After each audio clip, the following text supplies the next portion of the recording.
Hi, everyone. I am Senator Julia Salazar, Chair of the New York State Senate's Committee on Crime Victims, Crime and Correction. It is now 10:10 a.m. on Wednesday, December 7th, 2022, and this begins a public hearing about two bills which have been referred to the Crime Victims, Crime and Correction Committee, S15A and S7514, referred to as the Elder Parole Bill and the Fair and Timely Parole Bill, respectively. We have received written testimony from more than 45 individuals and expect to hear oral testimony from at least 20 witnesses today. Those testifying include survivors and victims of crimes, a former New York State Parole Board Commissioner, experts in both civil rights and criminal law, formerly incarcerated individuals who have firsthand experience with New York's system of parole and community supervision, and other witnesses speaking about the importance of these two bills. To understand the subject of our hearing today, these two bills before our committee, it is crucial to know what parole is and what it is not. Parole is ostensibly a mechanism for the state to decide whether or not an individual convicted of a crime with an indeterminate sentence of incarceration should be released from prison into community supervision. The New York State Board of Parole is the sole entity with authority to grant or deny release to eligible individuals incarcerated within New York's Department of Corrections and Community Supervision. If the parole board decides to grant parole to an eligible person, the board also sets the parole conditions, including terms and conditions for which a person's parole could be revoked due to violation. A fully staffed parole board in New York would consist of 19 parole commissioners or board members, but there are currently only 15 board members on the parole board, as there are 4 vacancies on the board right now. Data from DOCS shows that every year, the majority of incarcerated individuals legally eligible for parole are denied parole by the board.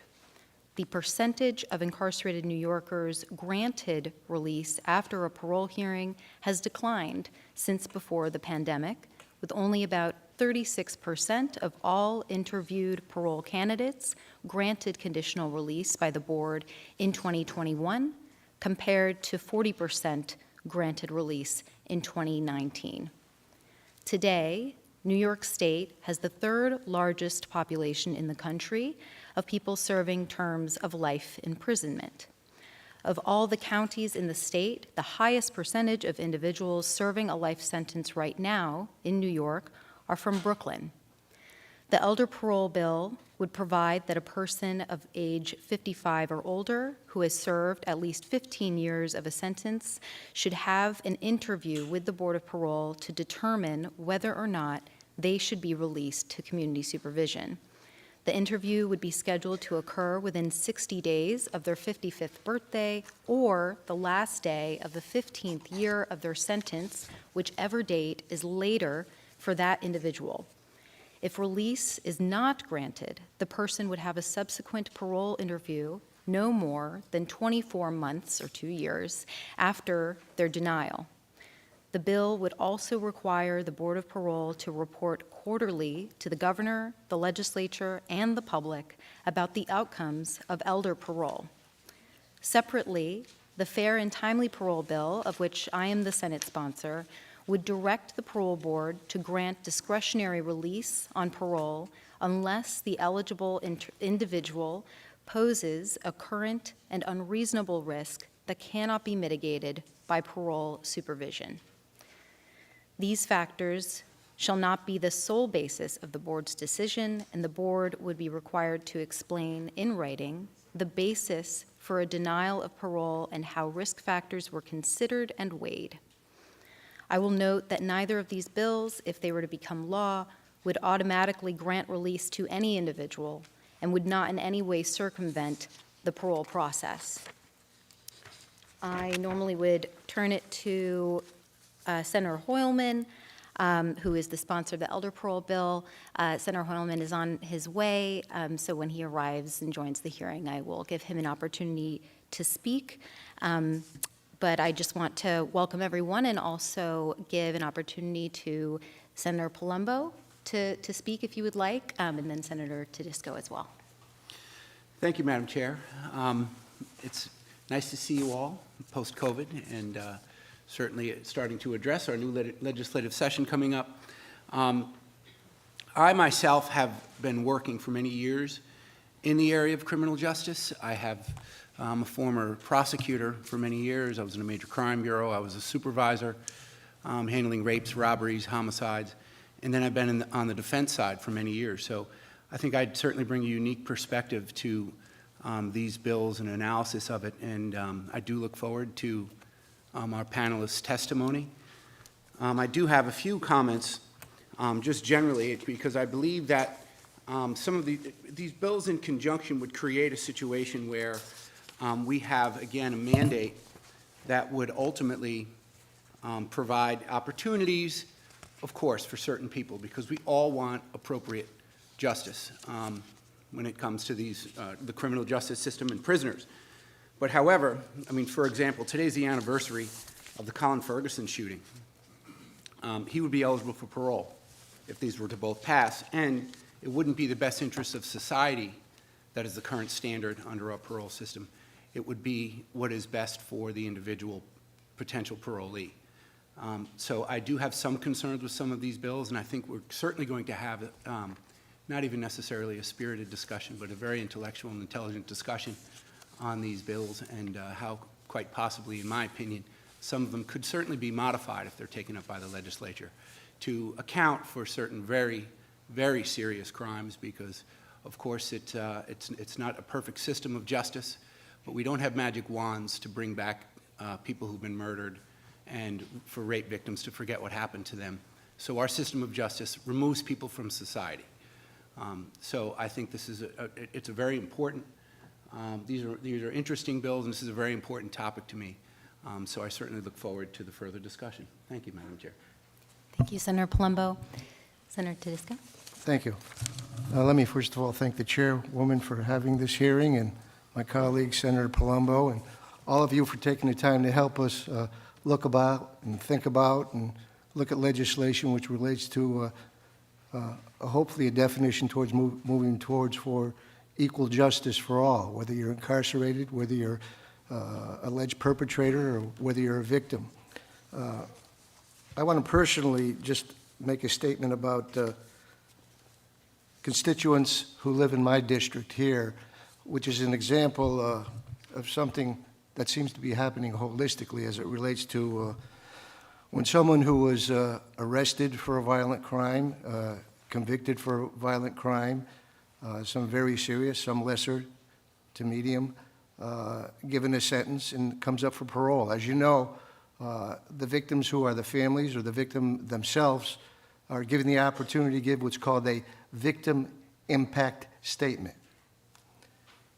And if some of you here understand the process that goes through for that, what it has come to be, I think, very much so, is no longer a victim impact statement, but a victim statement in and of itself.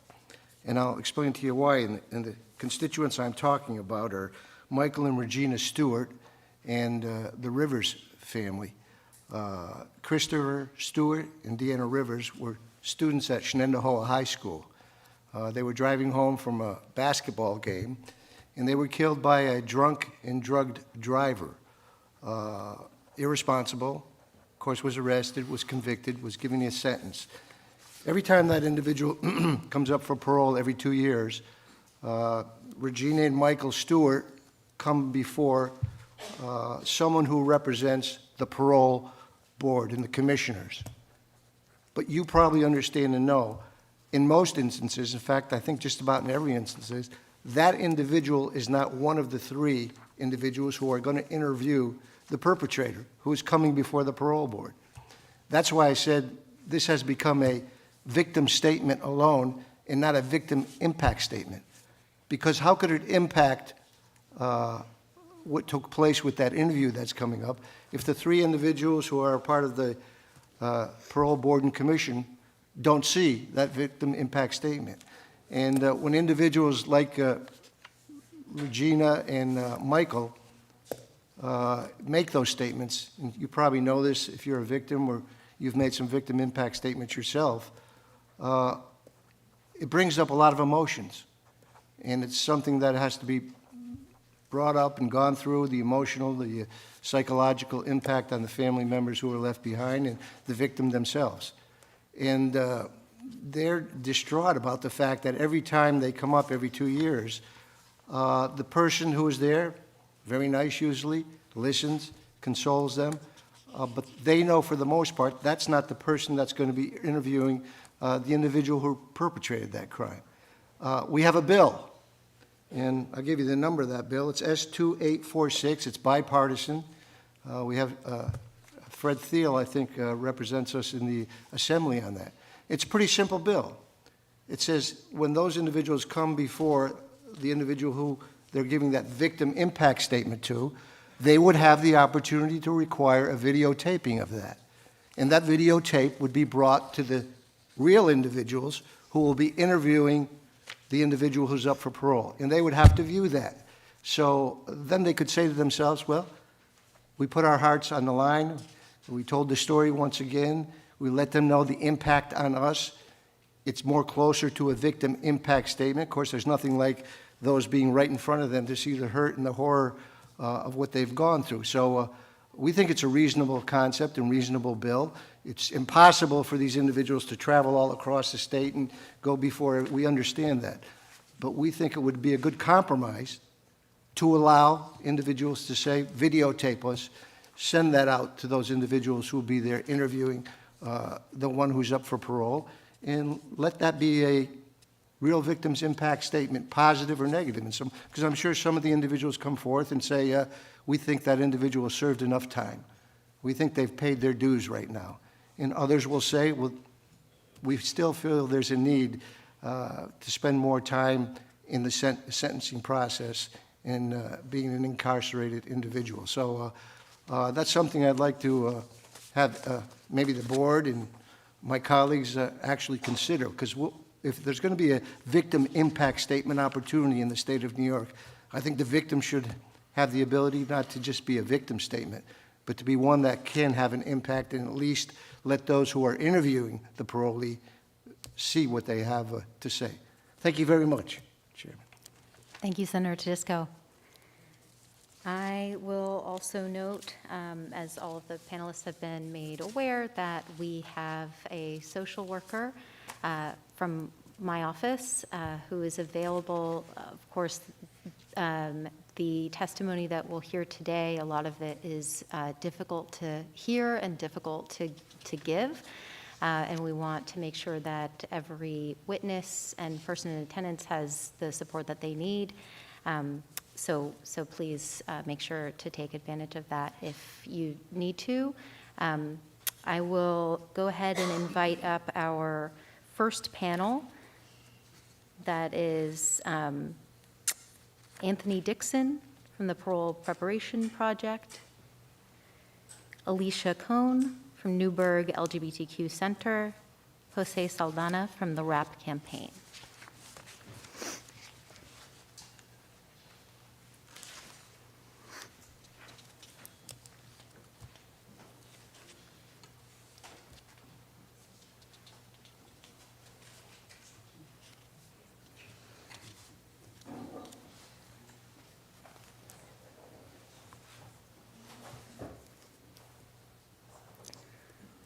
Just want to thank you all for taking the time to testify today.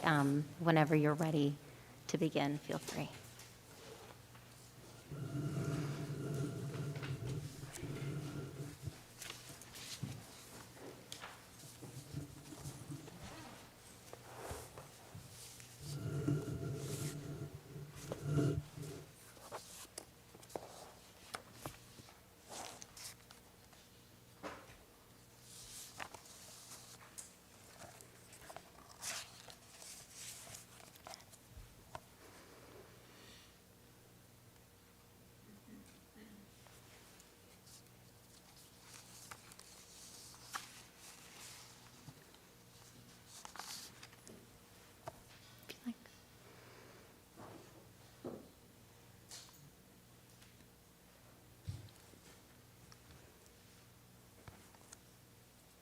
can begin with Alicia or Jose.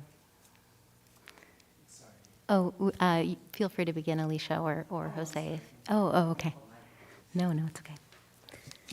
Hello, my name is Alicia Khan, and I'm the Director of Careers for Justice at the Newburgh LGBTQ Center.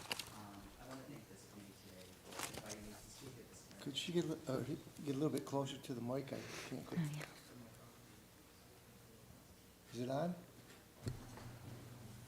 There we go. Okay. Hi. How are you? My name is Alicia Khan, and I'm the Director of Careers for Justice at the Newburgh LGBTQ Center. And I want to thank the committee here in the hearing today for allowing me to testify. Not only am I an advocate within not only in parole justice, but towards ending mass incarceration in its entirety. I spent 10 years incarcerated. I was denied by the parole board 5 different times. 5 different times for nature of the crime that is property damage. 10 years. 10 years of trauma, 10 years of pain.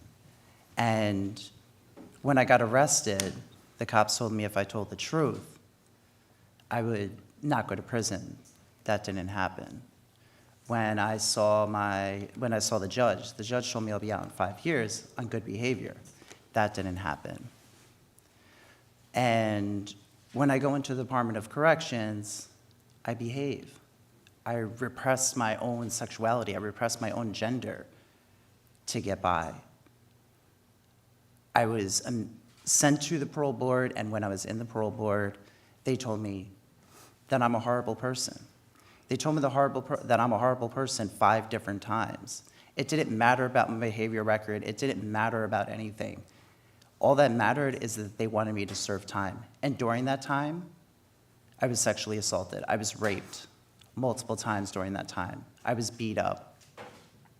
And it was not until I came home that there was people in my community that told me that I am worthy, that gave me a chance without a college degree, gave me a chance. And now I'm here speaking in front of the Senate hearing because individuals looked at me and said, like, okay, I am worthy. But the state didn't make me feel that way. And today we have an opportunity for all these testimonies to be heard. And for this bill to be passed, we're not asking for anybody to be open up the gates and let everybody out. We're asking people who have multiple college degrees. We're asking people who run programs. We're asking people who have the best behavior record inside the facilities to be released and not judged by the mistake that they made decades ago. I was 17 years old. I'm now 33 years old. I missed a big chunk of my life because I kept getting denied, because the state told me that I'm not worthy. The state just said nature of the crime, nature of the crime. It didn't matter the programs. It didn't matter about anything. And so I urge this hearing, and I urge all of you senators to vote yes on fair and timely and elder parole. Thank you. Thank you, Alicia. Members of the Senate, it is an honor to provide testimony to you today on 2 legislative bills that are dear to the Parole Preparation Project. The Parole Preparation Project provides critical advocacy and direct support to currently and formerly incarcerated people serving long-term sentences. And we work to help assist in the reformation and change of the parole board process. Our work has been chronicled in various publications and contextualized in various documentaries. In the past 9 years, our work has been replicated in over 5 states. As experts in the field, 60% of the participants who we help to bring home are granted release, compared to an overall release rate of 35%. On a personal note, I was incarcerated for 32 years in New York State Prison. As Director of Community Engagement at the Parole Preparation Project, I come face to face with individuals who are released and have been horrified by the parole board. I'm here to speak on their behalf today. New York is one of the places where the history of parole first began inside the United States. In order to address a crowded prison population, New York implemented a system of indeterminate sentences and conditional release in 1876. That sparked the implementation of parole systems across the nation. Ironically, What started as a solution to overcrowdedness inside of our prison has today become the way in which mass incarceration is occurring for elderly people in the very state that it started. For 4 decades now, the Parole Board has stockpiled human lives. Today, as mentioned earlier, 1 out of every 3 individuals in New York State Prison is aging, or elderly, and likely serving a life sentence, making New York distinguished with a category the 3rd largest percentage of lifers across the nation. We are one of the most punitive states in the nation. Our system has spiraled into a tailspin that is unsustainable, both financially and structurally.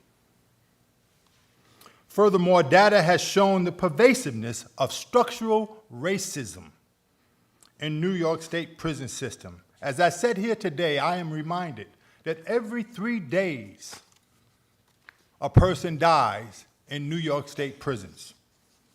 Our solution to this crisis is the Elder Bill.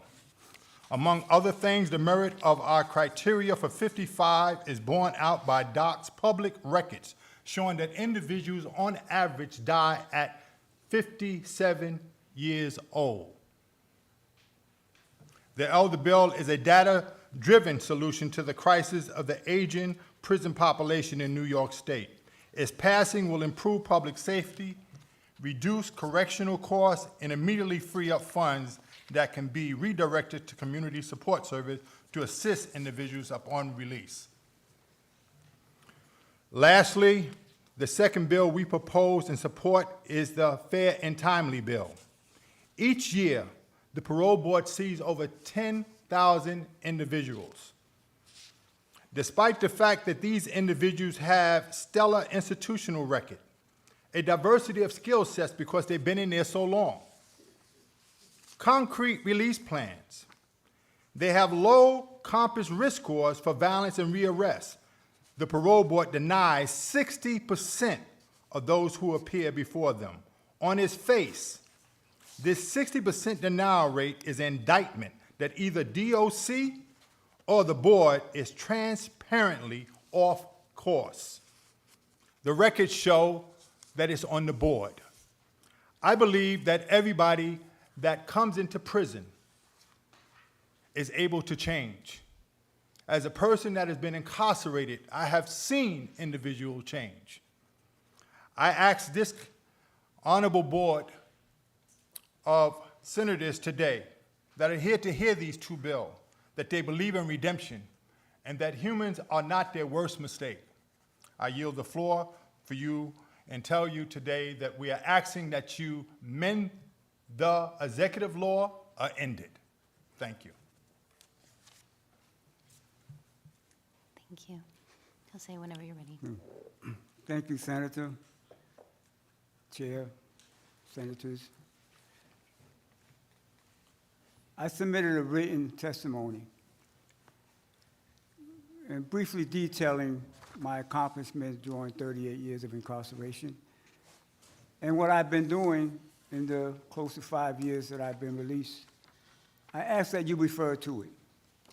I don't have the time to go into the details here. And refer to it in light of what I'm saying. I did not get to this point in my life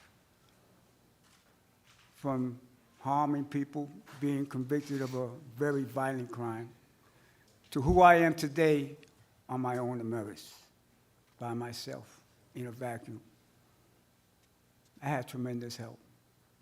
Help from people who cared. Sadly, some of these people who cared about my life have passed away. They never had the opportunity to step out that gate into the free world. Others are still languishing in prison. They may very well die. I know their worth, and I represent their worth, and literally dozens of people who have been impacted by them also represent their worth.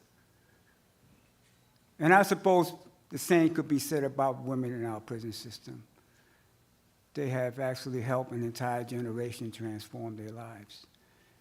This, to me, is a measure of who they are. And it's a measure of how they should be measured, how they should be valued. If we believe that human beings can change to that degree, where they can influence an entire generation, then we are compelled to give them a second chance, no matter what the crime or conviction was, no matter what the length of time that they received. And sadly, we're talking about black and brown men and women who will die in our prison system, who are more deserving than me, who have more potential than me. And this is why I am here before you. If you don't know these men and women, then I urge you to get to know them, and perhaps you may have a different perspective. We created programs, therapeutic programs, for decades to help us develop insight into the harm that we cause. And equally important in what we can do to stop that cycle of harm, that cycle of interpersonal violence in our communities. No one else is doing that. No one else came close to creating such programs. You have to value a human being that does this for decades and do it knowing there's no rewards. Some of the men I'm talking about will die in prison, for sure. Do it for no reward. How many people do you know like that? Do a job like that without compensation. I yield. Thank you. I'll go ahead and start with some questions before passing it to my colleagues. This is for any of you who would like to answer. I'm wondering if people who have served long sentences, and I realize that's relative, but tend to give up hope when they receive parole denials or see others denied parole, and what impact that may have that you've seen on life inside facilities. Right.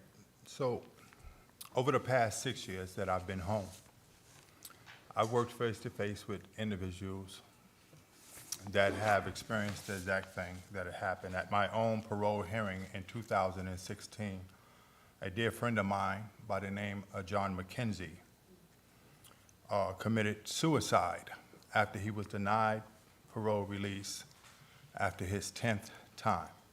He was in his 70s. He was in for over 40 years. And he was repeatedly denied parole. I walked home when I was finally released, and I walked around my block thinking about how John should have been released. When I left there, I know he should have been released. He mentored me.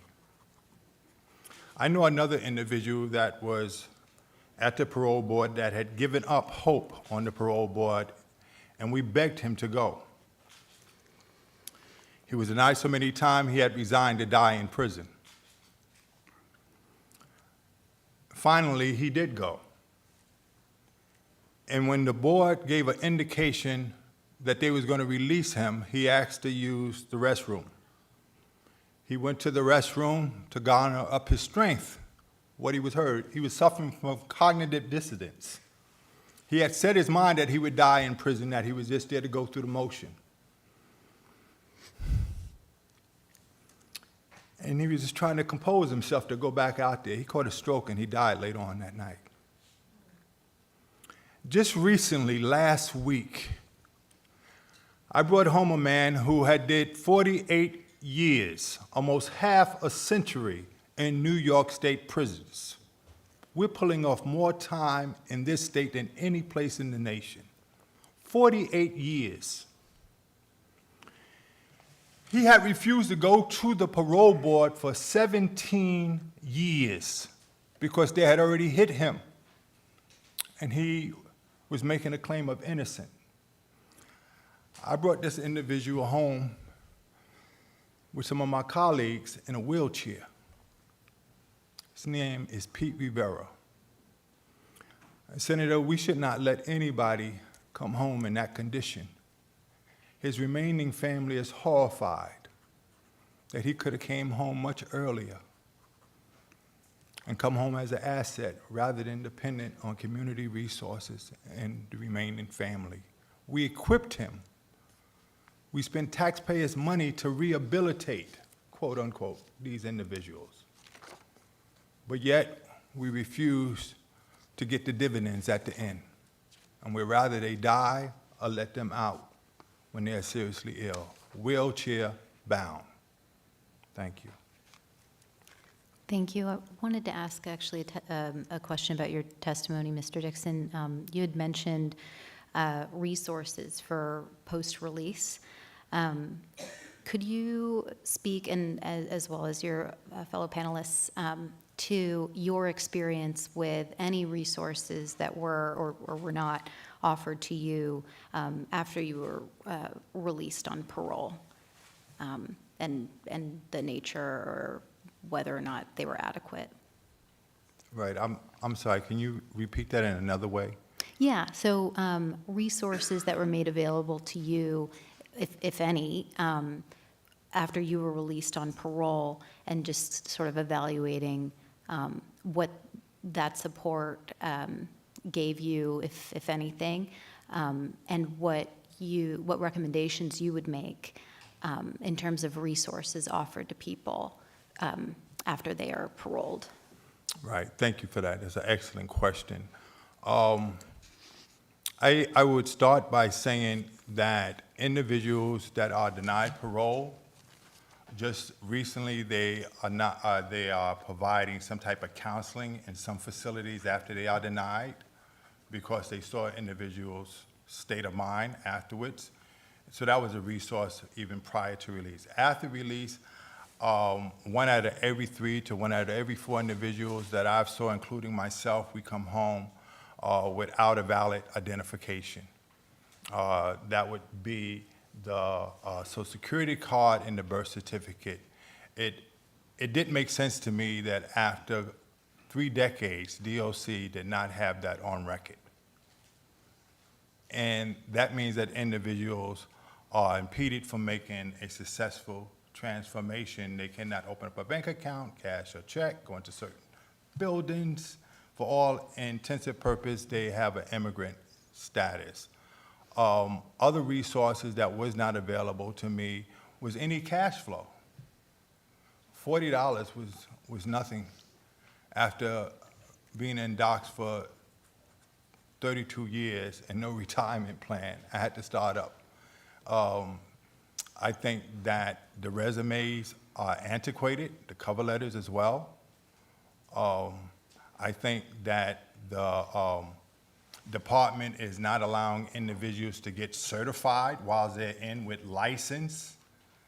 As an electrician, they can do it in there for 20, 30, 40 years to uphold the maintenance in the prison. But when they get home, they have no real credentials, although they've been doing it. They could get that while they are in there. And what DOC has done has really used some of the programs as trinkets to say, here, they do got some type of credentials when they leave. It may be only 3 out of 30 programs that have that. I think that we can do better than that by putting people on a track to get licensed and certified while they're in there so that when they get home, they can get on a pathway for sustainable employment. Thank you. Is there more that either Jose or Alicia would like to add about your experience or resources that you think would be helpful? Yeah.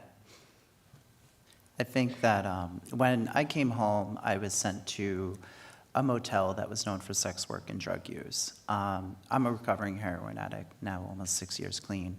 But coming out of prison, I wasn't. And I was forced with the decision to get clean, and I got clean, and I'm very proud that I got clean, but I crawled my way through reentry. I was placed in a motel, and I was told I need to find housing or else I would have to go to a male's parole house because I identify as a transgender woman and there are no services. I'm upstate. A lot less services, which are, compared to New York City and other large cities, there's not resources for queer people, there's not resources for reentry. I was given that $40 and a change of clothes. I couldn't find a job right away. And I didn't get approved for any type of government services, any type like that, for at least 2 months after I got out. And unfortunately, I had to do sex work while on parole, just to make ends meet, just to feed myself, just to clothe myself, just to make enough money to move into a foreclosed house, to have to pay my landlord money on top of sexual favors just to be in the house. And there was a one-room, no-heat house. Resources that go to people who come home are necessary.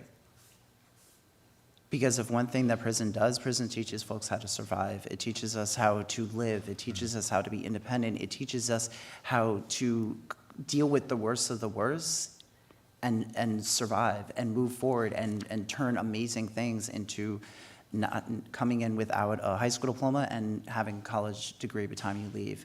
It turns into, and those same resources can be put outside. We have all this money that goes for college programs on the inside, for all these programs that go on the inside. And yeah, they're doing great work, but as soon as you come out, you're saying, okay, here you go. You're left to your own. No knowledge on how to get an ID, no knowledge on social security card, birth certificate, everything that I needed to get a job. And and I applied everywhere, and I kept getting denied, and I kept getting denied for the simple fact that I had felony conviction. And so despite after doing the 10 years and being let out on my conditional release date, not even parole, I was not given the adequate resources, and I had to crawl through reentry. And so as far as like services, housing, job security, there's plenty of trainings that go on in prison. I mastered the skill of floor covering. I can lay your tiles, I can do your carpet and everything like that, and I don't like handiwork, so I probably won't. But it's like really, it's where having access to these important factors of actually providing successful reentry. If we're going to be in prison and we say that we rehabilitate folks, then give folks a chance when they come out, allow folks to be reentered into society and not have to go through the hardships of going, where parole, where the state puts me, a place that's known for sex work and high active drug use. Thank you, Alicia. Is there anything you wanted to add on this question, Jose? Yes, there is one thing that I would like to touch on, with the fair and timely parole. Commissioners today admit they got it wrong. With me and many others, that they have denied parole 4, 5, 6, 10, 14 times. And when they see what we're doing in our communities, they admit that they got it wrong, that we should have been released a long time ago. Because in the 5 years that I've been out, and I can say this for my colleagues that are out doing the same thing, not a single day in the 5 years that I've been out have I been a threat to public safety. Not a single day. And every day I enhance community safety. So when we're denied parole based on a determination that we pose a continuous threat to public safety, and that sticks for years and decades, and then they have to admit that they were wrong, no accountability, they shrug it off. That's why the fair and timely is important. Because people appearing before the parole board, the extraordinary accomplishments that is being presented as evidence can't be ignored. It just can't be ignored. It has to be a part of the decision-making process. It has to be an important part of the decision-making. Because people don't languish in prison for 35 years, getting every degree they possibly can, creating the most effective therapeutic programs, faking. People don't risk their lives stopping riots in prison yards, in gyms, faking. That has to count for something. And today's parole board can dismiss it like it's worthless. Fair and timely parole bill will bring us back to the point where rehabilitative accomplishments, they don't have to be extraordinary, because as a teacher's assistant, a person who takes 7 years to get a GED, that is an extraordinary accomplishment for that person. And it should be valued that way. The point is, the fair and timely will bring us back to the point where people's efforts to not only transform their life, but to redeem themselves have value. Thank you. I have one more question for now for this panel, but want to ask after that, if possible, for us to stop the clock to allow Senator Hoylman, who's joined us, to give remarks. But I'll just quickly ask all of you, for each of you, were you presented to the parole board in person or via a video conference when each of you went up for parole? I've done both. You did both? Yeah. Yeah, mine was in person, and I believe it made a difference. Alicia? Yeah, mine was both in person for the beginning, but the last two was on virtual. Got it.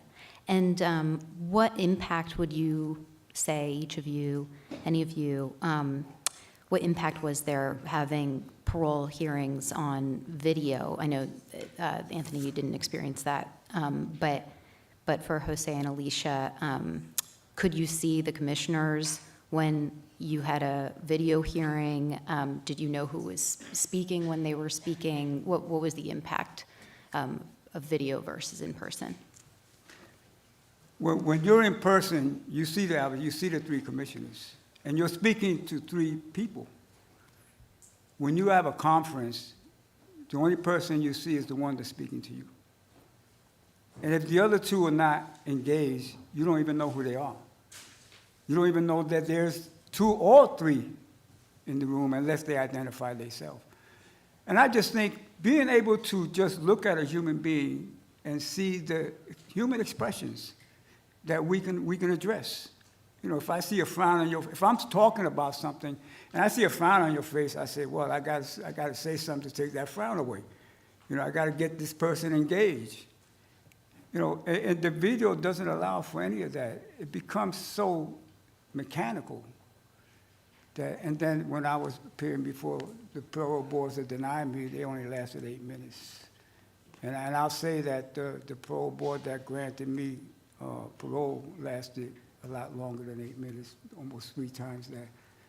And the commissioner who released me is right here with us. Thank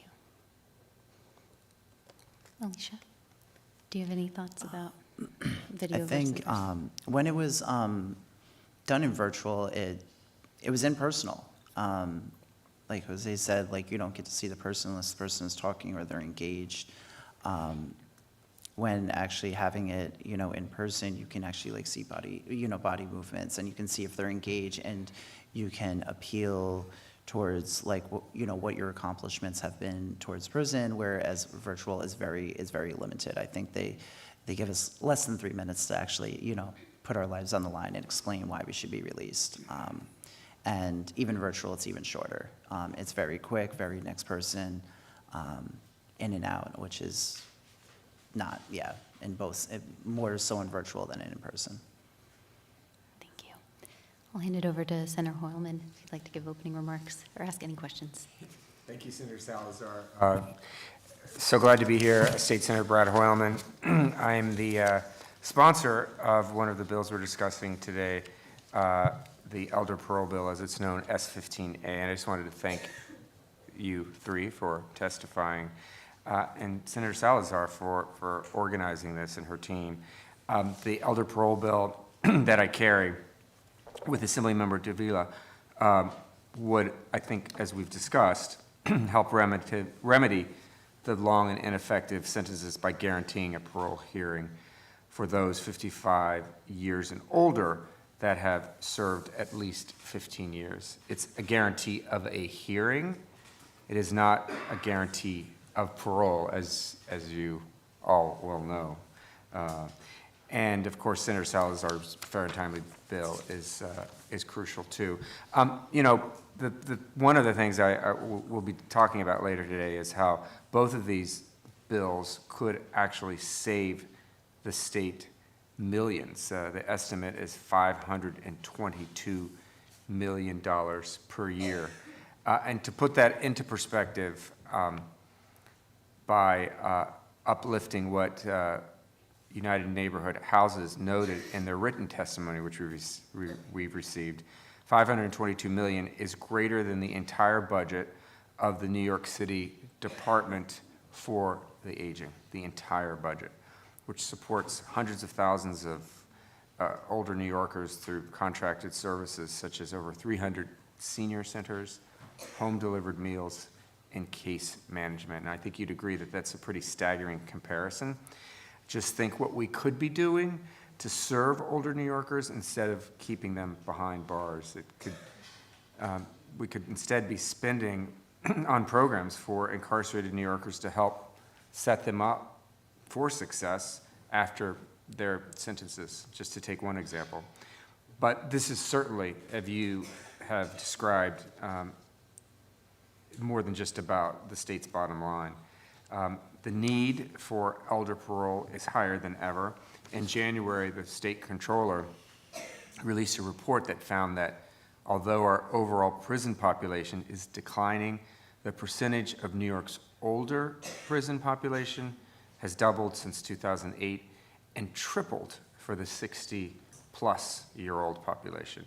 In that report, the controller stated, quote, "Policymakers should examine opportunities to reduce the population of incarcerated individuals 50 and over where public safety would not be compromised." And that's exactly what we're attempting to do here today. The solution lies in promoting hope and healing and accountability to stop cycles of violence and support victims and survivors. And we think the solution lies in parole justice. So, as I'm sure some of our colleagues have echoed throughout our campaign for these bills, we have a crisis of death in prison, as Columbia University in a recent study has shown. And again, I'd be interested, as I turn to you, a 504% increase in deaths behind bars of people aged 55 and older since the 1980s, and 56% of deaths behind bars in the last decade were of older people, and it's just unacceptable. So I want to ask you on that note, your experiences in your friends and colleagues, as it were, who were incarcerated, and their aging experience. Can you share any observations that you might have about, in fact, how the studies have shown you do age more rapidly when incarcerated? Like, what does that mean to your body and your physical well-being, Jose? It's you have to really live that experience to essentially understand not the individual experience, but how it impacts other people. There came a point, even before I started appearing before a parole board, while I was preparing for my first parole board. I'm just turning 60 then. People around me were dying. And the cause of death was always listed as cardiac arrest. 57, 58, 59, cardiac arrest. People who looked like they were in relatively good shape, they were just dying. And at that point, I thought that I may very well be next. And as I started appearing before parole boards and being denied, I said, yeah, I'm in that next category. You tend to lose hope that you will get out of prison. And as the years go by with no hope, it weighs heavy on you. I've seen people don't want to do anything, they just want to stay in their cell. People hang up, cut up. And it's not just the lack of adequate medical, because that's historic. In prisons, we have never gotten adequate medical care. The same could be said in our society. In the black and brown communities, COVID exposed the disparity in the deaths. 75% of the people come from poor communities. They died of COVID. So it's the same thing in prison, but it's worse. It's not just adequate, it's almost non-existing in some cases. Or you don't get diagnosed in time to get some type of treatment. The food contributes, but nothing contributes like the separation from family, from children. That is the one factor that really weighs heavy. And I would suppose that for a mother to not know where her children are is probably worse. I know I've lost endless sleep worried about my 4 children, especially my 2 girls. And then when you realize that this is by design, prisons are put in boondocks, Clinton, by designs, knowing that people who are going to be incarcerated there, for the most part, are from New York City. And then we don't want to get into the conditions of the administrative conditions, but even today, the more repressive conditions for those who are incarcerated, where I'm just 120% convinced that in New York State Prison that I did time in, it is by design to cause permanent family separation. And once that hits you, hope is gone.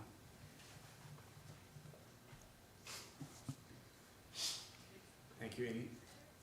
Any thoughts, Anthony? I'm interested in that mental and emotional stress that you describe. Also, when you're released, I'm also curious to know, like, your state of health upon release and how long it took you to feel like you were recovered, or have you carried forward health effects since your incarceration? Right. To continue that line of questioning and answering, there's a New York focus study that was conducted by Ellen Patterson, a doctor, on this. She found out that each additional year in a New York State prison produced a 15% increase in the odds of death, which translated to a 2-year decline in life expectancy for each year that a person was in a New York prison. That means that a person that comes in with a life expectancy of 70 to 72 years of age, it cuts down, based on empirical evidence of the mortality reports that we have, it cuts down to around 57 years. Also, a seasoned veteran that has been around for over 40 years inside of the system, acting commissioner of docks, have said before this committee that individuals in prison age in dog years. It is a profound disconnect to be a policymaker and not know what is happening inside New York State Prison and aging. It is a fact that we must come to grips with. In fact, I would encourage you not only to visit these prisons, but to go to their cemeteries. I myself have been to their cemeteries. Recently, I was at a gravesite at Eastern Correctional Facility of an individual I did time with. He did almost 50 years in prison. His name was Robert Green. That individual only hope was the passing of this bill, the elder bill, as is countless other individuals. I was also at the gravesite of individuals that have died over the last 2 years. I saw fresh grave sites, fresh dirt at many of them. I would encourage you to make rounds inside of these cemeteries to see the dates on them, the numbers on them, and when they died, when they entered, how old they were. To come in connection that this is a real life and death issue in New York State prisons. Men are not only terrified at the parole board, they are terrified because they sense that if nothing is done, they will die in prison.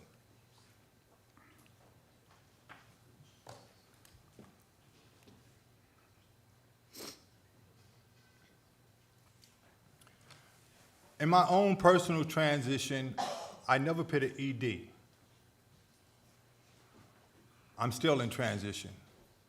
I will forever be in transition, probably.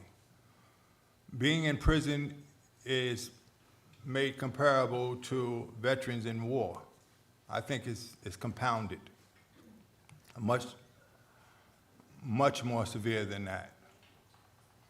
And so at the Parole Preparation Project, we have created a group we call Survivors of the System, a support group. Much like veterans and people in AA have a support group, we now have one. And we're able to discuss things that we cannot discuss with other people because they do not know what's happening with us. We never feel that we're really a part of the system. We feel that we're still doing time, that our crimes will perpetually come up. Not only did it happen at sentencing, it happens at parole, then it happens again at housing, then it happens again at jobs, then it happens again with credit. Perpetually, our worst few minutes in life is used to define us forever at every level of society.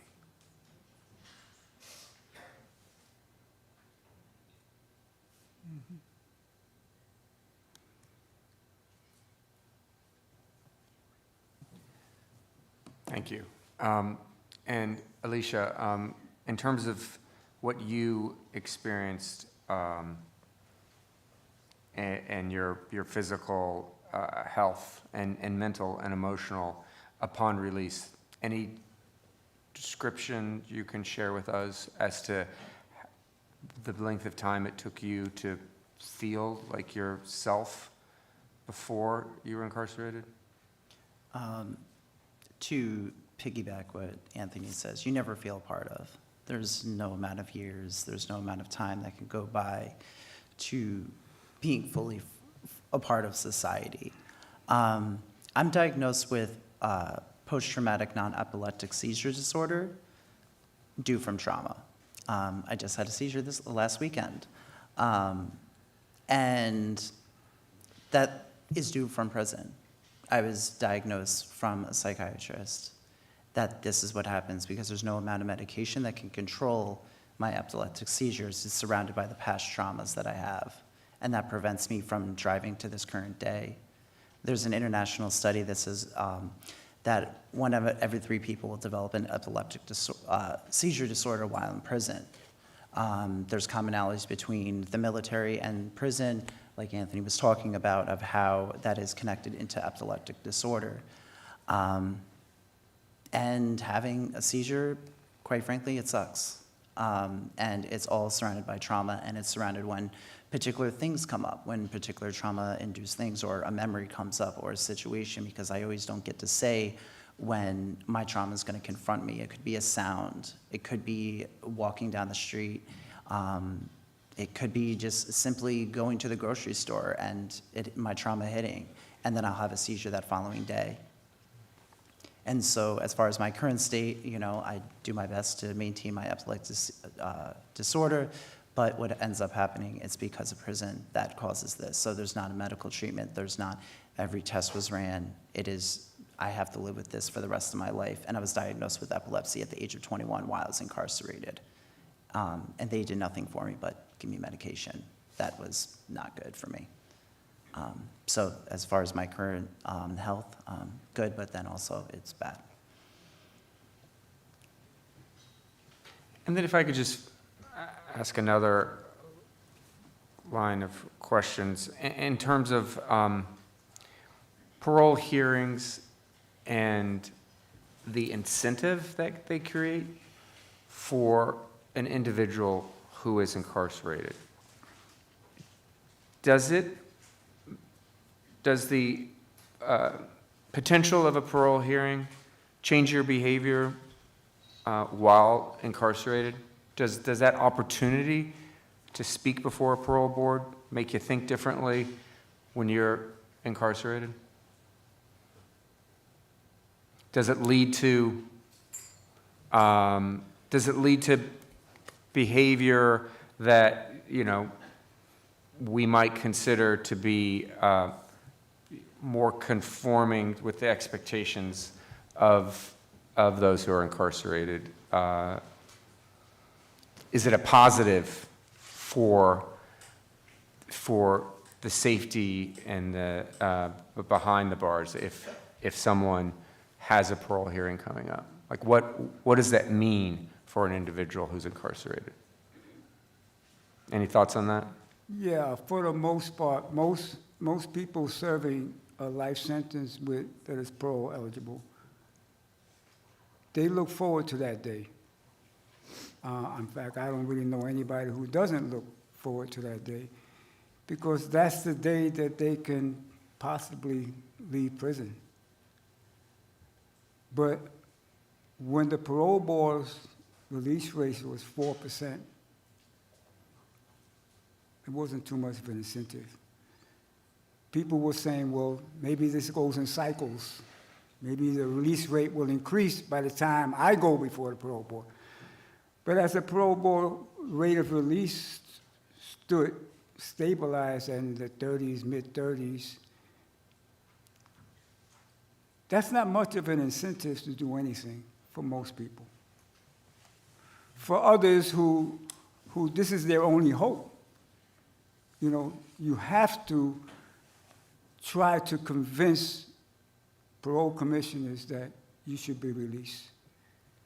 Even though you know that if you appear before commissioners or panel of commissioners who have a reputation for not releasing anybody, some people will actually look for excuses to postpone that hearing. I personally wouldn't do that. I will go before whatever board I'm scheduled to appear before. But I think that the parole board, that process should be something that people look forward to, not only look forward to, but prepare themselves to appear before a parole board and prepare themselves that this is the only way that I'm going to return to my family. So I have to convince these commissioners. And I have to start early, not 2-3 years before I go to the parole board. And this is what we teach. Outside of the Department of Correction, we teach that a person, as soon as they come in, start doing that 25 to life, start preparing today. So we're the ones that give people the encouragement and the incentive to be the best person they are when they appear before the parole board. Anthony, so would you agree that it is a positive incentive? The possibility, and the flip side of that, how discouraging is it not to have the chance? And how does that affect behavior? Right. I really concur with what Jose had said, that I don't know nobody who does not look forward to that day. The fact of the matter is, after that day, how they feel, that the nature of their crime is what is stopping them, something that they cannot change, something that a presiding judge already sentenced them for, is now being brought up again. It's as if the parole board is offering something it does not intend to give, being that they're going to deny you based on the nature of your crime repeatedly. So for many of these individuals, I go back to what the question that Senator Salazar had mentioned, that it's a sense of hopelessness for many people after their first denial. And me, myself, when I was denied my first time, all right, I took it. My second time, I was upset, I was angry. When I came home, I said, this just has to stop. It isn't a matter if we change. It's a matter how much of their anger they take out on you over something that the sentencing guidelines already measured out to you. And it's, so in that sense, it's a sense of hopelessness that is growing in New York State Prison with individuals for years, and their family are hurting. I would also say that there's a temperament, it seems, to right wrongs on what happened in the 80s and 90s, the excessive sentencing. These two bills are a backdoor fix. A backdoor fix to a front door problem. We have a criteria in executive law that says that the parole board must consider a person's age at the time of the offense. But we have nothing to push those individuals to the parole board to be examined today if we do not pass this bill, the elder bill. Thank you. I'm going to go ahead and give it to Senator Tedisco for his questions, and then to Senator Palumbo if you have questions. Thank you very much, Chair. First of all, thank you for your testimony. And let me say what you've illustrated is all three of you are very bright, very intelligent, and very articulate. You're able to communicate. One time I was sitting with Mario Cuomo, and we were talking about a program he did with me to put the pictures of missing children on throughway toll tickets. And he said, we're going to have a press conference on that. I said, why? He said, because if a politician doesn't blow his own horn, there's never any music. The question I want to ask you, as I say, you're bright, intelligent, and great communicators. I don't think all those who go before the board have your skills, and I think you'd agree with me on that. What I want to ask you is what preparation, what assistance, what guidance were you given before you went before the parole boards? One time, two times, several times. Were you given any guidance or assistance to help you blow your own horn? Because that's what you had to do. You had to make your case. You're talking about your case right here. Very compelling about why you got parole. Was there any assistance to you? Is there a need to provide guidance and assistance before individuals go before a parole board? Let me answer that question there. A person could be sentenced to 25 years to life. And during that 25 years that he served me, or she, they are not required to confront the offense, the harm. Not required to develop insight into the impact of this harm on families and communities. Don't have to give this a second thought. Not a second thought. And will appear before the parole board, and for the first time in 25 years, someone asks them, tell me what was on your mind? Why did you do this?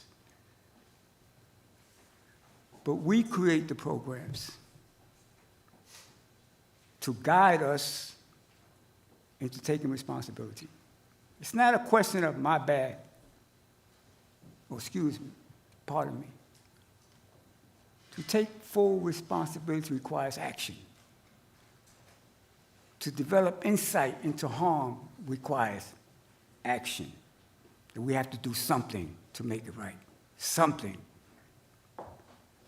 So when we develop these programs, this is what helped us when we appeared before the parole board. But if you appear before the wrong parole commission, it means nothing. So if you don't have it, you're double doomed. So this is the process that what has helped us is each other. Coming terms, see, because the thing is that we have families that have also been harmed by crime. serious crime. And we have to address that. We have to live with that because we love family. We have daughters, we got mothers, we got families that have been harmed. So we have to understand that too. And understand that from their perspective. So we bring all this experience before the parole board, only to be denied over and over and over, like we are not connected.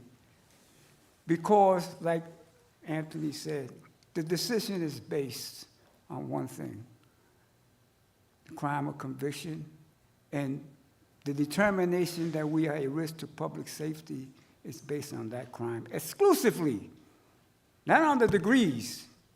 Degrees have nothing to do with public risk, according to their perspective.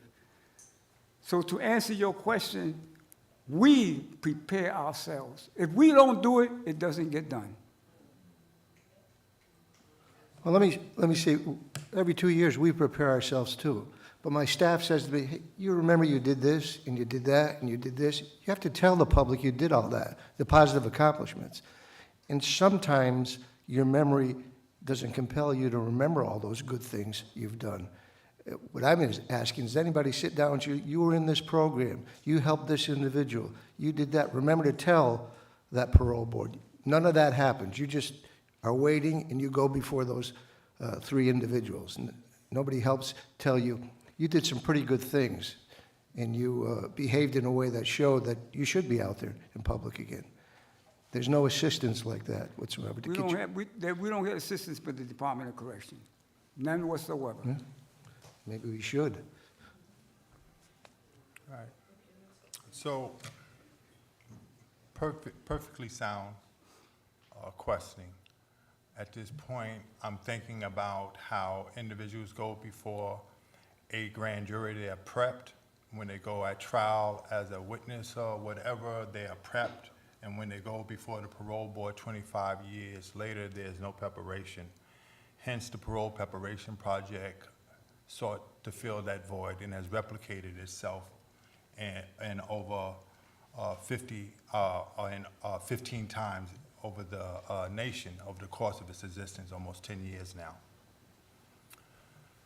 It is needed, but I've saw individuals with masterful polemic skills and everything go before a parole board, stellar presentation. I read these transcripts, nothing was wrong. And what Jose have said is sound as well. It's who is at that parole board. I believe that our parole system has a 2-prong approach at this point. They should be able to evaluate the record. They have accomplished risk assessment 85% of the time. The individuals we're talking about have a very low risk assessment of recidivating or returning to crime. That's a robot that DOC has that is constantly departing from. It's also, they can look at a person's disciplinary record. It's very difficult for me to go a year without getting a ticket. But we have individuals inside, not institutionalized, but just stay away from trouble. It's very difficult to be under a watchful eye of officers, 300 of them inside of a population that's 30 people. And that rotation of office is not to catch a person slip up. The institutional report. We also have a program, vocational instructors that write evaluations every 3 to 4 months on individuals in 5 different categories that the parole board commissioners have the privilege of assessing. So I believe all of that is there for them to assess. The problem that we're seeing is that they minimize everything that we have done and who we are and judge us on one act in our entire life. And we teach individuals to be optimistic about life, and we preach that the worst thing does not define you, but when we get before the parole board, there and moving forward, we're always looked at in that one measure of time on who we are. as if we're not dynamic, but stagnant. Therein is the problem. Gentlemen, we are at a point that New York parole system must be fixed. We did not call for this. 2 decades of parole board abuse and oppression, of horrifying people and their family inside, have called for this. And it's incumbent upon you to fix this. You are our first and last line of defense. And this must be done immediately, because more people will die if it does not be amended at this point. So what I hear you saying, if they have such a vision of just the action that took place, all this talk about rehabilitation is for naught. Because that's what I think we want. We want people to be rehabilitated. And when they are, they should leave prison. Yeah. Well, one of the guys that I really embraced, Fareed, who was one of the co-founders for the Release Aging People in Prison campaign before my colleague here had took the helm. He had a famous saying, if the risk is low, let them go. He was simply trying to say, go by the compass, because more times than none, 85% of the chance, the robot is right. And so you're going to hear today from one of the people that used to be on the parole board, a former commissioner.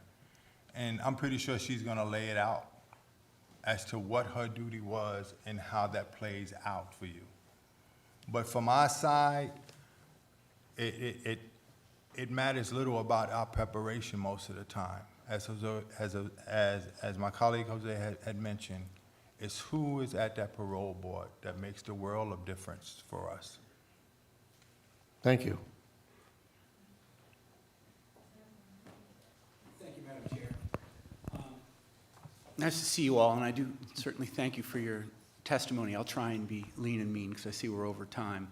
And I don't know if any of you heard my opening statement that I've been a practicing lawyer now for 24 years, and I've sat at both tables, as a prosecutor, and I think it's almost a misnomer when you're even on the government side that people take pride, in sending people away for long periods of time, particularly in homicide, and that's not true. At least in my case, it wasn't.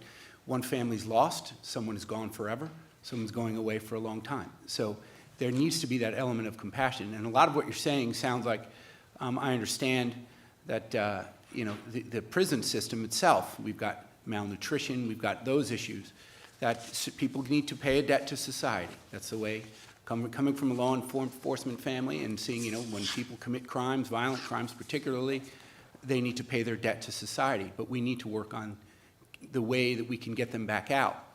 And with this bill, as I mentioned even in my opening statement, and both of these bills in conjunction I think create a certain situation that makes no exceptions. So primarily my question is to you folks, and I really would like to hear your input on whether or not there should be any exceptions. And as I mentioned today, it's the anniversary of the Colin Ferguson shooting. That was an awful situation. That was, multiple, it's a serial murder. In my opinion, I don't think that Mr. Ferguson, based on his crime, and I know regardless of what he's done to rehabilitate himself, I don't think he deserves to be back into society. And there were some other individuals as well who became eligible. Richard Angelo, these are Long Island cases, by the way. I'm from Long Island. So, he was the nurse. In 7 months, poisoned 35 people, killed, I think, 10 of them. He's 60 years old. That's someone who, unfortunately, that is too severe in order to get to that point where, like you folks who are now productive members of society who have, as I said, very compelling stories. But I just want to ask how you reconcile this. This is kind of one big question, so I'll only have to ask one question. But as far as that recidivism rate of prisoners released in 24 states from 2008. This is a study by the Department of Justice. And they did a 10-year follow-up, so it's between 2008 and 2018. So pre-COVID, so we've just got straight numbers. And 82% of inmates released from state prison reoffended at least once during that 10 years. 56% of former inmates aged 55 to 64 at the time of their release, so this is right within the wheelhouse of this bill, at the time of their release in the next 10 years, 56% of them reoffended. So if you could couple that, I know it's kind of a long question, but it's primarily those two questions. How do we reconcile those numbers with these bills? And quite frankly, do you think there should be any exceptions with respect to particularly heinous types of crime? I think that plainly it's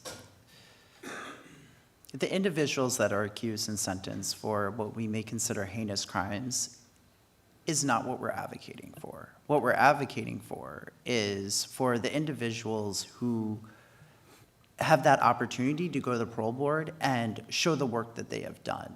The individuals that are not ready to come home won't have done the work. The people that do the work, the three of us here, we're just a small number of individuals who are on the inside. I am clean off of heroin. I am sitting here because of folks on the inside, because those elders that were on the inside took me in and said, listen, this is how you survive. And then when I got out, was supporting me from inside of the walls, of supporting me and telling me, you know, and moving me forward and giving me words of encouragement. You can do this, Alicia, you can do the thing. And being able to sit here on the panel. Jose and Anthony, I've heard about them while I was incarcerated. Never was incarcerated, but heard about them and amazing work that they do. And that's who we're asking to let out. That only represents a small portion of the population of individuals who may have done heinous crimes. And we're not asking for that. And we're not asking, and if a person is recommitting a crime and everything like that, that's up for the court system to decide. The only thing that we are asking is up for the parole commissioners to stop using nature of the crime and actually take the institutional record, actually take that vocational training, the college, the programs, all the things that has made them into this transformative process and give them a chance to be released. Because if the individuals that were actually doing the work, I can give you tons of names right now, the individuals who are actually doing work were released today, those numbers would look extremely different. This is the parole board and who you go in front of and how biased the parole board is against certain individuals, and it doesn't, and they keep referring back to exactly what you're doing is referring back to the nature of the crime. Yes, that is a horrible thing that happened. That is extremely horrible, and you know, and I feel sorry for the families. But the reality is that that's not who we're asking for to get released. What's that person's institutional record? Like, that's the questions that we are asking, and so it's not whether should there be an exception. It should be that everybody is deserving of redemption, and that people that are ready to change will change, and they will move into, and they will start participating, and they will get under the wing of some of these elders around here that just like move forward and bring us through that while they are sitting inside prison. So it's not about these little small percentage of crimes that are representative of New York State, because majority of the New York State prison population are linked to crimes of poverty. They are not linked to these heinous crimes, to serial killers, to all the things. They are linked to crimes of poverty because that's the way that the state has set individuals up. That's the way that the state sets up trans people. 1 in 3 trans people will experience the criminal justice system before they pass away. The life expectancy of a trans woman is 33. I'm 33 right now. And that's what we're asking for. We are asking for to let individuals live, to let individuals to not continue to be persecuted by the state by one simple mistake just because of who the individuals are. And we're asking the individuals that who have transformed is to be out, to have people that don't come out of prison in a wheelchair. One of my mentors, Mr. Tate, was incarcerated for over 50 years. He was released after his, I believe, 12th parole board and died a year later at the age of 62. After being incarcerated for almost 50 years. And so that's the question is not about these individual cases. The question is about what is the individual doing on their transformative level. And just to interject, do you think that there should be any way to forward it to the original crime? Because of course, when you come up for parole, the victim has to relive that as well. And I'm just talking about that balance is my only question. Do you think it should be afforded any weight or a certain percentage of weight just to try and work through the mechanics of how it would work.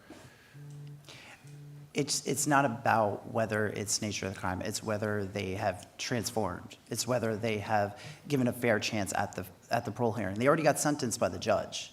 The judge already sentenced me. The judge sentenced me, I did my time in prison, I completed parole. That's what happens in our judicial process. And so we're not talking about like resentencing the individual, because that's what you're asking is about, is should we resentence the individual? No, the court decides that. The parole is strictly there to see if the person has transformed from that particular incident, and the parole board continuously denies that. Thank you. Let me just say something. No, we're, What do you, Senator, what do you think happens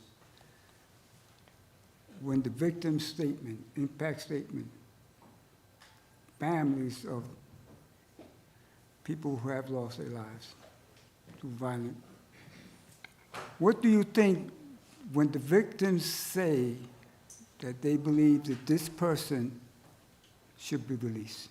What do you think, how much weight do you think the parole board gives that statement? When they say the opposite, when they're saying this person has proven it should be afforded great weight, in my opinion. I've actually been involved with certain cases like that, and as I said, on both sides of that aisle, where someone has, or for example, in vehicular fatalities, where it's two best friends and the driver, made a bad decision, and the family wants, it's given some weight, for sure. At least it was in my evaluation when I had those cases as a prosecutor, and although it would not be controlling, but it would have significant weight. And I guess you're saying that rhetorically that it isn't given much weight at all Has at a parole absolutely hearing. no weight before a parole board. No weight. And So to it your seems other the pendulum question, only swings in one direction. it only swings in one direction. Okay, fair you enough. know. And because it only swings in one direction, and a couple of other reasons, we have to evaluate whether that should be included. It just tilts the scale just too much one way. And to your other question, we're not just criminal justice advocates. We're human justice advocates. And we value the lessons that we learn from the history of movements for social and racial justice in America. Whether it's the indigenous people fighting for land rights, Chicanos in the western part, Puerto Ricans, Black African Americans fighting for social justice in this country. And we study this history because there are lessons to learn from this history. And nowhere in this history, even the civil rights movement, fighting for voting rights. We'll talk about human rights, because this is what we perceive it to be, a human rights violation. Mass incarceration has made incarceration in the United States a human rights violation. And nowhere in the history of these movements have people been excluded from human rights. This is the perspective that we come from. In addition, both bills only calls for a meaningful, individualized assessment as to whether a person should be released. Individualized. We're not talking about a category, creating a category. No matter what the person appearing before the parole board, this is one person appearing before the parole board, and that person should be evaluated as an individual. And the parole board maintains discretion. We're saying their discretion cannot be absolute. They can't say if a person walks on water that they could disregard that. They have the absolute discretion to disregard that miracle. There's discretion there. They still have discretion in evaluating whether the person should be released. Thank you. I realize we have quite exceeded our time for this panel, so I want to thank all three of you, or panelists, for taking the time to testify, and I'll turn it over to Senator Hoylman to introduce the next panel. Thank you. May I just for one moment? Sure. New York State statistics have shown that individuals in New York State have a 98% chance of not returning to crime once they are released. People that we are advocating for that have committed violent, heinous crimes have been sentenced by the judge. I cannot presume who should be released and who should not be released. That is a decision of the parole board that you honorable senators put in place. I don't think it's right for you to second guess or presume who should be released or not. You got a large job, I'm pretty sure. But you put them in place to decide that.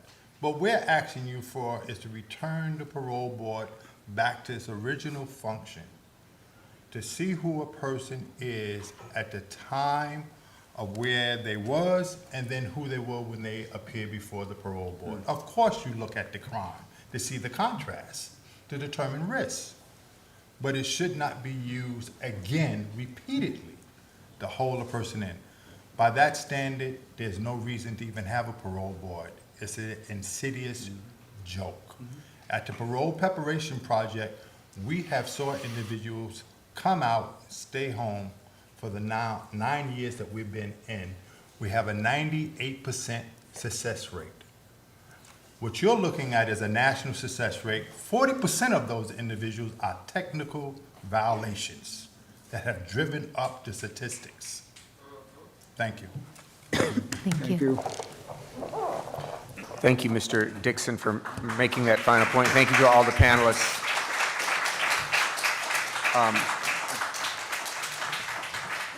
I think that's a really good point, that we have the parole board in place for a reason, and legislators should make it possible that people have the opportunity for the parole board to act and utilize their expertise in as many instances as possible. And that's, I think, what we're discussing today. The next panel is a panel of aging adult advocates who are here today. And thank you in advance for your participation. Christian Gonzalez of the Brookdale Center for Healthy Aging. Alan Cohen of JASA. And Alexandra Bailey from the Sentencing Project. And as we call up this panel on older adults, I just wanted to underscore what we've discussed earlier, which is that the estimate from the combined parole justice bills together would save the state over $500 million per year. As an idea of what this could support in communities, again, this is greater than the entire budget of the New York City Department for the Aging, which supports hundreds of thousands of older adults through contracted services, such as over 300 senior centers, home-delivered meals, case management, and other home and community-based services, including some of which are provided by the representatives here today. So we'll begin with Mr. Gonzalez, and we'd appreciate your testimony. Do we have a time limit on this? Yeah, 3 minutes each. Madam Chair says 3 minutes, so you better listen to her. Let's talk fast. Problem, yeah. All right, good morning, Senators, and thank you so much for having this hearing. So my name is Cristian Gonzalez Rivera, and I'm the Director of Strategic Policy Initiatives at the Brookdale Center for Healthy Aging, which is a research and policy center located at Hunter College at CUNY. So I'm here to testify in strong support of both bills that were mentioned here, and of a fair elder parole process. Our Executive Director, Dr. Ruth Finkelstein, submitted written testimony that makes it very clear that this is both an elder justice issue and a human rights issue. So you have that testimony, and I'll just go into 2 points from that testimony. So why is this an aging and a human rights issue? People in prison exhibit sickness and disability much earlier than people outside. This means that people in their 50s in prison look like people in their 70s and 80s outside of prison in terms of their physical and cognitive health. So this is what you mentioned, Senator Hoylman, and also what Jose Saldana describes so poignantly, and what we call in the aging field as accelerated aging. So accordingly, the average age of death for people in New York State prisons is just 58 years. If New York State prisons were a country, a life expectancy of 58 would rank it in the bottom 10 of countries in the world. In contrast, New Yorkers who are not in the prison system have a life expectancy of 81. A prison sentence that takes 20 plus years off a person's life is tantamount to the death penalty. New York was proud to abolish the death penalty back in 2004 on human rights grounds, and yet, right now as we speak, there are thousands of older people who are effectively on death row in New York. Now, why focus on people age 55 and older who have served long sentences? It's not an arbitrary age cutoff. The recidivism rate for people 55 and older is almost zero. There is almost no chance that they'll reoffend, which means that justice is not being served by denying them the fair chance to state their case before the parole board. What we do know is that accelerated aging, while inside, rapidly closes the window of opportunity for people who could otherwise begin to rebuild their lives outside by getting a place to live, a job, and atoning for past harms by giving back to society. It closes the window of opportunity that determines whether a person will leave prison on their own 2 feet or whether they'll be rolled out in a wheelchair. We also know that the annual costs for caring for people in prison, over 55 in prison, are 2 to 4 times higher than for younger people. And it's about $100,000 to $240,000 a year.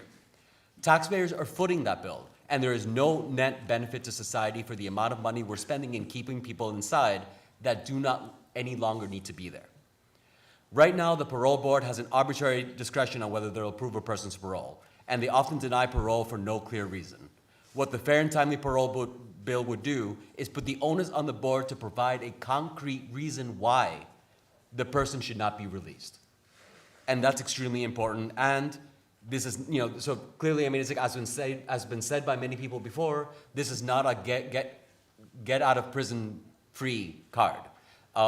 This is simply, I mean, it's like would entitle people who have served 15 or more years and are 55 and above a fair chance at having their parole board consider their case. And this is only fair. Thank you for listening. Thank you. Mr. Cohen? Good morning, Senators.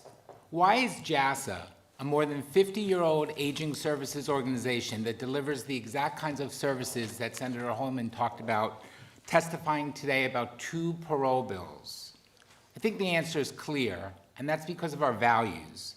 The same values that drive our 1,300 caring staff people to support the health and welfare of over 40,000 older New Yorkers from all backgrounds. We know that with assistance, older adults will be vital contributors to their communities. And that's why we're here today. Because incarcerated older adults who have rehabilitated themselves also deserve this opportunity to contribute to their communities. And as aging service providers, we will be there to provide support once they have returned. Governor Hochul launched a master plan for aging to ensure that all New Yorkers can age with dignity and independence through policies that promote the value of healthy, meaningful aging. These are powerful words, but the experience of older adults in prison tells a very different story, and we need policy change. And I will repeat things that you've heard because they are really clear. 3 things that need to be considered. First, prisons are very poorly equipped to house older people and do cause, as Christian said, accelerated aging. Adults in prison suffer from disease and disability equivalent to people 10 to 15 years older who live in the community. So being 55 in prison is like being 70 on the outside. But even more shockingly, as we just heard, the average age of death in prison is just 58 years old. Second, the cost of incarcerating older adults completely outstrips what care in the community would cost. And third, There is no public safety reason to keep the majority of the aging people that these bills target in prison. Research has shown over and over that paroled older adults are unlikely to return to prison for new crimes. So keeping them incarcerated after serving long sentences undermines equity, justice, and compassion. And it is effectively capital punishment, death by incarceration. So we are here today to ask for justice, and it matters now. The number of incarcerated older adults aged 55 and older has increased at an alarming rate, principally Black and brown men and women, many of whom have been incarcerated as teens or just young adults. These bills do not automatically free people. All they do is give incarcerated individuals who are 55 and older and who have served 15 years to go before a parole board. And that parole board would make their decisions based on whether they have rehabilitated while incarcerated and now demonstrate a readiness to return to the community. We do not want to live in a state that imposes or effectively imposes a death penalty on older adults in prison. We want to work to strengthen communities together. Thank you for allowing me to testify this morning. Thank you. And Ms. Bailey? Thank you. And if you could describe the sentencing project. Oh, absolutely. Well, first of all, thank you so much for having me. My name is Alexandra Bailey. I lead the campaign to end life imprisonment at, excuse me, the Sentencing Project, which is a 30-year-old research institution and advocacy institution that has been at the vanguard of research around our nation's carceral issues. And I'm going to repeat a lot of what people have said, but I actually think what I'm going to do is take the inspiration of the incredible people who came before me and have a vulnerable moment to start. I'm a survivor of what people would consider to be a heinous crime, if you consider the rape of a 9-year-old a heinous crime. That was the first time I was assaulted. I am in contact with the person who did that to me, who is serving a life sentence. I would testify on behalf of his parole tomorrow, emphatically. Because people change. I also am an elected official in Washington, D.C. In my free time, I'm Commissioner Alexandra Bailey, and I chair public safety. The safety of the public is something that I think about deeply. I hear the complaints of citizens who have survived, as you would describe, heinous crimes. And I've had to think very deeply about my role in that system. Here's the conclusion that I've come to. The state failed a lot of people first. We were the first victimizers because there is poverty in my district, because there's a lack of education in my district, because there's homelessness in my district, because there's a poor response to DV in my district, because veterans are left on the street to deal with their PTSD in my district. And that has led, in many cases, to their incarceration. I consider that to be a failure that, yes, I inherited, I did not create it, but I ran for office saying that I would address it. So you have heard about the fiscal savings that will come from this bill. So here's what I would ask you to challenge both yourselves and all of your colleagues to. If you all can hold your hands up and say that everybody in your district has a legitimate first chance, the education they need, the housing they need, the food they need, the health care they need, the response to trauma and violence that they need, then perhaps second chances are not really necessary for your district. But if you can't hold your hand up and say that that is true, then the state is required to offer second chances because we did not offer legitimate first ones. So why don't we take the money where we will give people who are not a threat to public safety this second chance? Why don't we take that money and make sure that our citizens get a legitimate first one?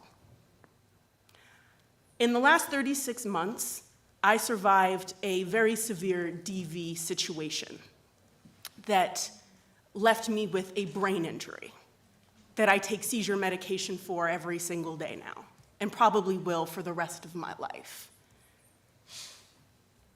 And when I went through that situation, I chose not to retaliate to defend myself.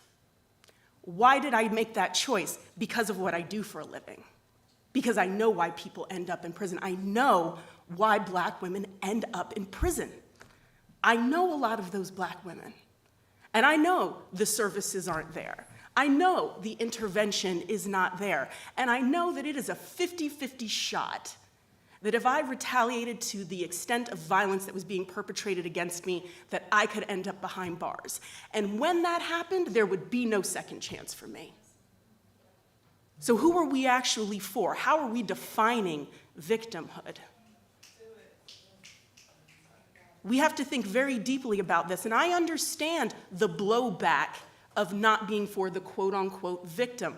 I have had these pieces come out in the news about me, a survivor, because I took a stance that was difficult. But I believe my job as an elected official is to do what is just by everyone, not just by what is going to get me reelected, not just by what the press is going to print. And then you said this morning, Senator Salazar, that risk-averse is something that is natural. When it comes to these bills, which the Sentencing Project is very much in favor of, this isn't a question of being risk-averse. To not pass these bills is to be fact-averse. Almost half of the people serving a life sentence are 50 and older. 1 in 4 is at least 60 years old. That's nationwide. New York tracks this trend. 49% of lifers are 50 or older. Are you going to spend your money turning your facilities into hospice and elder homes, or are you going to allow people the dignity of a second chance that, as we can see, they 100% have earned and deserve? I wish that the person who perpetrated the crime against me was in a state with legislators who would contemplate the issue. You should be very, very proud to contemplate this issue. And I'm very thankful that you are. I hope that you will pass this bill. In regards to the data that you pointed out, the Sentencing Project, we're a group of geeks. I mean, everybody wears glasses. I mean, like we come back from weekends and we're like, oh my God, did you read that report? We need to get a life. But a lot of what they point out in recidivism has to do not with violent crime, but with missing meetings with their parole officer because they were at work, having to perform sex work in order to maintain a roof over their head, which is a part of their parole.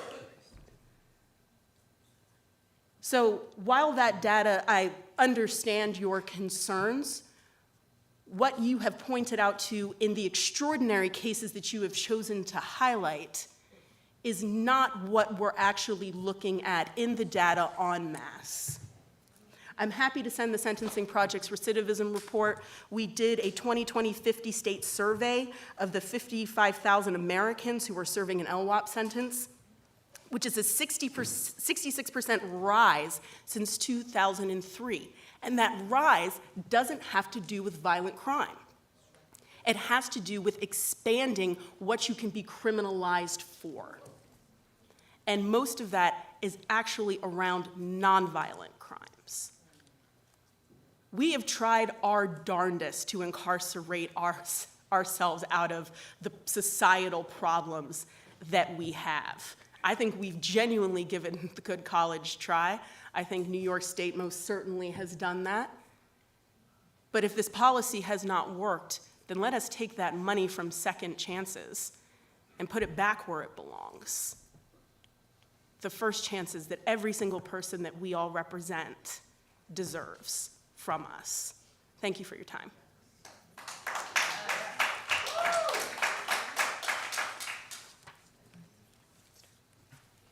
Thank you, Commissioner. It's very good to have the entire panel here. And I would just start off by speaking to you and your assessment of the age of 55, which we know that the New York State Department of Corrections has confirmed with us in a budget hearing that they use that age to designate seniors. So it's in their regulatory framework. But could you tell us what you know about age 55 being like 70, 55 in prison, as you say, is like being 70 on the outside? And if that's the case, what is it like being 70 on the inside compared to what it's like on the outside?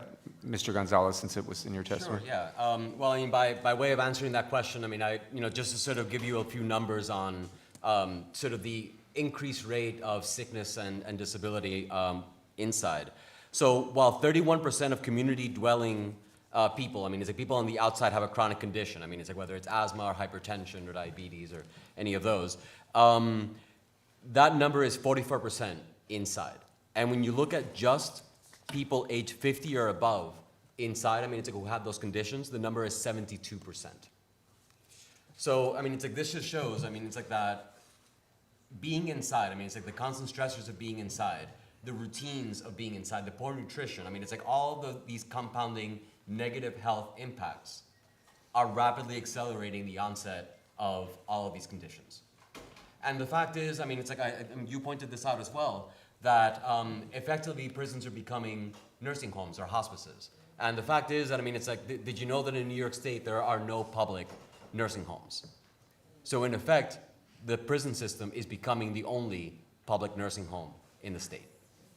And when you are dealing with, I mean, it's like an increasing share of the population that is older. So and they're exhibiting this. nursing homes with bars. Yes, that's right. Yeah. That's exactly right. You know, so, and again, I mean, it's like, as has been pointed out before, the share of people in prison who are 55 and older is actually rising. So yes, in effect, these are becoming nursing homes with bars, as you said, Senator.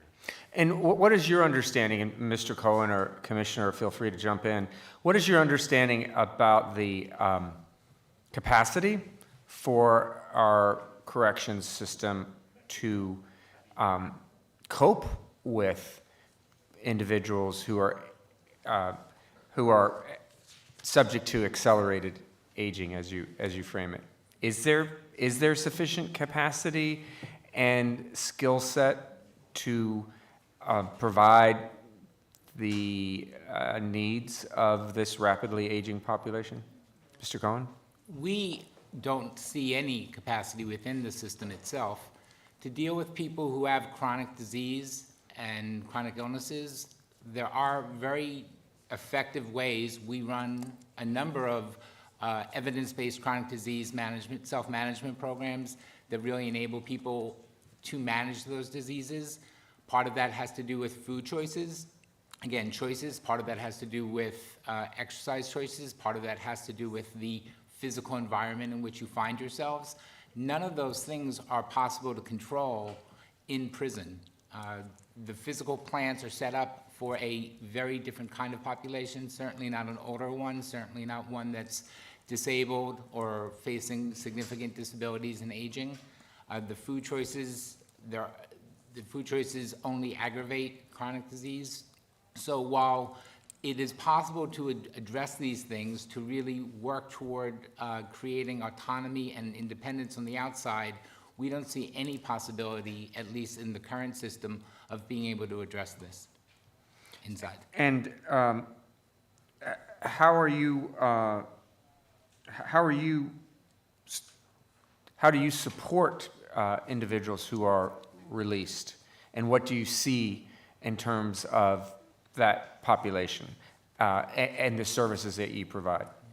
Well, first, I certainly want to acknowledge organizations like Osborne, RAP, the Parole Preparation Project, who have been from day one working with this population and really trying to ensure that when they return, they can find ways to become independent and autonomous. I also want to put it in the context overall, like you hinted at, when we work in New York City, the New York City aging has a relatively very small budget, so the amount of monies available overall for services to address issues like affordable housing and other programs is really small. So we do exist in an overall context where society isn't necessarily putting the kinds of funds that are needed toward aging. With that said, again, we run chronic disease self-management programs that offer the ability to to create the ability among people to really manage those illnesses that they've acquired due to all of these poor conditions. In those cases, we also do leadership training. So not only do they get to get to manage their own illness, but they become leaders and help others. And as what we heard, I think in that first panel was all about how leadership happens among people and the amazing efforts and the impact of that. Second, for instance, we run a Medicaid medical home, so therefore we're able to provide services directly that help people manage and maintain their illnesses, and so that's a key area where people come from. We also are a provider of 17 older adult centers. These are places where anyone can come into, they can receive nutritious meals, they can participate in activities, and they can be welcomed back to community. We also run a grandparents resource project that obviously also addresses both the families of people, many of whom have parents who are incarcerated. And again, it's a way of welcoming people back in and ensuring that the families have the resources they need to be able to welcome people back. So those are just a few examples. Are there any trend lines that either of you could identify in terms of whether the accelerated aging, has that been a constant feature of our corrections system, or is it made worse by other factors? It has been. Thank you, Commissioner. And thank you for your powerful testimony again. It's my honor to be here. Thank you. As long as we have been tracking the data of what is available, and our data really kind of starts to get good around the 1970s, is sort of when we really get solid things. As long as we have been tracking it, what we know is that prison is a health-suppressing environment. Obviously, that is going to operate differently per individual. Women, LGBTQ individuals have specific needs that drive the aging harm disease differently than people who identify or live as men. But the data has always shown us that this is a health-suppressing environment, and the cost of healthcare is only rising. And that is for everyone. But in prison, there's probably about a 5 to 10 factor compound of what it actually takes to get the level of care that you would need inside. And as a matter of fact, in a lot of the states that I've worked in, people who are the head of medicals at MDOC have actually encouraged lawsuits so that they can try to get the things that they need to not violate their Hippocratic oath. I've met so many medical professionals who work in prisons who actually are very troubled in terms of the oath that they have taken and that they cannot deliver. I was wondering, Commissioner, if you had, and I'll finish with this question, if you had any opinion or perspective on recent news that over 750 women formerly incarcerated have filed claims under the Adult Survivors Act here in New York for the sexual abuse that they endured over decades across New York's correction system. And was that surprising to you, that number? No, unfortunately, not at all. The Sentencing Project works in all 50 states. I have been present at prisons that have been shut down because there have been multi-million-dollar lawsuits for what is rather grossly known in Michigan as the touch me money. They actually shut down that entire facility because it was essentially turned into a brothel. If we're going to expand what we're talking about in terms of aging, trauma, parole, and health, what women experience specifically, and the rate of incarcerated women has jumped by over 400% since 1980. with life sentences being doled out at a higher rate than ever before, because we have included nonviolent crimes in extreme sentencing. And not only do they lose their children lose them. We send them to places where, more often than not, as you have seen, sexual assault of various kinds is present, which is its own health and human risk. But that is also what helps drive the rate of suicide amongst women in prison. So offering people an opportunity to go home, some glimmer of hope at some point during their incarceration, seems to be a very small ask, as I said, given our overall institutional failures to protect and care for those who are within our jurisdiction. Thank you.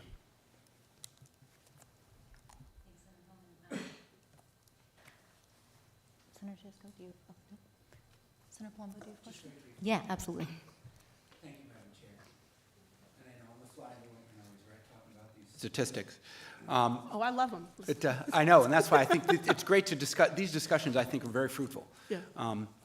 And so, in that study, and there's some of the numbers that were suggested that were almost insignificant regarding violations of law, I guess, after people over 50, and I'm 52, by the way, you guys are all younger, but I'm not that old, so.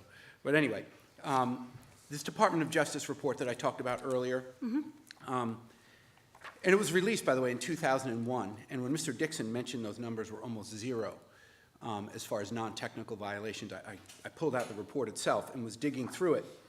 So it was released, a little over a year ago, and I think it's important to note that, I don't know if this was necessary, I think this is just simply numbers that were produced by the DOJ and the Bureau of Statistics, and there were like New York, Pennsylvania, New Jersey, Georgia, Florida, California, Oregon, Washington. They were included. They were parts of those 24 states within this study.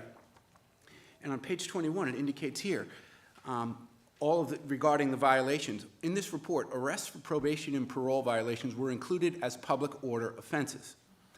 Excluding such arrests from the analysis would have a small impact on the recidivism rates.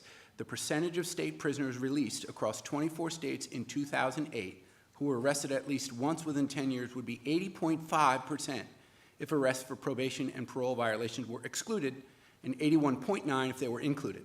In other words, 98% of released prisoners who were arrested during the 10-year follow-up period were arrested for an offense other than a probation or parole violation. And I found further within the study,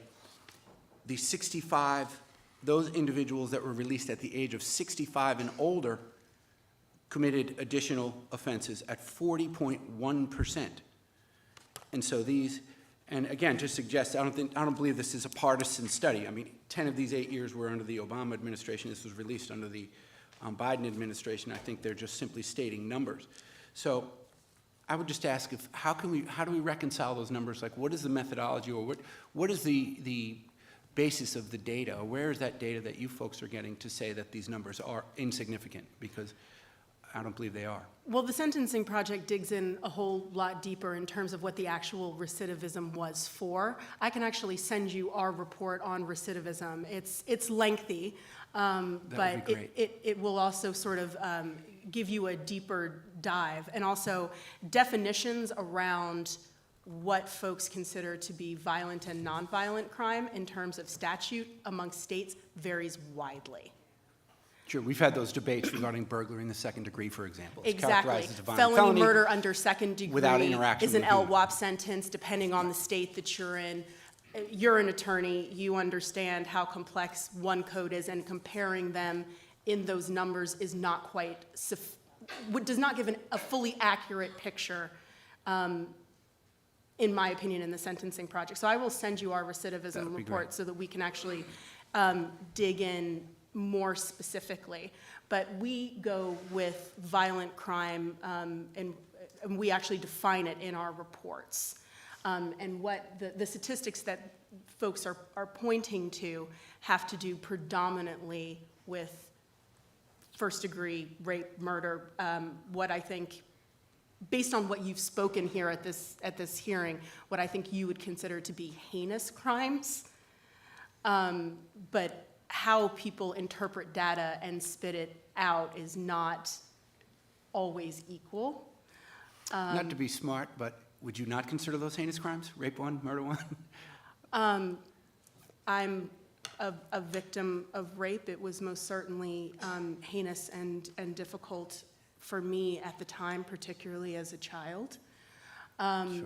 I do not, however, believe that the person who did that to me should be excluded from a bill like the ones that you're considering, for the very simple reason that he was also a victim first. And perhaps if we lived in a society where when he was victimized, there was some place he could have gone to talk about it, to heal his trauma, maybe I wouldn't have been a victim too. But because the money doesn't go there, it goes to hold him in prison for now well over 20 years, when I actively don't want that. You know, You're a brave person to say that sort of stuff. I don't think it makes me a great person, and there's actually a lot of studies now done on victims of violent crime, which I have actually taken part in some of those studies, which I can also send you, about what it is we are actually demanding. And it doesn't have to do with incarceration. You know, the protection that I want for society, as someone who chairs public safety, is to get to the bottom of why people are doing certain things. And locking them in a cage as if we didn't fail them first to bury our own sins is not an effective public safety strategy, in my very well-informed opinion, both as a survivor and as somebody who works for a world-renowned research agency. Yes, they're heinous crimes. Should they be excluded? Absolutely not. Absolutely not. And just to share one other story, I mean, when it comes to women defending themselves against DV, part of the reason that I didn't defend myself is because I knew what I would get prosecuted with. If that went even a little sideways, if I fought back. There's a lot of studies about women becoming, women are no longer considered victims the second they fight back. It's a very laudable position for you to take that, to say that, as I said. I don't know if I necessarily agree with you. I don't know if every victim would agree, because having dealt with many, many victims over the years, but as I said, that's a very brave thing for you to say. Go back and visit your victims 20, 30, 40 years later. Maybe many of them have healed, maybe some of them have not, but everybody being able to be heard before the parole board on both sides with a well-executed opinion as to why the person is confirmed or denied is a requirement of a transparent justice system and has nothing to do with whether or not I'm a good person. You know, I would save a kitten from a tree, but that's not what we're here about. Sure. And just as a quick follow-up to that, because it seems as if you don't think incarceration is the answer under any circumstance. So in that regard, how do you explain that when there are high recidivism rates for sex offenders generally? When this person is not incarcerated, how do you explain that to the next victim? That this person's out because we want to really deal with their childhood troubles, which is the root of, we're painting with a broad brush here, and that's a terrible thing. But unfortunately in our society, removing you from society is kind of the only answer we have, because these folks have not rehabilitated themselves. So how do you explain that to the next victim that would not have been a victim had that individual been held? Well, one, I'm not claiming that accountability is not required. That's not a statement that I have ever made, nor would I ever make. Accountability very frequently is required. However, permanent punishment is not statistically backed up. There are many studies on victims say that overwhelmingly this is not what they want. And as has been pointed out by my colleagues, this is not a get out of jail free card. This is not throwing the doors open. We're asking for a 20-minute conversation where somebody who is aging and elderly has the opportunity to not cost the state money and die with dignity, or that somebody who has served a very long time of accountability has the opportunity to go before the parole board and require the parole board to state clearly why it is or is not granting parole to this particular person.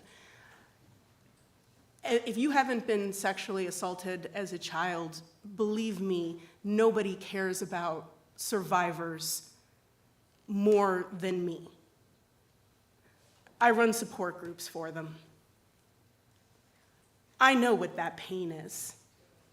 And with respect, the lawyers who come in, if you haven't lived it, I respect that it probably had a lot of secondary trauma on you, but you have to listen to what those of us who have actually been through it want, and not just those who agree with you, those across the spectrum.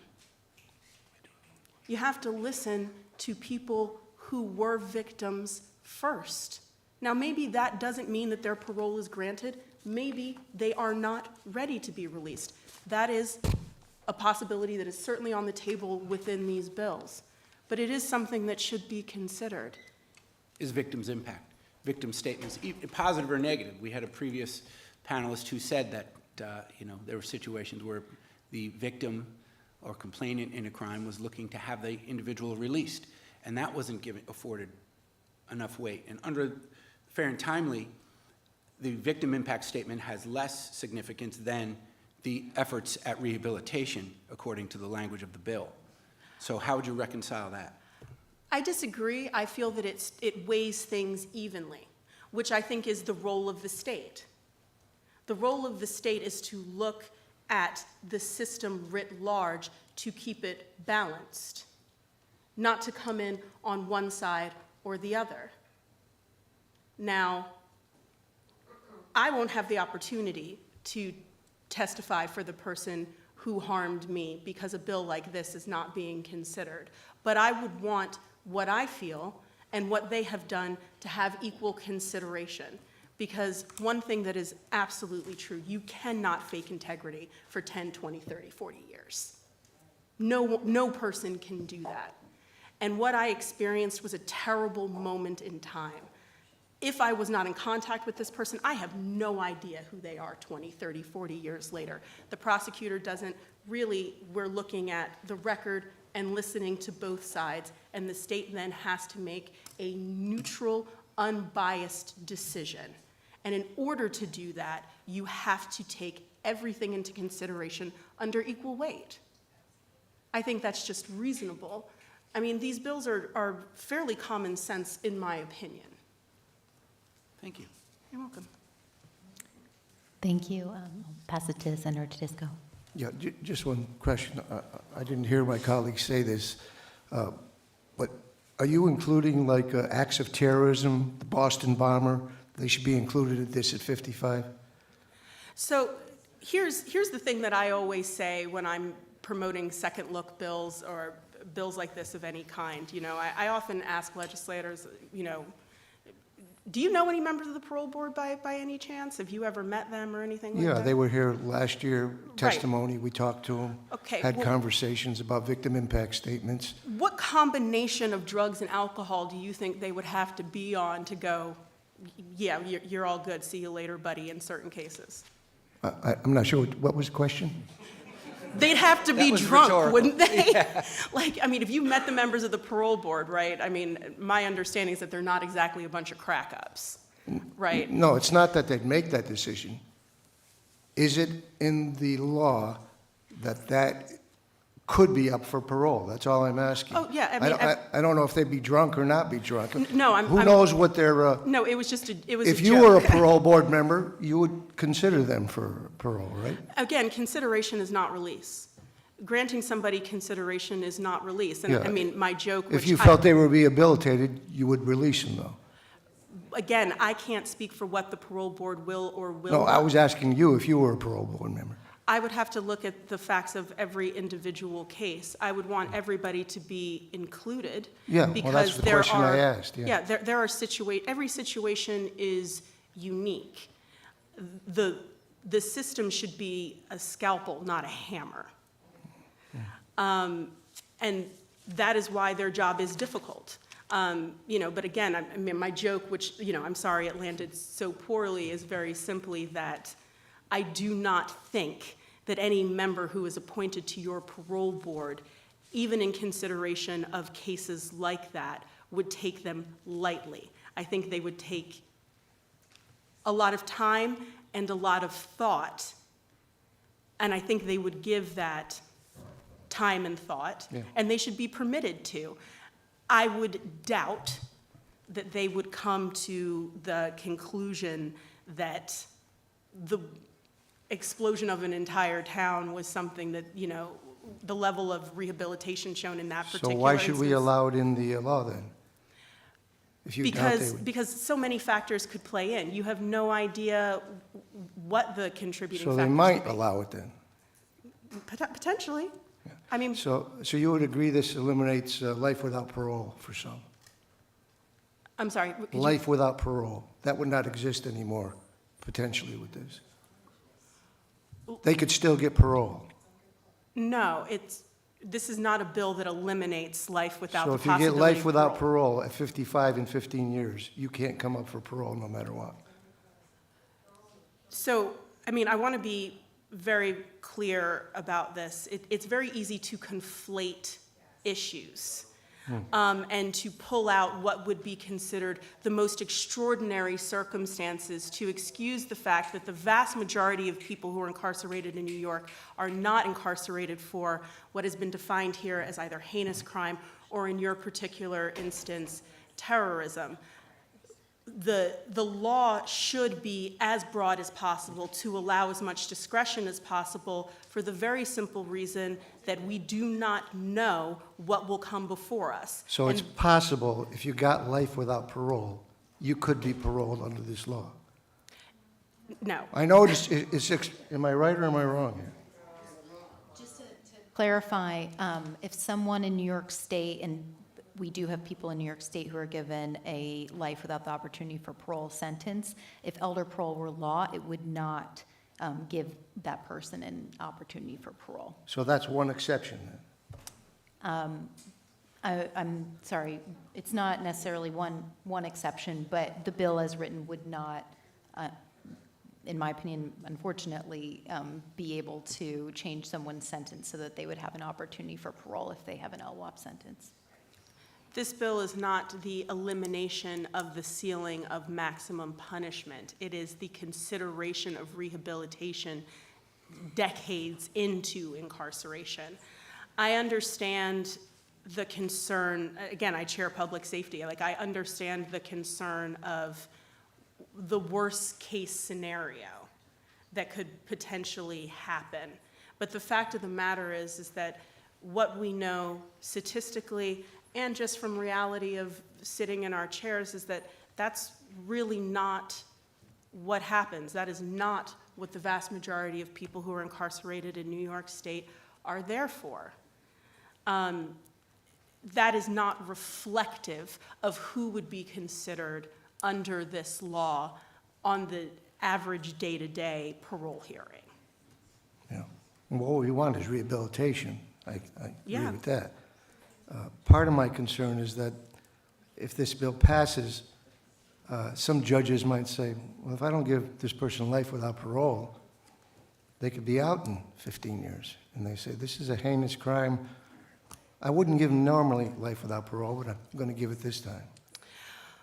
I mean, again, we can't predict what judges would do. My personal feeling, for what it's worth, when I am passing what we call resolutions, is to consider the rightness of it and the justice of it and the utility of it, all of which has been more than demonstrated here. But And trying to unintended predict what every consequences actor is sometimes. going to do is a futile exercise that will keep us from making progress where we need to make progress. Now, if at any point during the process after the hopeful passage of this bill, there are avenues that need to be addressed, tightened, gone back and revisited, that is something that this legislative body is more than capable of doing. Thank you. You're welcome. Thank you. I have some questions for all three of you. I'll start with Commissioner Bailey. You had mentioned during your testimony, or at least alluded to, cost savings to the state from that we would see if people were not needlessly incarcerated for longer than necessary. If more people had the opportunity for parole, especially older adults who are increasingly likely as they age to develop health conditions, how would you assess potential cost savings to the state, maybe how those resources could be used? Do you have thoughts about that? I think the cost savings are going to be realized in a multitude of ways. As with most departments within government, staffing is always one of the major costs and major issues. Your Department of Corrections, like departments of corrections across the country, particularly post-COVID, are having trouble recruiting and retaining staff, and certainly having that staff be in an environment that is sustainable for them. In allowing people who frequently require a lot of attention and a lot of care the opportunity to be back in the community, you're actually going to be taking a lot of pressure out of your system in that regard. In addition to which, overcrowding of facilities, the cost of medical care, all of these things are going to go down. Our fine friends at RAP have given you extraordinary numbers on your potential savings, which I believe was in the $500 million range year over year. Friends, was that about right? Yeah, okay, thank you. Of $500 million year over year, which is significant. I can tell you what we have done with a lot of this savings from the Incarceration Reduction Amendment Act in Washington, D.C. We opened a part of the mayor's office, which is about violence interruption.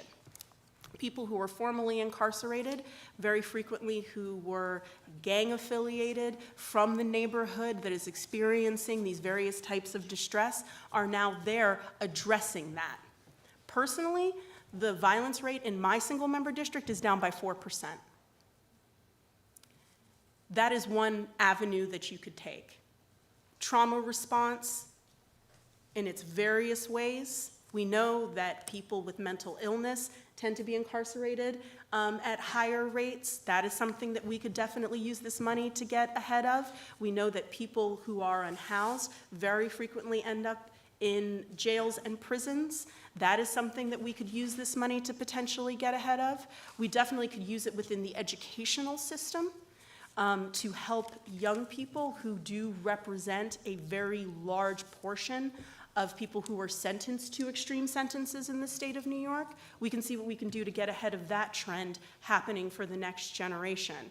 I'm sure the teachers in every single one of your districts would appreciate the additional help and support in supporting their students' education and mental health. I mean, those are just a few ideas off the top of my head. I think we're woefully inadequate when it comes to domestic violence response, and obviously that's a personal cause of mine, in terms of how we actually respond to that, and allowing safety for people who are experiencing it and their families, and allowing them to move on. These are all things that this money could be, used to realize. I think the biggest challenge from this bill, if the very wise decision to pass it is made, is all the districts arguing over who needs what. But those are all things that have been done with savings that have been realized from departments of corrections, and done to great effect, and I would argue to better public safety outcomes. I just wanted to correct the record as a sponsor of the bill. 15A, elder parole, it does effectively eliminate life without parole because there is a notwithstanding any other section of the law clause that would apply to sentences of life without the possibility of parole. So it's only, of course, a chance at parole, an opportunity at parole, but it is not, it would override that current sentence.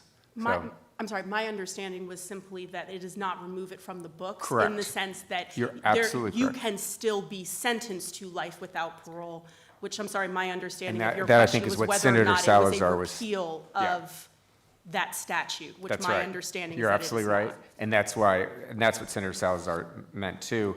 But thank you, Senator Tedisco, for explaining your question further. And in fact, that is the impact of this statute. Thank you.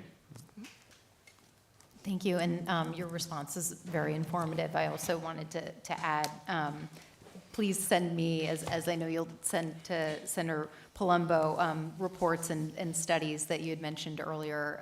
I deeply appreciate it. We actually have a repurposing of prisons study coming out in 2023, so I will send that along as well, of both the space and the money. Excellent, thank you. I have a question for Christian. I'm curious if you think that the potential release of elders that would be made possible by this bill, by the elder parole bill specifically, could improve public safety compared to the status quo? And if so, would you mind speaking to specific ways in which you see older adults, especially formerly incarcerated adults, if you can speak to that, contribute positively to public safety? Yeah. I believe that there are people who can speak much better than I can to exactly that question. But what I can tell you is that people do change as they grow older. I mean, it's like they change developmentally in extremely important ways, which is one of the main reasons why, I mean, it's like from a sort of developmental perspective, it's not right to judge a person who is 55 on who they were when they were 17. But one of those ways in which people change is that a youngster who might be impulsive is much more reflective when they get older. And it's that kind of reflection that's really needed to be the kind of glue and the kind of gel that holds societies together. Because when you think about it, I mean, it's like we're a very individualistic society. I mean, it's like everybody's sort of out for their own and, what they need to do. But the people who are back home in communities holding together the tenants associations, holding together like my grandma did. I mean, it's like my family. I mean, it's like my family's from Cuba. My parents had to work really hard to get into the middle class and get me to where I am today. Grandma was at home holding this together. There are many people, I mean, it's like of lots of different, that have had lots of different life experiences, long life experiences, who have that role of bringing people together. And the fact is that the people who have been through prison, I mean, it's like this is the kind of extreme environment that really forges a strong personality. And to have that kind of person with a strong personality and that kind of courage to be in a community and being that glue is what we need more of. Thank you. And if you want to be impulsive, your knees don't allow it anymore. And a question for Mr. Cohen as well. I've met individuals who are currently incarcerated, particularly at Fishkill Correctional Facility, where there's a higher number of individuals with long-term health conditions and aging adults who, even after being granted parole, are often still in custody in a facility because ostensibly due to their crime of conviction, they are denied placement in housing that they would need as someone with a long-term condition, right? Someone even in the long-term care unit at Fishkill. I'm curious if you are familiar with cases like this where someone who is aging and or has a long-term condition is denied services, not by JASA, but in general, and particularly housing. And if you have thoughts about that, the impact on society, on these individuals, or any other thoughts about it? Thank you for the question. I think what we know is aging with independence and dignity in community requires a complex, comprehensive set of supports and services, including affordable housing. What we see today is that we are, as a community, as a society, in crisis. And this is a challenge that we need to address. We have challenges recruiting, retaining staff. I'm answering this really in the question of what will we do with this new windfall that we should find? We need to we need to build more housing. We do need to provide additional services that, for all of older people to age in society and age well. Once people return to the community, they too can take advantage of and be part of different types of housing. The question in many cases, though, is as they come out, they find themselves at the back of a 10-year waiting list for people who have been waiting for housing. They can't get on that waiting list before they come out. So we face a challenge that we face for all of society, and we need to really address that as quickly as possible, because we know how to serve people.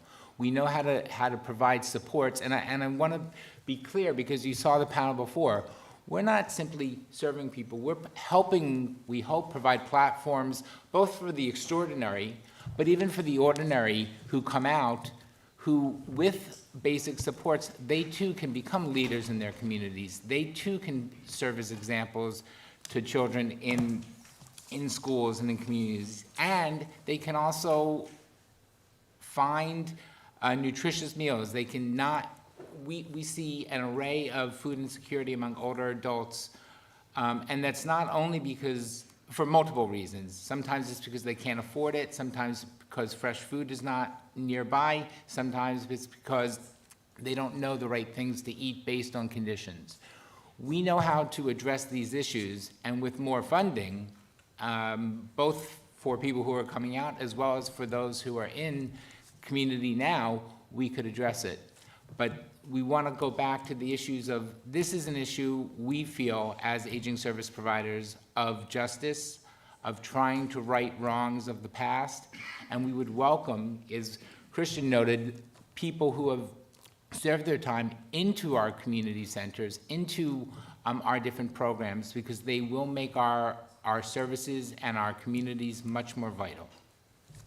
Thank you.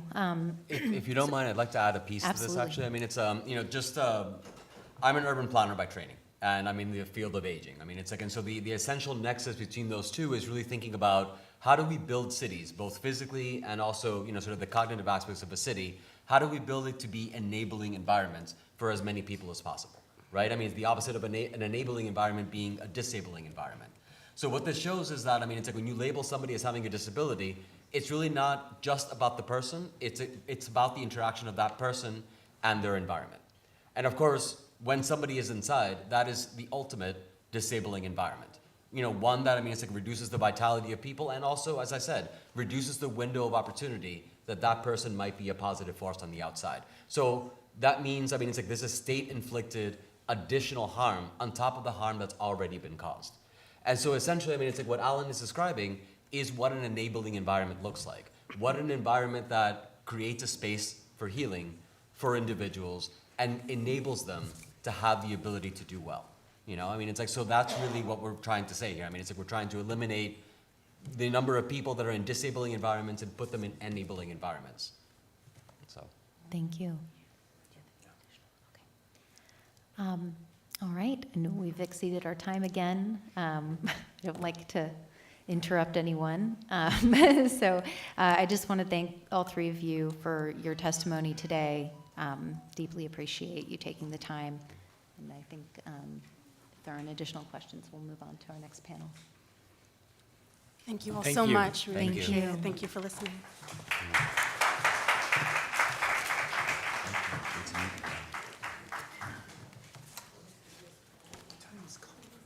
It's at 1, and it's 12:44.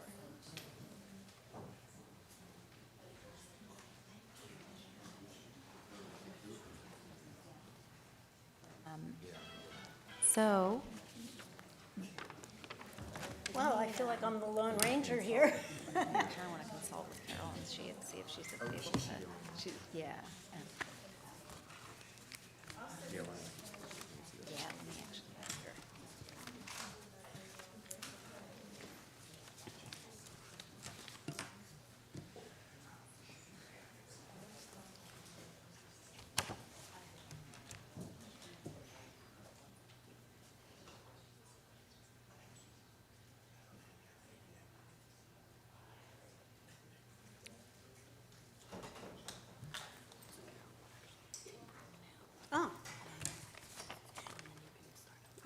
but I'm guessing I'll still be the Lone Ranger.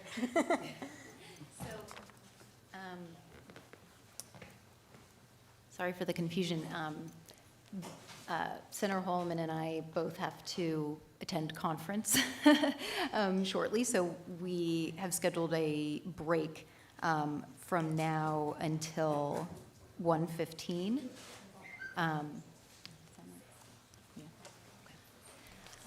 So we will start again at 1:15 with the third panel, Commissioner Shapiro.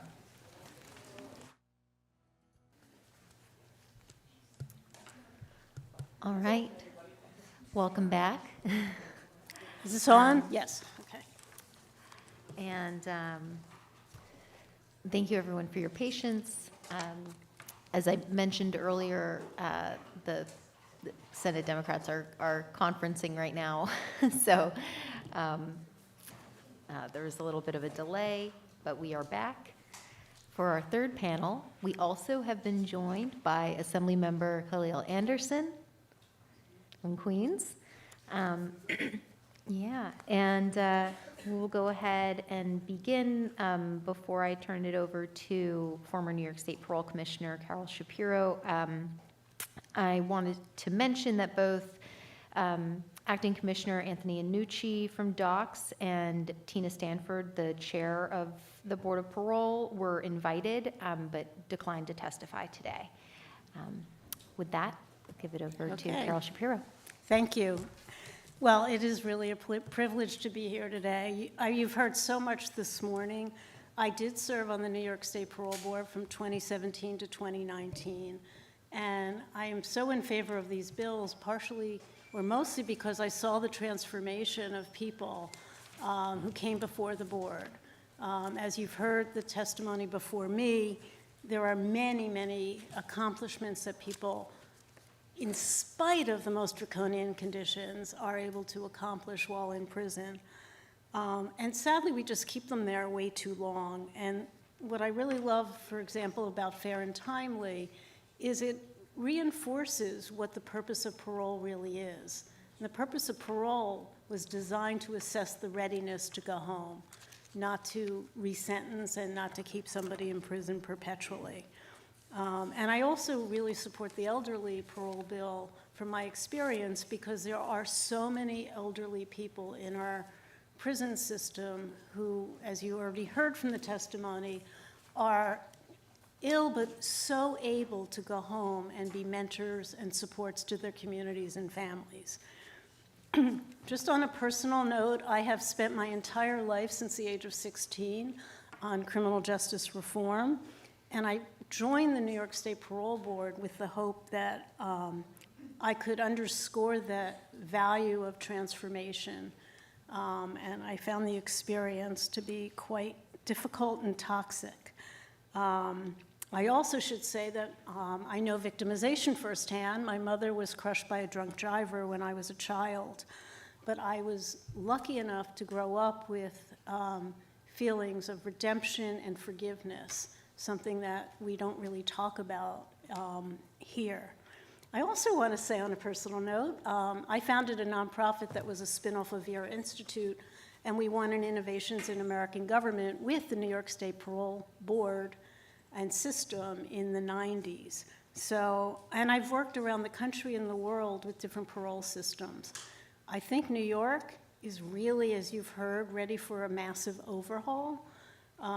I think DOCS needs to do a much better job of preparing people for the interview process. If it weren't for Parole Prep and some of the other nonprofits that are working in our prisons, many people are not prepared for the interview through no fault of their own. We haven't talked about it, but you know, the conditions that people go home with, whether it's under Fair and Timely or if they get out under the Elder Parole Bill, the conditions are set by the Parole Board.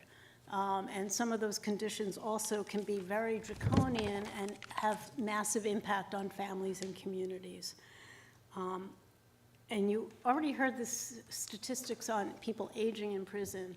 My own research showed that by 2030, 20% of our seniors will have their geriatric care in our prisons, and that's a national number. So I just think these bills are imperative right now to bring some transparency and fairness to our parole process. I have categorized my own experience, and I'll speak only from myself as a commissioner on the parole board, as experience conveyor belt justice. I don't think you can imagine the piles of paper you have to deal with right before a meeting, an interview. I don't think you can understand the volume of people that we see in any given day and the travel required around the state. And I certainly agree that an in-person meeting is a very different experience than a video teleconference. But regardless, we need to be treating people with respect when they come before us.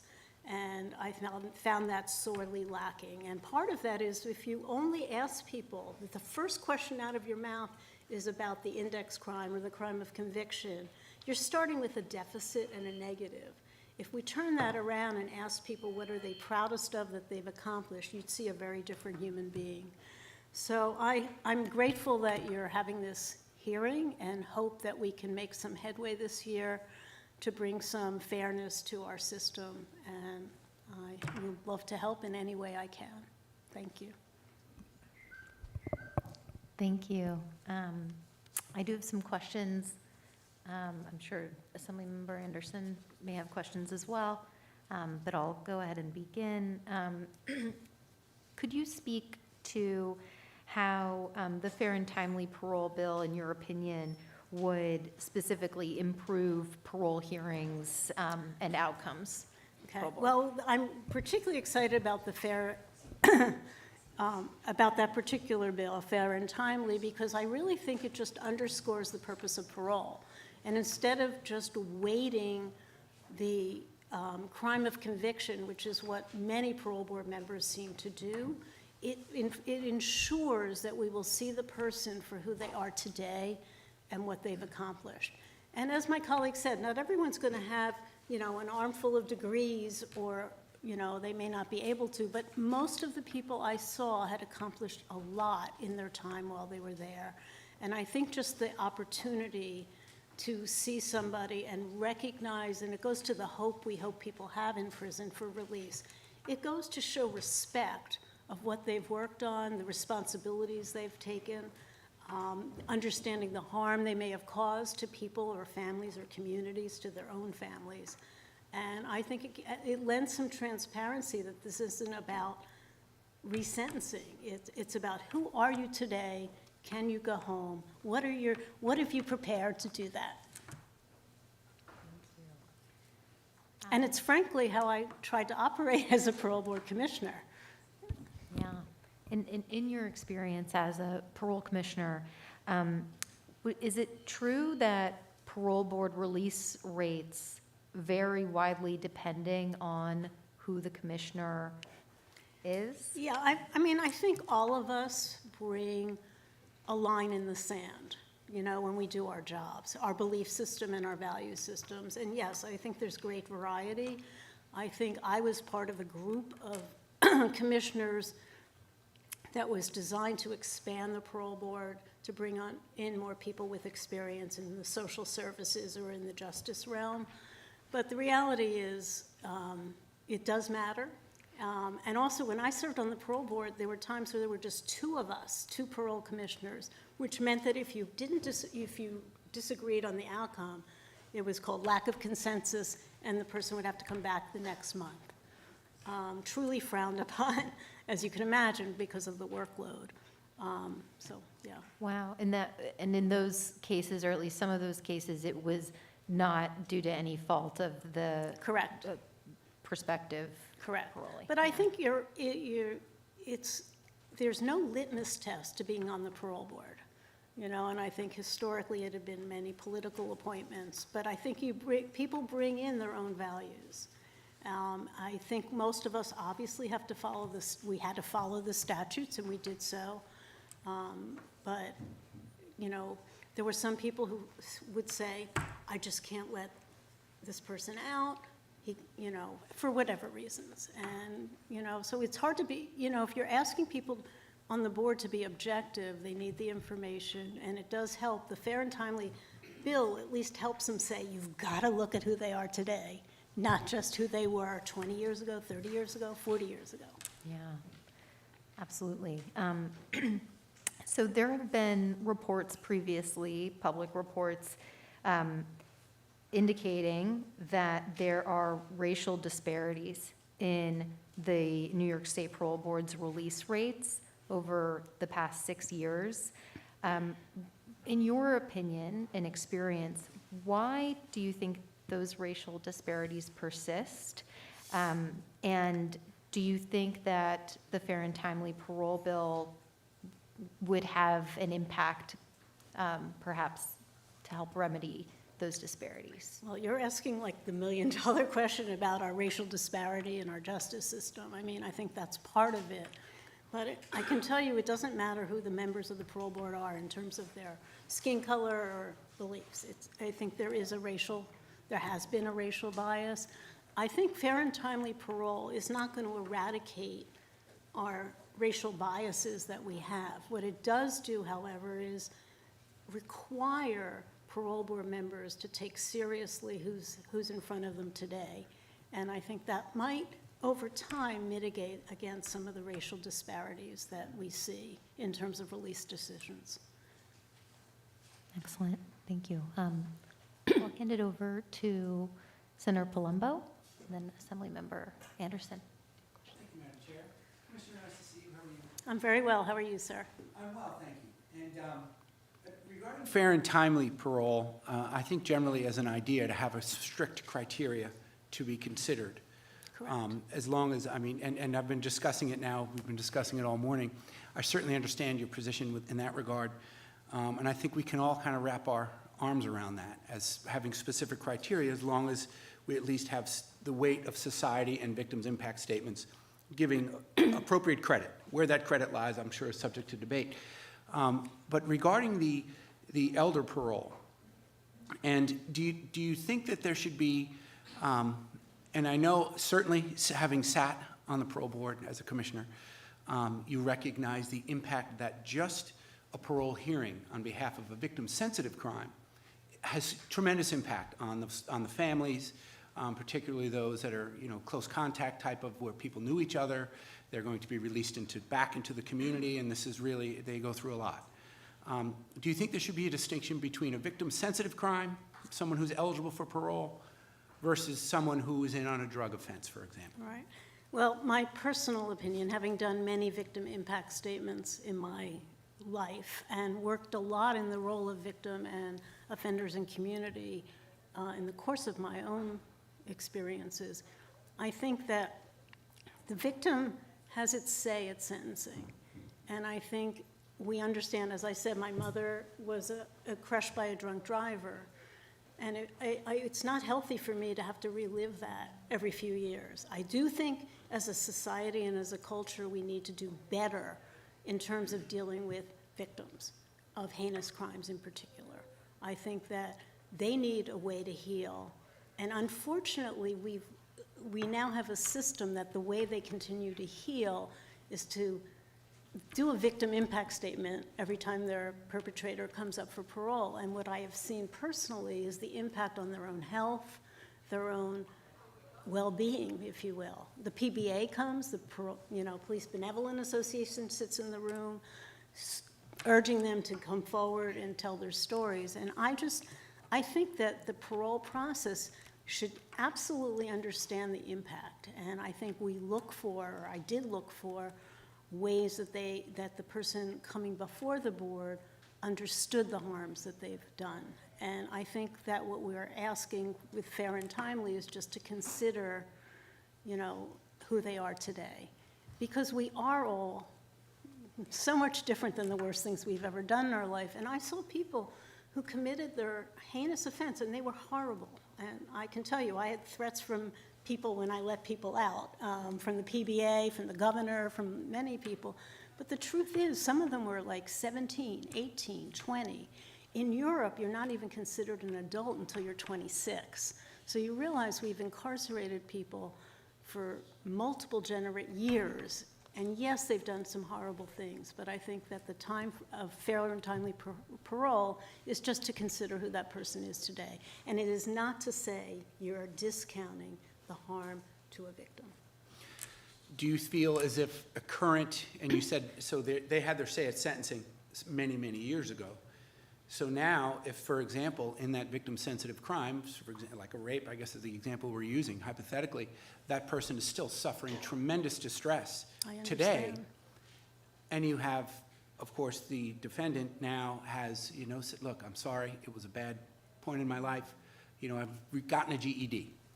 Do you think that they should have equal? I mean, I guess it almost sounds like you're saying that the impact statement was still going on in their life is almost not important. Well, Or actually, I'm not saying not important, but that was a poor choice of words. But you know what I mean. It should not be a contributing factor or a factor that's considered heavily regarding release of that individual, because although they destroyed this person's life, they're doing better. You see what I mean? And I'm not being flip. No, I quite understand, but I think if you look at the purpose of our sentencing and punishment paradigm in the U.S., the idea is that you do serve your sentence and you do move on with your life. And I'm suggesting the same thing needs to happen to victims of heinous offenses. Where were they? It's victim work started as a part of the Office of the Prosecutor. It was designed to get victims to testify. My suggestion and ways of thinking are we have to do better by them beyond that. And I agree with you. Look, as I mentioned, my mother was crushed by a drunk driver. And a rape or some of the other heinous offenses that I have bore witness to in my career suggest that these harms really do take a toll. And I'm just suggesting I don't think keeping a person in prison is a way to heal that victim. Understood. But I understand your perspective. I just don't agree with it. That's why we have these discussions. Thank you, Fair Commissioner. enough. Assemblymember Anderson. Thank you so much, Chairwoman, for allowing me to crash this Senate hearing to talk about such a very, very important subject matter. And I thank you, former Commissioner, for being here this afternoon, answering some really critical questions about two bills that I've received a lot of feedback about and from my constituents. I get letters in the mail every so often from constituents who have served a significant amount of time in incarceration and are looking to these bills to provide them an opportunity to see life outside. So I have a few questions in regards to the two bills. In your testimony, you mentioned the cost to detain individuals who are eligible for elder parole. Can you speak a little bit to why that cost is extraordinary? For those who are just tuning in her testimony, it costs anywhere between $100,000 and $240,000 per year for an individual who's incarcerated who is advanced in age. Can you speak a little bit to those costs? Well, I think some of the former panelists did a much better job than I'm able to do, but the reality is as you age in prison, your health issues exponentially get worse. And I think the cost of maintaining people, who have serious health issues in prisons, if they are not a risk and if they, serve their minimum sentence or in the elder parole bill are 55 or older, just provides that mechanism for them to go home. It is money that actually, and I think we heard testimony, can be rediverted back to the communities most in need. Yeah. Yeah, absolutely, Commissioner. And when I had visited some state prisons across New York, just seeing individuals who are advanced in age, either using wheelchairs or in and out of the infirmary, I can imagine that those costs would be incredibly high, but I did not know it was this high. Yeah, it's really high because you also have, I'm 68 and I can tell you all the medical issues that you start to face as you age. Absolutely. And I think, and it's been talked about, the impact of the environment, the food, the lack of hope to go home is paramount. And I think that we've created this system of oppression in our prisons, and we've created this industry that just keeps it going.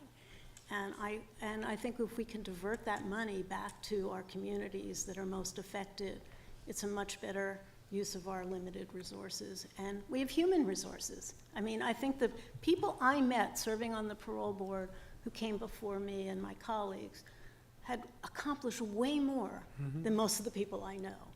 They have just worked so hard to learn about themselves, the harms that they, inflicted on others, the impact on their own children of the incarcerated. It deserves recognition. Fair and Timely does that. Elderly parole just says, look, you're an older person, you've served, a good period of time. Who are you today? And if we can release you safely in the community, it's a wise financial choice for this state.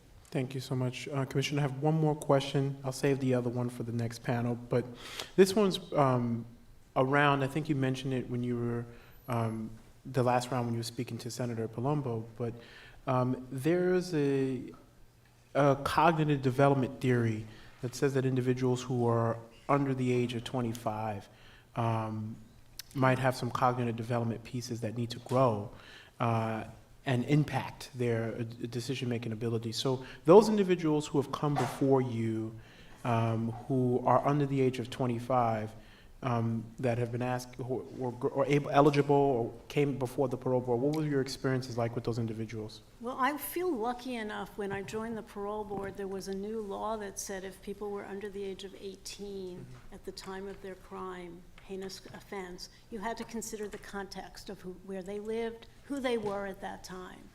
I think it should be extended beyond 18, but I think it's really important. And when you look at Europe or you look at some of the developed countries, they recognize that people don't have the cognitive decision-making abilities that you have as you get older.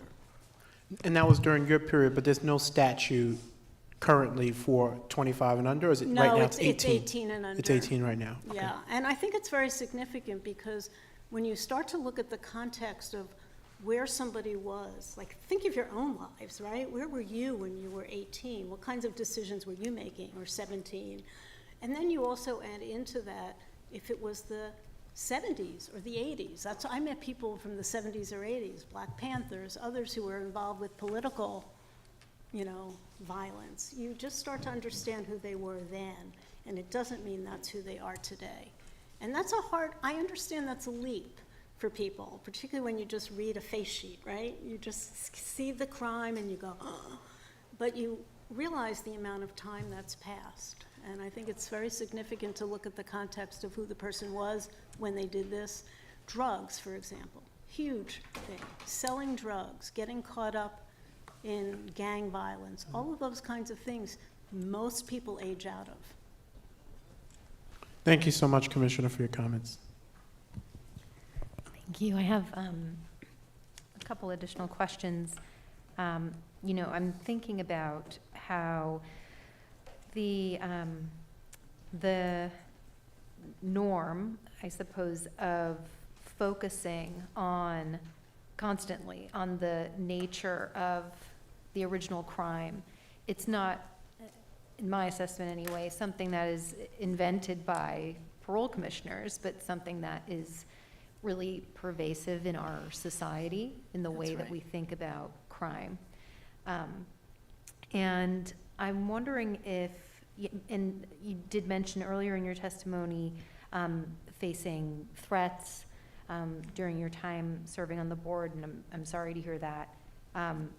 Did you find that commissioners, whether yourself or others, were fearful of releasing people who may have deserved release when they came before the parole board, but were fearful of releasing them solely because of potential fallout and that focus that so many of us hold on to on the crime of conviction? You raise a really excellent point, and I do think, and I'm not maligning any of my colleagues by saying this, but a number of my colleagues are serving now without reappointment. It is a political appointment. You don't really want to be on the front page of the Post, or you really don't want a police commissioner or a governor saying, I can't believe this person was released. So yeah, I do think they're are people, and you have to be a strong person who can maintain objectivity if you're going to serve on the parole board. It should not be tied to your job security. It should be tied because you really believe you're a good person to make some judgments about somebody going home.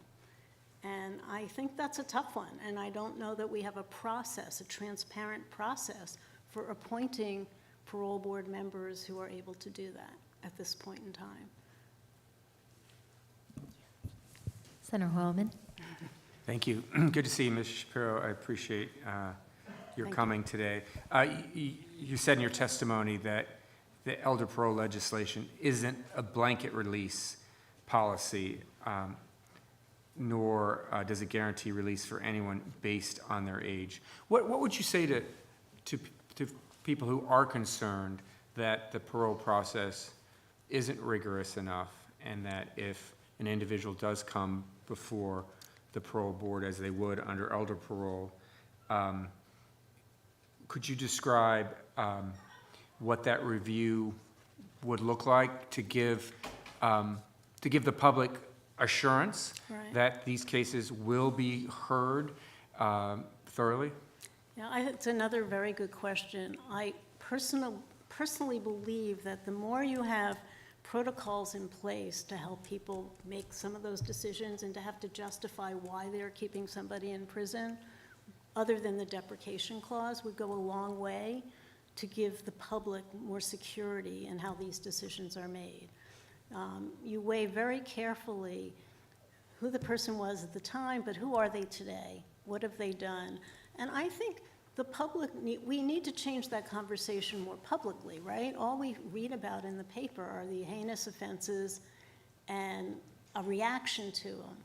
I think the more stories we tell about the successes of people who are released, particularly the elderly, the more we will have the confidence of our public behind this. And I do think there are a bevy. I mean, New York City is very rich in resources, but I think there are a lot of resources in this state to help people make that transition home. And one other thing I would do, and I would hope all commissioners would do, is ask people what would help them. What would help you when you go home? Which is a very strength-based approach as opposed to deficit-based. And I think those kinds of things will add confidence. And the more stories we tell from family members, the communities of which people are returning to, those kinds of stories will help chip away at this blanket fear we have of people coming home from prison. Thank you. That's all my humble opinion, I want you to know. Well, I don't have additional specific questions, but if there is anything else that you would like to No, add. I just want to thank you again for serious consideration of these bills. And I left the parole board largely so that I could really bring parole justice to forbear. Thank you. Thank you for using your experience to do that.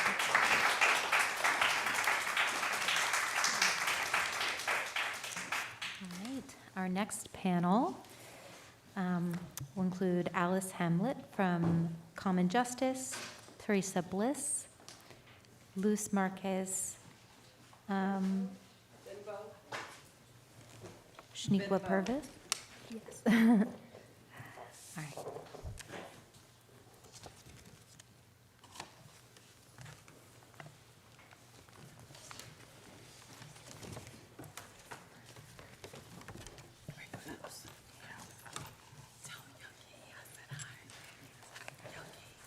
Take as much time as you need, but feel free to begin when you're ready. Okay, thank you. Oh, yeah.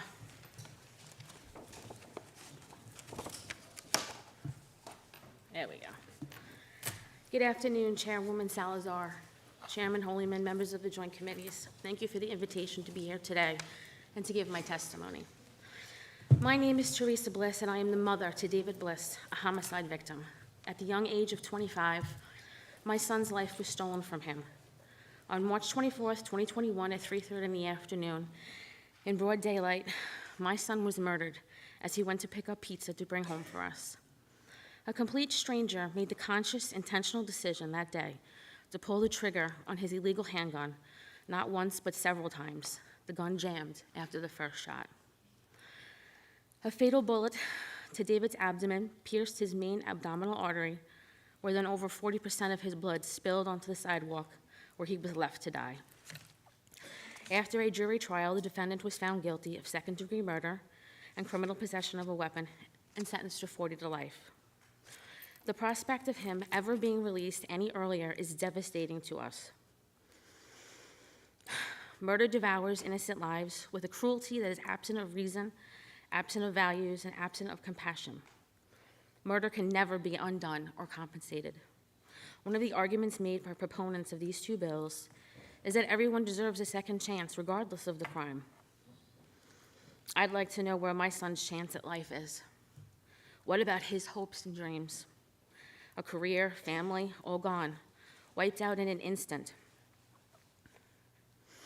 As far as I'm concerned, all these incarcerated individuals have a second chance. They're alive. No, we don't have the death penalty in New York. So all these murders' lives are spared, unlike my son's and the thousands upon thousands of victims in this state. Instead, they're in prison, eating, laughing, watching TV, playing basketball, listening to music, visiting family members. Where are my visitations with my son now? You know where they are? They're with his ashes in his urn that sit on a memorial table. There is no expiration or end date on justice. These bills are essentially ending any form of justice the deceased and us as co-victims have. Just knowing they could be paroled earlier or granted release upon their very first interview before the Board of Parole is re-victimizing and causing more trauma to families. We are already often neglected by the criminal justice system. It's about time more voices be heard and validated. Senator Salazar, in the May 9th committee agenda meeting, you stated in part, the parole process is really about the life of the person who is eligible for parole. With all due respect, that's where you're inaccurate. It has very much to do with all the victims involved. Senator Hoyleman, in your recent op-ed in the Daily News regarding the Grieving Families Act, you stated reckless or negligent individuals must be held to account when their mistakes claim an innocent person's life. It can mean the difference between them learning their lesson and doing more harm. We shouldn't be giving bad actors a free pass. So if you would apply this recklessness or negligence, how could you possibly not apply the same exact notion to an individual who commits the intentional act, such as murder? At present, New York has established statutes and sentencing guidelines used in the criminal justice system. They're essential. One has to question that given the language in these bills, what would be the purpose then in a judge's role in determining and subsequently handing down an appropriate sentence they deem fit for the crime? Second-degree murder carries a 25 to life sentence. If these bills were to ever be enacted, in essence, what they're doing is undermining a judge's authority, expertise, and significant responsibility of sentencing under the current sentencing guidelines. Under fair and timely parole, you're changing the current guidelines, is what you're doing, and essentially removing indeterminate sentences. The families didn't ask for this life sentence of agony and pain. And our loved ones who were stolen never asked for their lives to be taken either. Those that committed murder did know. They did ask for this life. They chose it the minute they made that decision to take an innocent life. They knew the consequences. We all know. Murder should unequivocally be the exception to these pieces of legislation. You take a life, you really should do a life. Evil shouldn't be awarded freedom. Thank you. Thank you.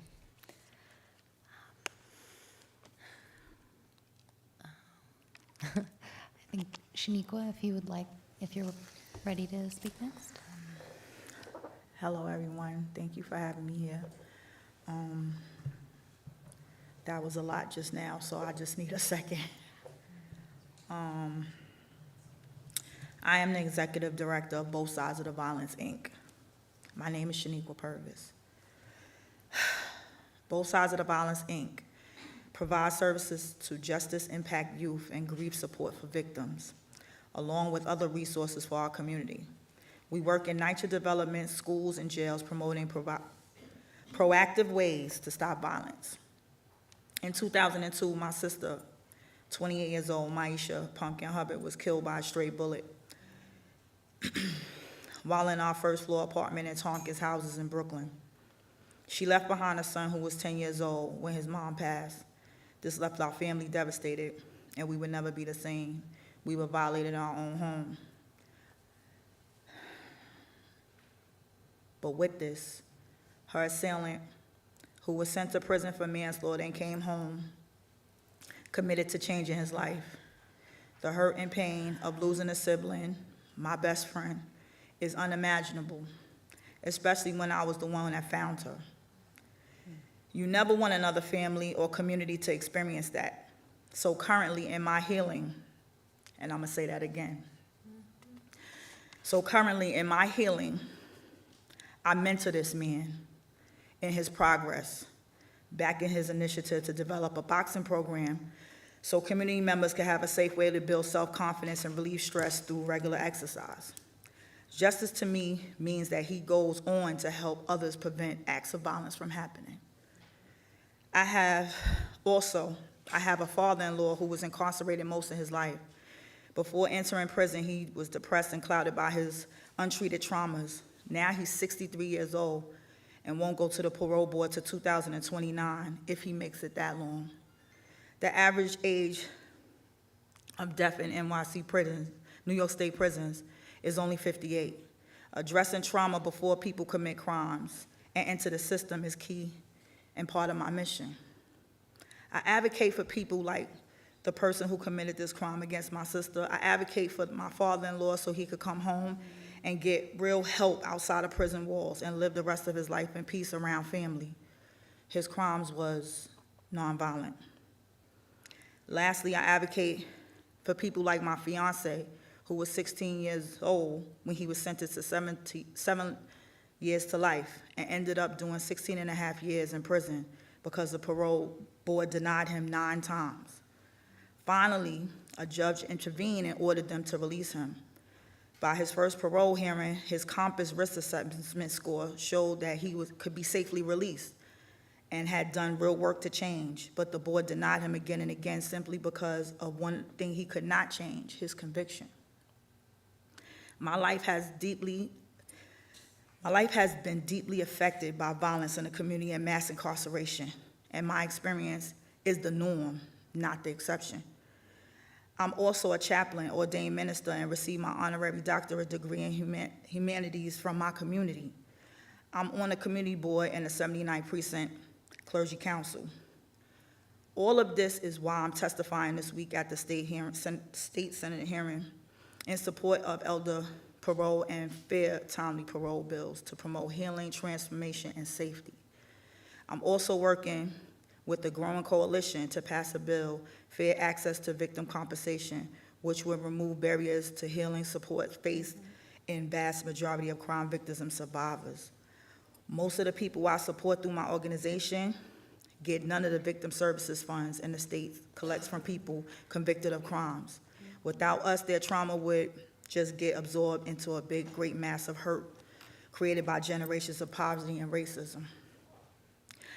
I believe if a person made a mistake, especially if it's tied to traumas in their lives, they should be able to come home and help others learn from their mistakes.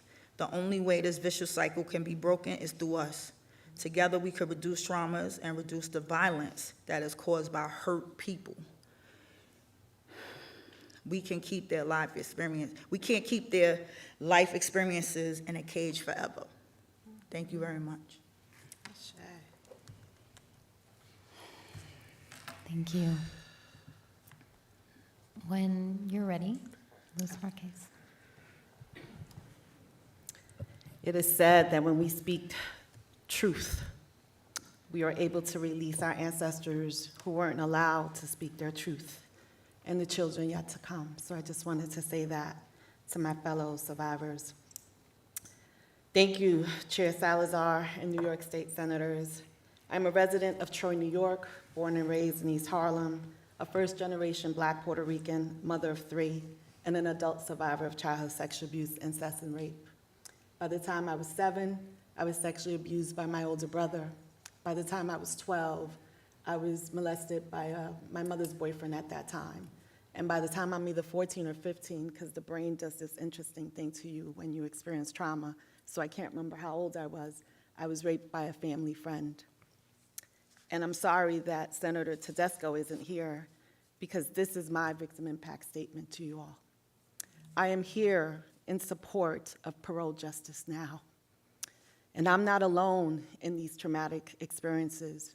We have over 42 million survivors of childhood sexual abuse in this country, making this a pandemic human rights issue, worse than COVID.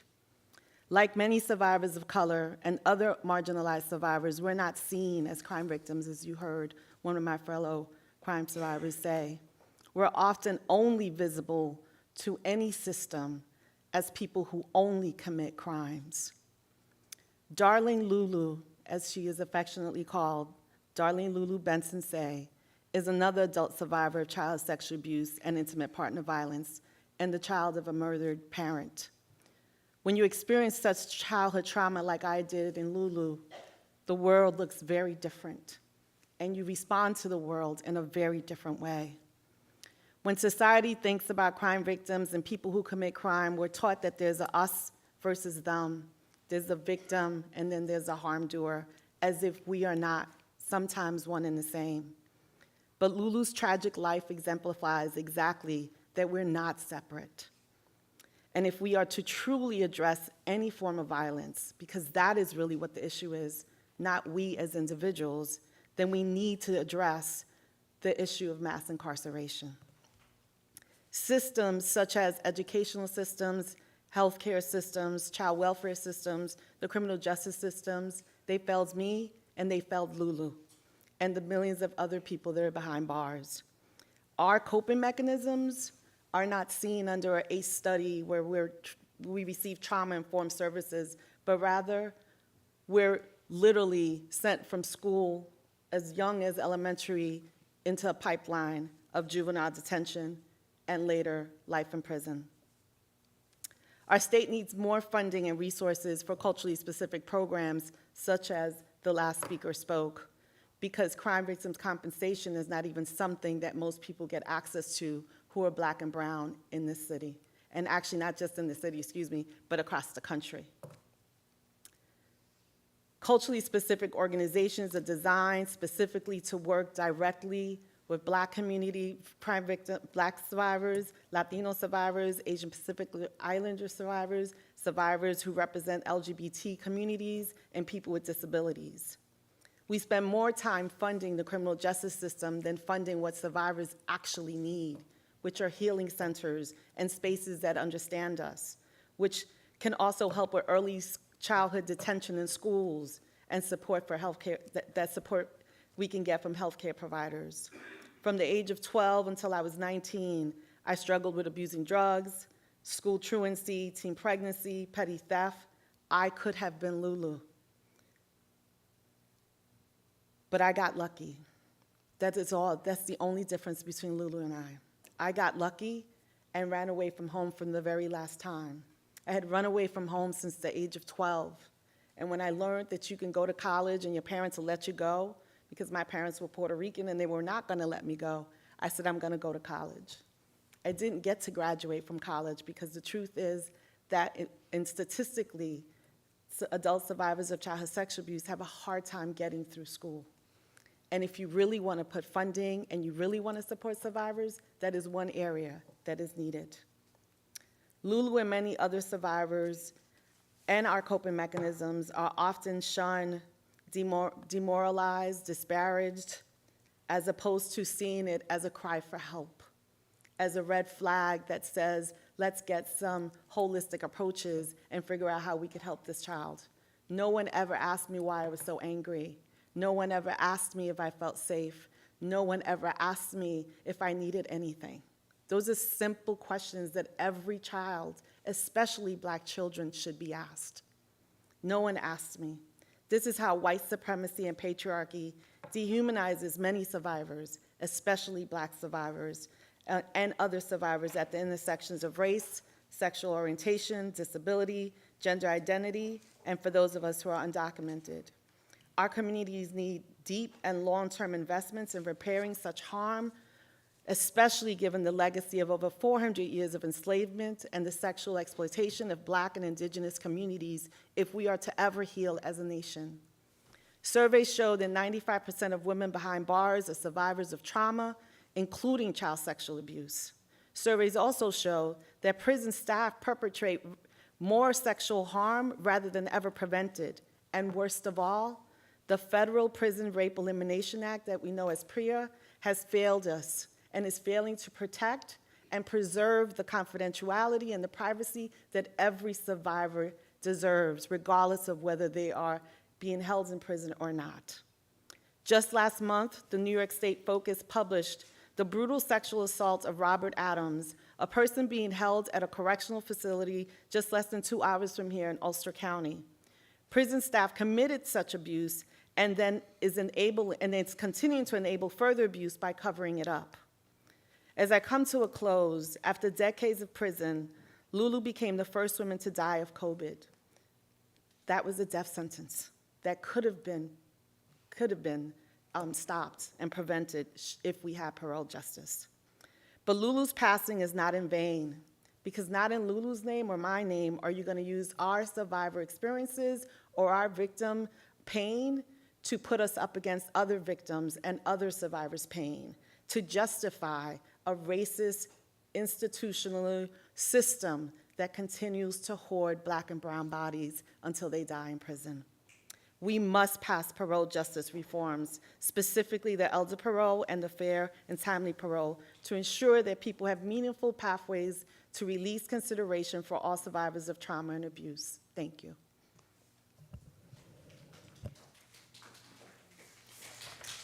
Thank you. Alice, when you're ready. Thank you, Senators, for having me. I also want to acknowledge and say what an honor it is to share this space with my fellow panelists who shared their stories. My name is Alice Hamblett, and I work at Common Justice, a New York City-based nonprofit. I'm here today to testify in favor of both bills. At Common Justice, we use restorative justice practices to serve both survivors of harm and people who cause harm. We know that survivors' experiences and beliefs are highly individualized, but that the vast majority of survivors share a common goal, and that's safety. Prevailing narratives tell us that the only way to achieve safety following harm is through extensive incarceration. The voices of survivors themselves often tell a different story. The Alliance for Safety and Justice has found that, by a 2-to-1 margin, survivors prefer that the criminal justice system be centered more on rehabilitation than on punishment, and that investments must be made in community supervision rather than in prisons and jails. Even if survivors do seek incarceration, there is no evidence that the length of a sentence reduces the symptoms and pain that survivors experience because of harm. Long sentences are also widely understood to be an ineffective mechanism of crime prevention. Despite the overwhelming evidence that extensive prison sentences do not produce safety, the very thing that survivors want, thousands of incarcerated New Yorkers have no pathway to release because parole is largely based on something they cannot change, their original offense. New York State's parole system is also racially inequitable. A 2020 investigation revealed that the parole board is significantly less likely to release Black and Latinx people than white people. So what can be done? Lawmakers must pass the fair and timely and elder parole bills. Respectively, these bills could change the standard of parole release to consider more substantially people's achievements whilst incarcerated, and would allow older adults who have served at least 15 consecutive years of their sentence to be eligible for parole consideration. These bills are survivor-centered and would help foster safety in communities across the state. For many who are incarcerated, the possibility of parole incentivizes transformation, like behavioral shifts, self-reflection, and the pursuit of education. For many survivors, these positive changes are more impactful and contribute more to safety and healing than continued incarceration. In addition, the 4 core drivers of violence, shame, isolation, exposure to violence, and an inability to meet one's economic needs, are fostered in prisons. Parole, instead, allows people who have been incarcerated to reconnect with and to contribute financially to their families, resulting in the reduction of violence and the strengthening of communities. These bills are not a threat to the safety of survivors. Instead, they provide survivors with the option to heal via the betterment of those who have harmed them, and for communities to welcome back those who have caused harm as assets, leaders, and contributors. Passing both bills will create a parole system that is more focused on who someone has become rather than who they once were. With these bills will come stronger neighborhoods, meaningful paths forward for survivors of violence, and the reduction of racial inequities. Survivors want safety. If we push past prison's broken promise to produce safety and recognize that, for many survivors, safety means the rehabilitation and the release of the person who harmed them, we arrive at a key part of the solution to the problems of both violence and over-incarceration, parole reform. Thank you. Thank you. Just want to begin by saying to each and every one of you who has your own unique, respective experiences, I am deeply sorry for your loss, and I cannot imagine your pain. I cannot. And I know that you did not have to come here today and subject yourselves to talking about these difficult, extremely difficult experiences. And yet you did, and I thank you for that. You do not owe it to any of us, myself included, to answer our questions or to relive the trauma that you have endured and the violence that has impacted you and your families. So please know that as we ask you questions. And I want to encourage you to speak about your experiences in addition to questions we may ask. And feel free not to answer questions that you're not comfortable answering. Thank you. Any questions immediately?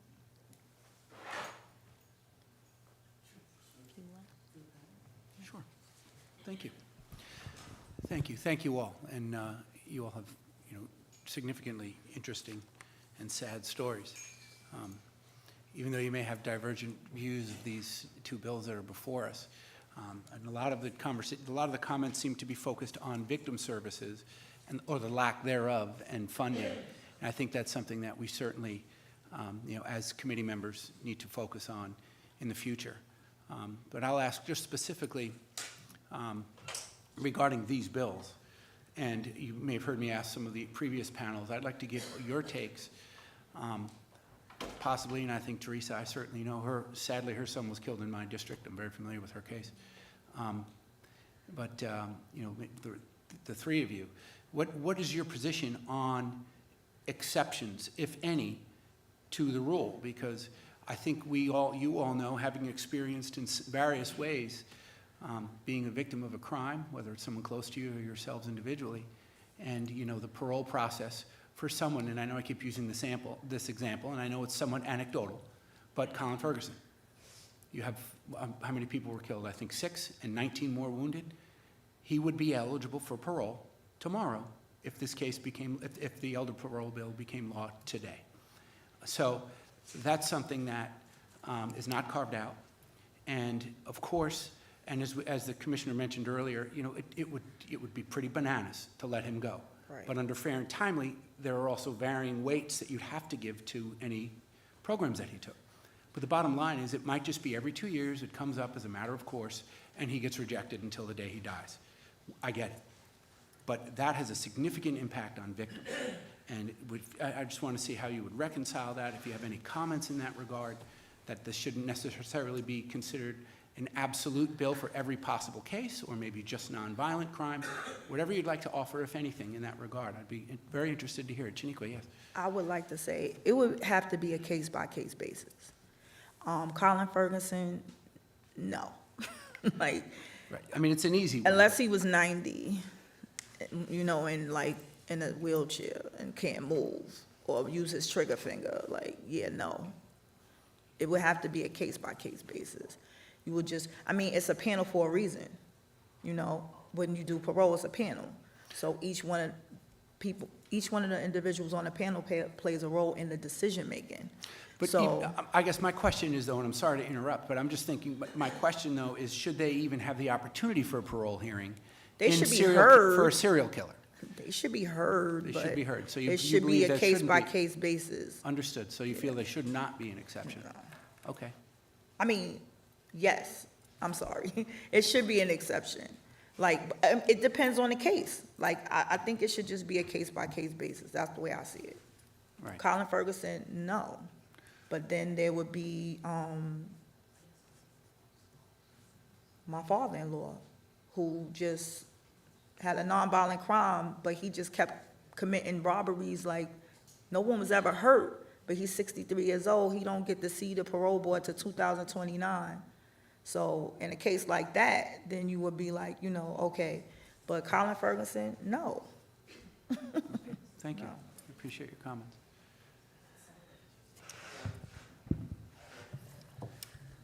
I'm going to speak to you from my experience as well as someone who's been a longtime advocate to end child sexual abuse and sexual violence, because not only am I a survivor, but I devoted my life for the last 30 years to ending child sexual abuse and sexual violence, primarily as it pertains to Black and brown communities.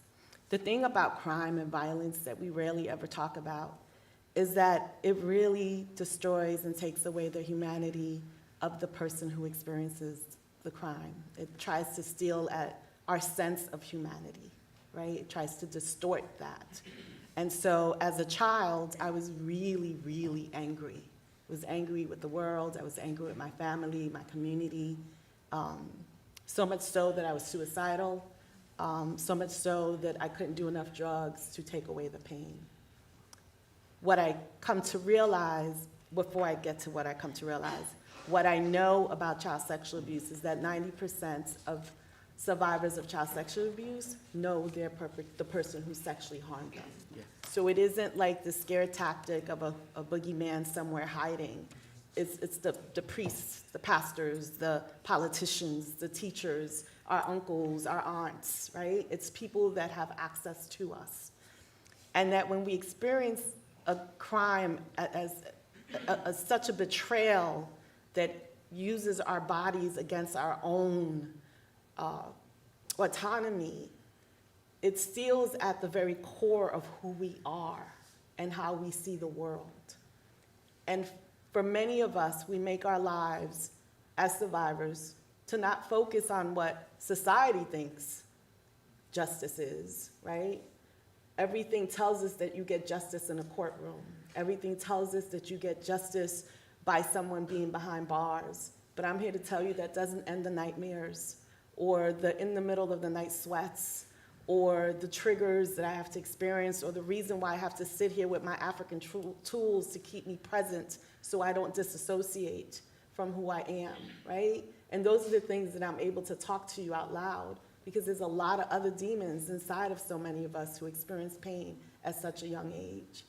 But what I'm trying to get to and get across to you is that I fought to get my humanity back and my sense of love of people and my sense of love of hope for a world where we could all live free of violence. I fought for that.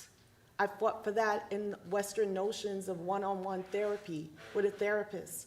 I fought for that by going back to my Puerto Rican African traditions of spirituality, of what we knew was right for harmony in a world that justifies enslavement and the kidnapping of people, which we have a strong legacy of that in this country. And so I do think that everyone who commits such harm should have a fair and just access to parole justice. Yes, I do. Okay, thank you.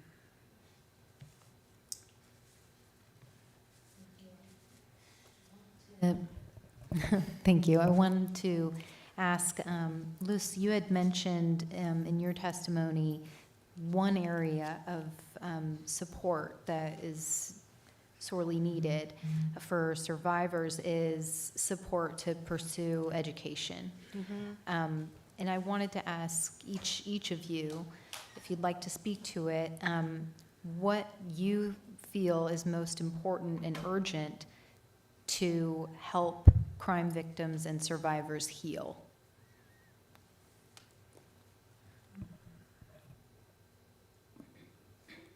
or what is important. It doesn't need to be most important necessarily. I don't want to take over, so I certainly will defer to other folks. Did you want to say something? What is Teresa? important to allow you. us to heal? I don't know really how you can heal from something like this. Losing a child and then to murder is the most stressful thing any human being can ever go through. The PTSD, I'm afraid to leave my home. I'm constantly afraid that my only remaining child is going to be harmed in some way. I'm in therapy 2 times a week. It's really, it is unimaginable. It truly is. And until it happens to you, you don't understand the impact that it has. Not only for me, my husband, my remaining son, it's a ripple effect. Extended family members. David's absence is palpable. He's gone, never coming back. And I think also the individual that decided to take his life that day, and why I use the word evil, is because he is. After he shot my son and he fled in the car with his 2 associates, they were in the car laughing, high-fiving, celebrating, mocking him, holding their stomach, pretending to be him. I mean, that is a complete disregard for human life. So I don't know if someone who shows no remorse really should ever be released back into society. He's showing who he is. When I heard that during the trial, that was one of the most horrific things, to think that they were making fun of him and laughing as he was bleeding to death. And I just also wanted to reiterate on the second chances. He did have a second chance to right his first wrong. He was on probation when he killed my son. Because less than a year earlier, he had stabbed someone. So he could have turned his life around, and he chose not to. So taking all these things into consideration, the healing process is difficult, and we're all trying the best we can.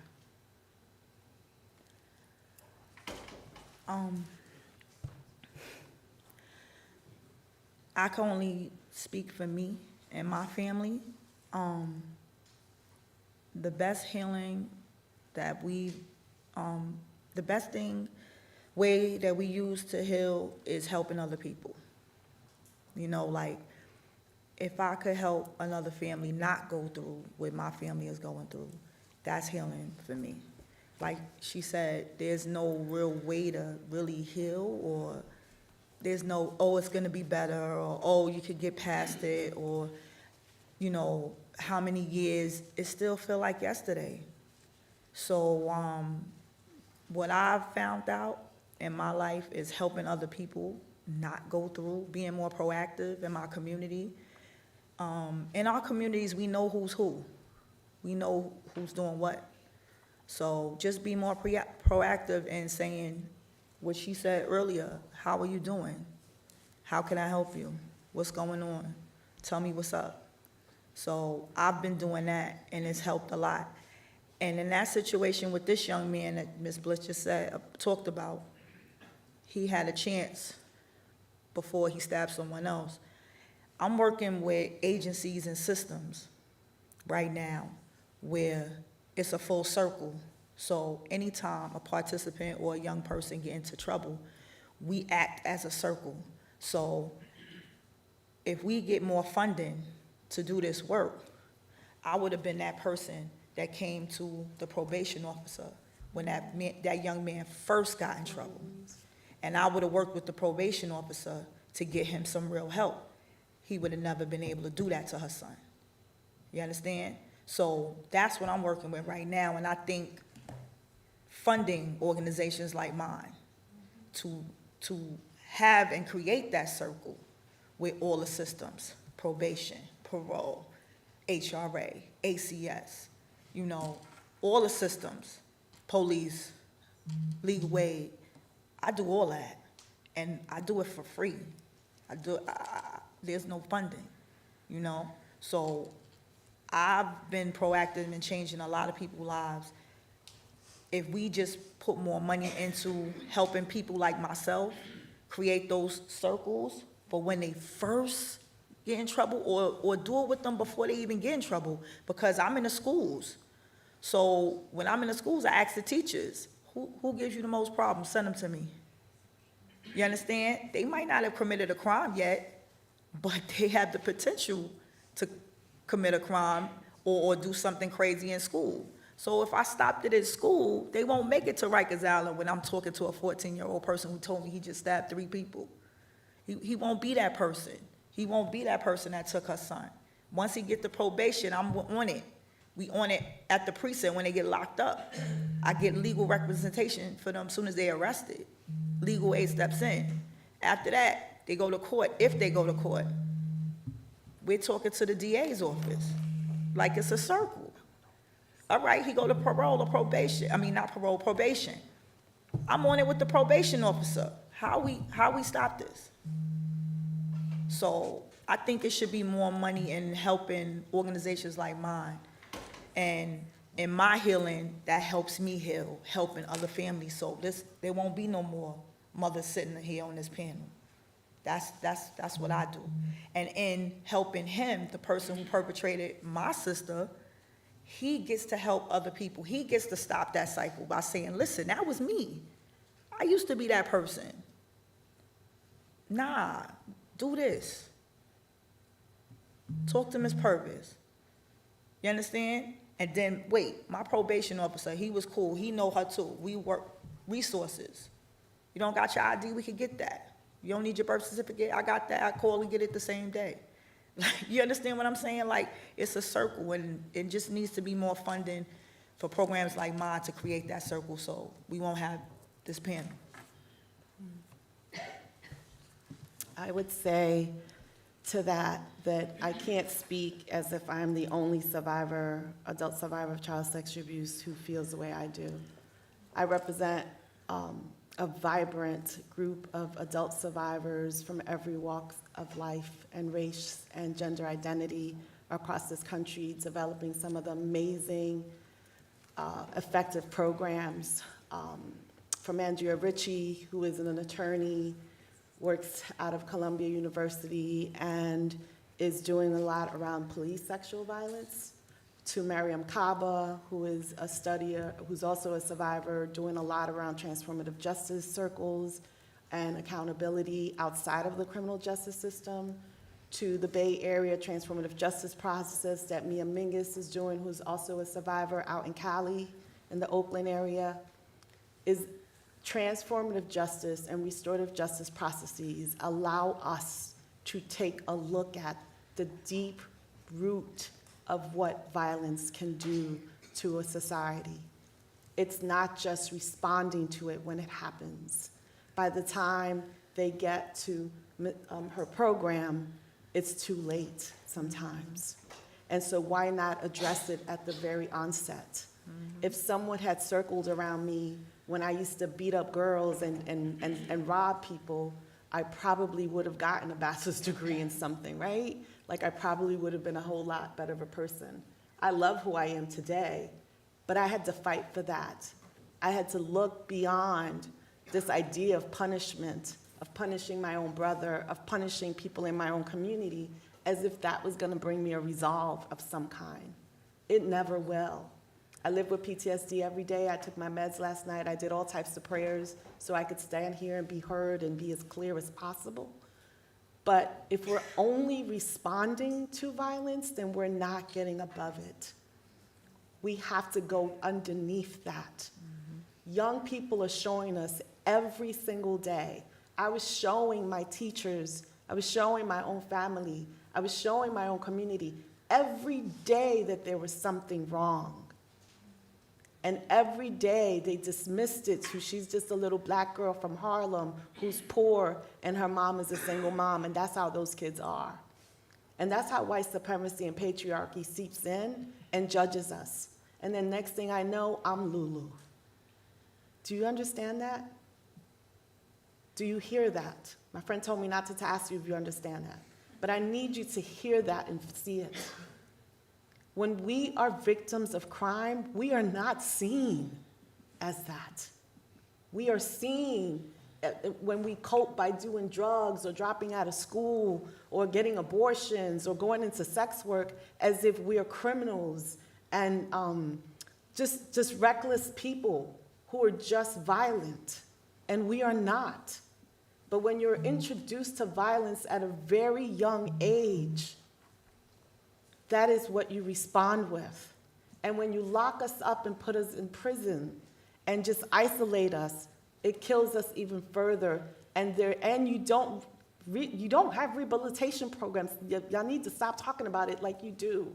You don't have rehabilitation programs.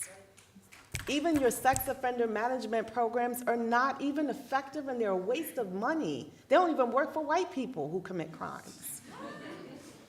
And so, and it's the same for crime victims programs. They don't even work for white survivors. And so if we really want to have a conversation about how do you end violence, then you've got to get at the root cause. And I can tell you from one of my friends who's a mitigation specialist, every time she interviews a person who is behind bars and their family, she finds that that child, in that person's childhood, they experienced violence. And so what second chance are they going to get? One of the things that you said earlier, Senator Holman, is you wanted to talk about the 750 women who've been sexually assaulted in prisons. Well, men are also sexually assaulted in prison. And so could you imagine going somewhere that says they're going to rehabilitate you, and the guards and the correctional officers are sexually abusing you, and then you're expected to come out and be a good person? That's not rehabilitation. You have people behind bars that aren't even supposed to be there from the beginning. We haven't even talked about people who have developmental disabilities that are being held. And so if you really want to talk to me and find out what the root cause is, get at what is impacting us as children and put resources into addressing that from a humane and cultural perspective. Not just from this idea of trauma-informed care, or that was an analysis that was driven up by an HMO that only surveyed white middle-class people who had health insurance. And so now we have an ACE study, right? And so if we want to get at the core, that's what it is. And I believe parole justice gets at that core. It's not like you're going to open up the doors and they're all going to run out. You have a process. You have a process that you have failed to stick to, that you have failed to follow. And these two bills are just putting in safety nets to ensure that you follow it to its core. You have an obligation as a government to ensure that everyone has equal access to a right to life and freedom. They served their time. You all said it better than I did. And so we're not asking you to open up the doors and let everybody out. No. Every person that is in there goes before the parole board. And what we're saying to you is, it's not fair as it is already. You heard stories earlier from formerly incarcerated people that they went before it 10 times, 8 times. And then you have stories like Lulu, that they never got a chance after they rebuilt their lives and they died. I'm sorry, but I'm not going to live in a world that that forces me to have a cognitive dissonance between the people that hurt me and my own hurt. I'm not going to do that, because that makes me just as much an animal as we're saying that they are. I'm not doing that. Thank you. Thank you very much. And I just wanted to note the concern that we've had in this legislature around adult survivors of child sexual abuse. The 2-year retroactive window that we passed, and has allowed over 10,000 adult survivors to file civil claims against their abusers of the institutions that may have protected them, as well as the Adult Survivors Act, which has resulted in at least 750 cases by women who were formerly incarcerated, and probably many more, including men. So thank you for making that, that distinction, which is so important, and I really appreciate your words. I wanted, again, to echo what my colleague, Senator Salazar, said about the pain that each of you share, and frankly, our inability to fully comprehend it, and my deepest respect for your presence here today, and for your families. And I wanted to ask Alice about your figure here of 90% of survivors who approached by your organization choose restorative justice options without to pursue accountability, as Teresa put a very fine point on. Yet without incarceration. What does that look like? Like, practically speaking, could you describe that program? Sure. So Common Justice is actually the first program in the country, alternative to incarceration and victims. Mike is a little. There we go. Okay. Okay, there we go. Common Justice is actually the first alternative to incarceration and victim service program in the country that addresses violent felonies in adult courts. And what we do is, once we receive referrals and go through DA's offices in Brooklyn and the Bronx, we approach survivors whose cases are eligible and ask them if, first of all, if they want services from us. And a lot of them say yes, and whether or not we provide them services is not contingent upon whether or not they choose to move forward with our restorative justice program, and these services are for life. But we also ask them if they would like to use our program, restorative justice program, as a way to resolve their case. 90% of people say yes. It's not because it is all sunshine and rainbows and everyone is so altruistic. It's because as a program we have found that survivors are pragmatic and they don't want what happened to them to happen to them again, and they don't want it to happen to other people. And many of them, the vast majority of them, come from communities where if incarceration worked at creating safer communities, they would know by now. So they proceed with the program. What happens is the person who harmed them, the defendant in the cases, but we call them responsible parties, they engage in alternative to incarceration programming. This involves helping them get support in a wide variety of different facets of their life, but it also involves, with extensive preparation, participation in a restorative justice circle. So the person who caused harm, as well as supports from our program, and the person who was harmed, the victim or survivor, or a proxy, get to sit together and talk about the impact of the harm on their lives, and the survivor gets to name community agreements that they want the responsible party to follow in order to resolve out their case. These could look like, you assaulted me on a bus, and for that reason I couldn't take the bus for 6 months. I need you to not take the bus for 6 months so you know how that felt. Or, I think the fact that you were unemployed had to do with the fact that you robbed me. I want you to get a job, and I want you to get a support with your resume, career building. This is how responsible parties in our model do sorry. It's how accountability is imagined by the person who was harmed. And that's really important to their healing processes, we find.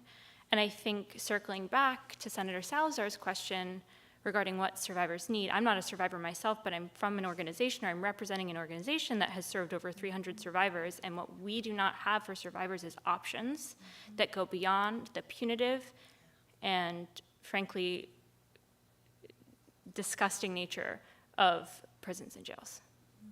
So where is the district attorney or law enforcement in this equation? Sure, so the cases that come to us, folks have already been arrested, indicted, and the cases are, seen by the DA's offices. We are in communication with them, and they get referred to us.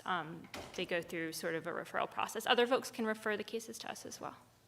So the DA basically signs off on the Yes, all parties involved in the criminal ecosystem have to sign off. So the sense just like another alternative to incarceration program. There are a lot of them that operate in the city. You know, the person who committed harm also has to agree that they want to resolve their case this way. Their defense attorney has to be on board, representing them, the DA or ADA in the case, and the person who was harmed. And could you just make the connection again between your successful program, at least from the standpoint of 90% of your clients, and parole reform and justice, specifically the legislation that we're discussing today? Sure, and I said this in my testimony, but survivors are not a monolith. Many want different things, but largely they want safety, which is what our program tells us, right, with this 90% participation rate from the people we approach. Prisons and over-incarceration doesn't produce the safety that we think it does. What does produce safety is access to resources, whether that be inside through pursuit of education or opportunities, limited though they are in prisons, as well as being able to reconnect with one's community and receive that support on the outside, which is why parole justice in these bills makes sense in terms of fostering community safety and meeting the needs of survivors. Thank you. Just a very quick clarifying question, Alice. Is the program also available not only as an alternative to incarceration, but also for individuals who are formerly incarcerated? So that's not necessarily a role that our program fills. It doesn't mean that that role isn't important. Right. We have our lane, but we really respect the work that other folks are doing to employ restorative justice practices at other points in criminal legal system contact. Yeah. Thank you. Yeah, I can see how critically important and unique the work that Common Justice does. So, thank you. Assemblymember Anderson. Yep. Thank you so much, Chairwoman, and thank you to all the brave women who took a moment today to share their stories about how violence has impacted them and has just significantly changed your lives. My question was specifically, and I can ask the entire panel this question as it relates to victim services. There was a mention, it's on this page, okay. There was a mention of the inadequate supports for victims through victim services. So running the gamut and just hearing from each one of you all, or whoever feels most comfortable commenting, what are ways that the state can continue to support those who are victims long after the incident has taken place? So in my district, I know of individuals who might have experienced gun violence and might have lost a loved one, and after the burial costs, the state pulls back. What are other ways that the state or other entities can continue to be supportive? Well, they can start by, once the incident happened, what we do, like 2 days ago, a young man was killed in Marcy Projects in Bed-Stuy, Brooklyn. So my kids were actually, friends of his. So you go to the parents. You go to the parents, figure out the story, you go to the street, we outside, we find out what's going on. And in some instances, the crime happens inside the apartment. There's nothing to help these people that are going through this trauma clean their apartments. Mm-hmm. They are leaving it to the tenant who just was traumatized to clean their apartments. I had to go to a young lady who mom was killed, a murder-suicide in her apartment, and I asked her, whatever, I'm here to give you my services, and she says, I need you to help me clean up. And I'm like, okay, we'll come help you clean up. And I go in the kitchen and I'm seeing brain matter. No. I'm seeing blood thick as someone's liver in her whole entire kitchen. The apartment was cleared by the precinct. It's no longer a crime scene. And they just leave it up to a 20-year-old who has to take care of 11-year-old and her 2-year-old now because her mom was just murdered in front of them. We help her clean the apartment, and then we say, let's try to find someone professional that could come in here and they tell us we committed a crime by helping her clean her apartment. Like, I'm sorry, who told you that? the cleaning company that we called, they said that we wasn't supposed to touch anything. Like, we can contaminate ourselves, we could contaminate the people that stay there, we could contaminate, it was a whole big thing. And the management of the building wouldn't even give us a mop. We had to go across the street to the 99-cent store and buy mops and pails because the management wouldn't help clean up. So we need to start with that, like with things that when it actually happens, Right. Because all of that is not even addressed. We looking at the situation happened, the person did it, here's the perpetrator, here's the victim. I help in a lot of instances, grievance services, and I help the family bury the person. I help them get the crime victim services that they need. If they don't have somebody like me, they don't have the education of doing that. They don't know that it's up to $6,000 they could get for a homicide for their child. A lot of people don't know that. I make mention of it, and any family that call me, I just make sure they get it because that's what I do. But I'm not everywhere. So education with that. Then on top of that, depending on if the crime happened inside the apartment, if it's a NYCHA development or even a private HUD, Section 8, they leave it up to the tenant to clean the apartment. But just to be clear, Shaniqua, you mentioned you've worked with Office of 3 Victim families. Services before. You've worked with that agency. Just to be clear, there's no formal mechanism None. to submit for reimbursement, to submit. Okay. No. You are entitled all right, so victim services, as far as funeral services, there is something in place. That's crime victims, and they will pay up to $6,000 reimbursement if you pay out.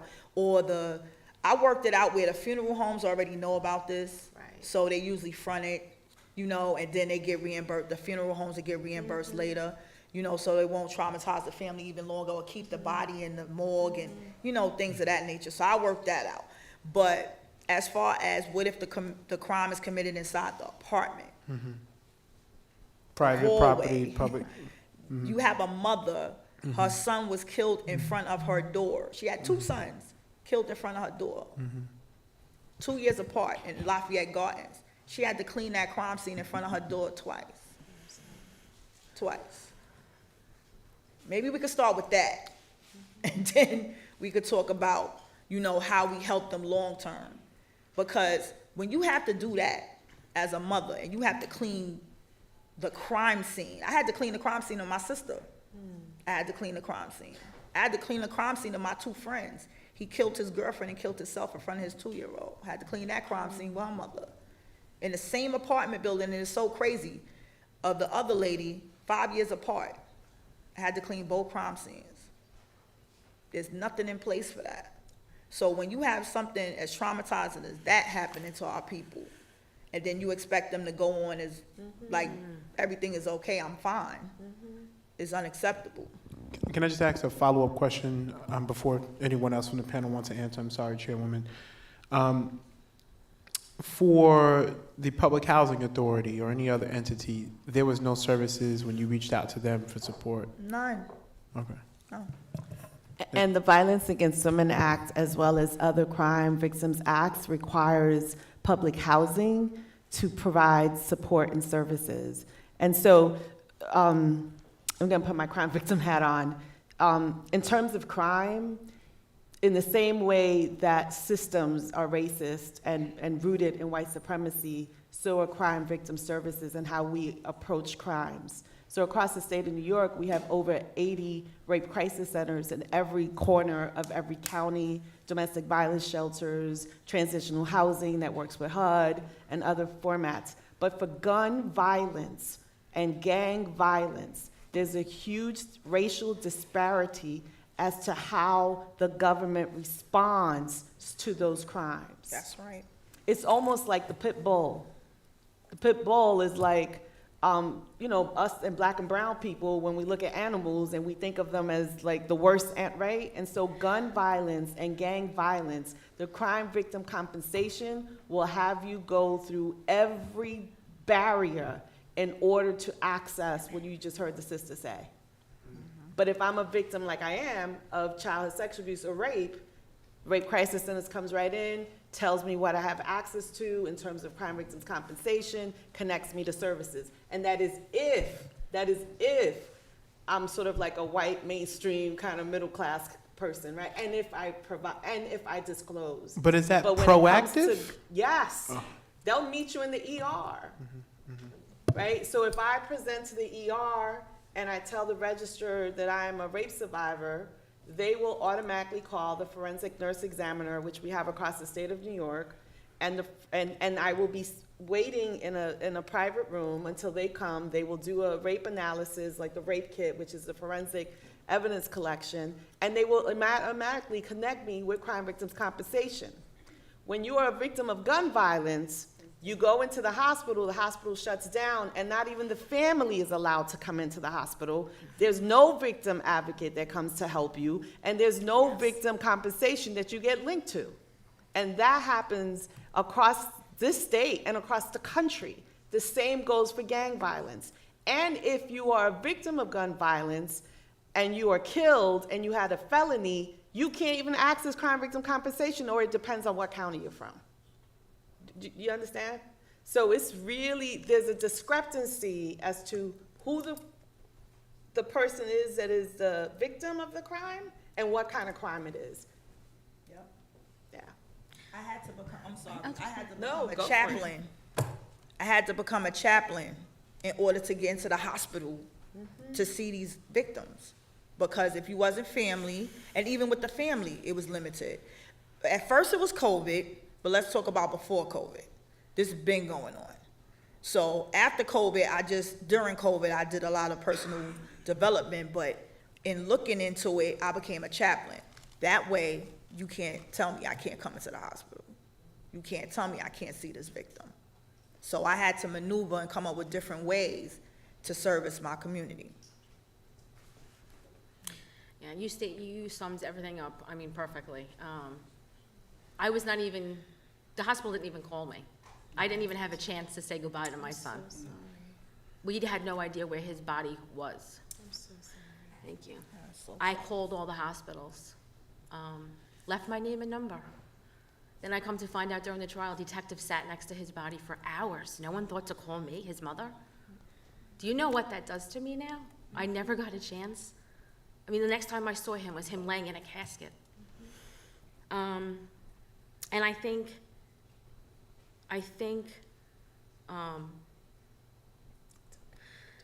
yeah, that was difficult. I think also, the state allows $6,000 for funeral expense. That needs to be doubled. I mean, Yes. $6,000 for a funeral? When? 20 years ago? I mean, I can tell you it's a lot more than $6,000.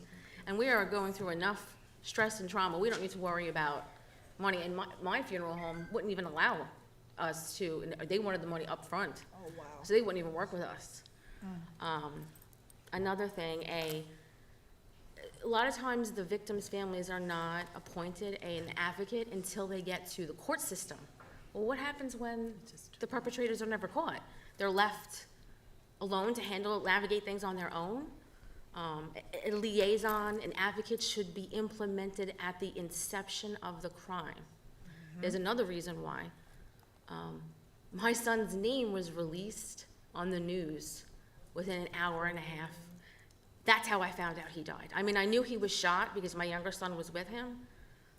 We assumed he was going to the hospital. Then I didn't know if his body was laying there or not removed. We had no idea. No one communicated with us, nothing. So for me to find out how he died was on a Patch article, and I'm sitting in front of my local precinct because I showed up there looking for answers, and they told me to go back and sit in my car. No one came out. Sit in your car, a detective will be here to come talk to you. So I go back in my car, made the biggest mistake of going on my phone, and there I see, he's dead. I get out, and I'm screaming. This is how we're told? I mean, I'm screaming at them. They wouldn't even let us back in, and we just left. I didn't get a phone call then till 3 o'clock in the morning. Detective showed up at my house 10 a.m. the next morning.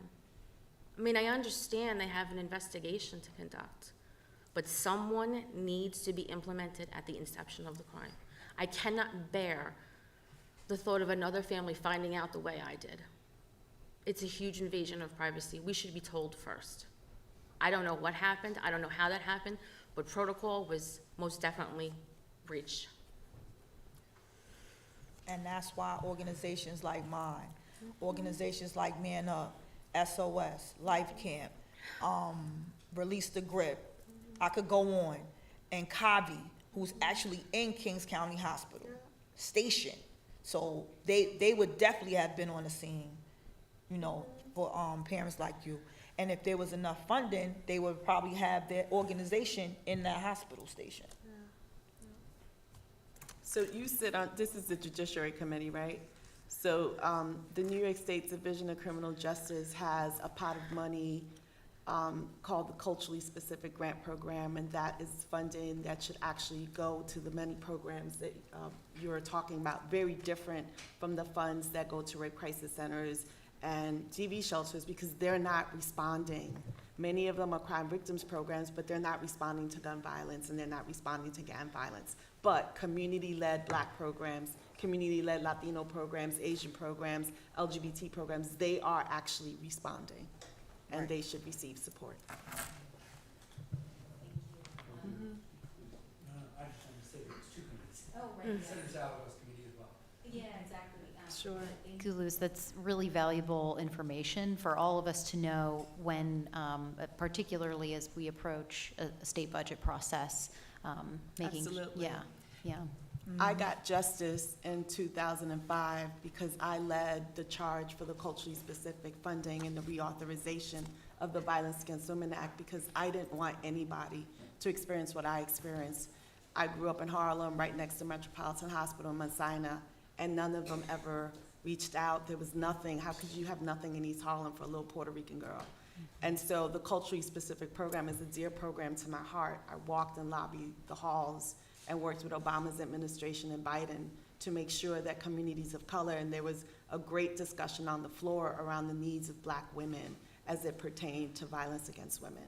And so New York, I made sure New York got that money, but New York has to make sure that it is administrating it in the way that it was meant, meaning the organization has to be designed, developed by, and for the specific racial community that it's saying it's working for. Thank you. You're welcome. I think that we do have to move on to the next panel. We have two more panels, but sincerely thank you all so much for taking the time.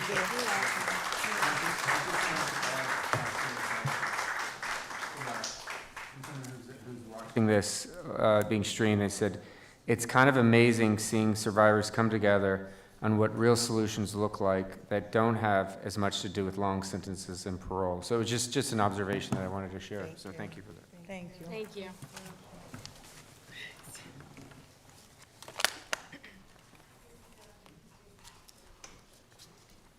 Our next panel includes Jared Trujillo from the NYCLU,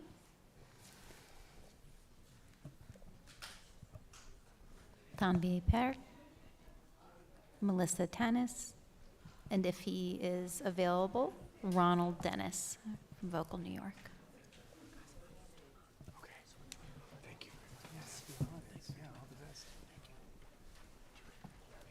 Oh, no, thanks for staying so long. I appreciate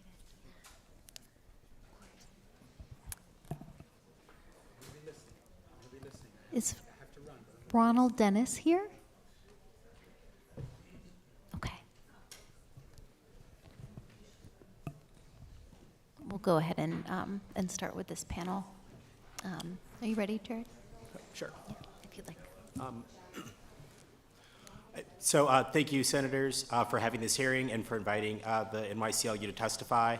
I'll be brief because I don't want to reiterate all the really important points that people brought up before, but I do just want to talk briefly about how we got to this place that we're in now, how we got to this place where we have this epidemic of aging folks that are incarcerated, how we got to this epidemic of people dying by incarceration.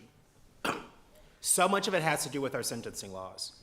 You know, and I think that it's so pressing right now, as next year is the 50-year anniversary of the Rockefeller drug laws, what our sentencing laws look like and how they were designed to make it so that we have this current epidemic. Up until 1967, New York only really had two mandatory minimums for two offenses, for murder and for first-degree kidnap. Beginning in the late 1960s and really taking off in 1973 with the passage of the Rockefeller drug laws, sentences got longer, prison populations got blacker and browner. The ideas of rehabilitation within the carceral system and without the carceral system disappeared. This led to a disinvestment from communities, disinvestment from prison programs, disinvestment from programs that were actually structured to build people up, to make sure that they can survive safely in their communities. And instead of spending money there, we spent more and more money on incarcerating people. I also just want to briefly address a point that Senator Palumbo made before about the idea that when you grant parole to someone, or when you make the system more equitable, it only matters to that one individual. We all know that that's not the case. Releasing someone, so we know that having an incarcerated parent makes a child much more likely to end up in the foster care system, makes a child about 3 times more likely to end up in the juvenile carceral system. We know that it makes a child about 6 times more likely to end up in the adult carceral system. And we know that incarceration begets poverty, begets incarceration, begets more violence, begets poverty, begets more incarceration, begets all of these multi-generational cycles of incarceration and poverty that we see today. Elder parole and fair and timely parole are really just about giving a little bit more fairness to the system, about reducing some of those harms, about making sure that next Thanksgiving, that someone doesn't have to worry about their grandfather or their grandmother or their aunt or their father or their sister being incarcerated, being in an environment that is designed to traumatize people.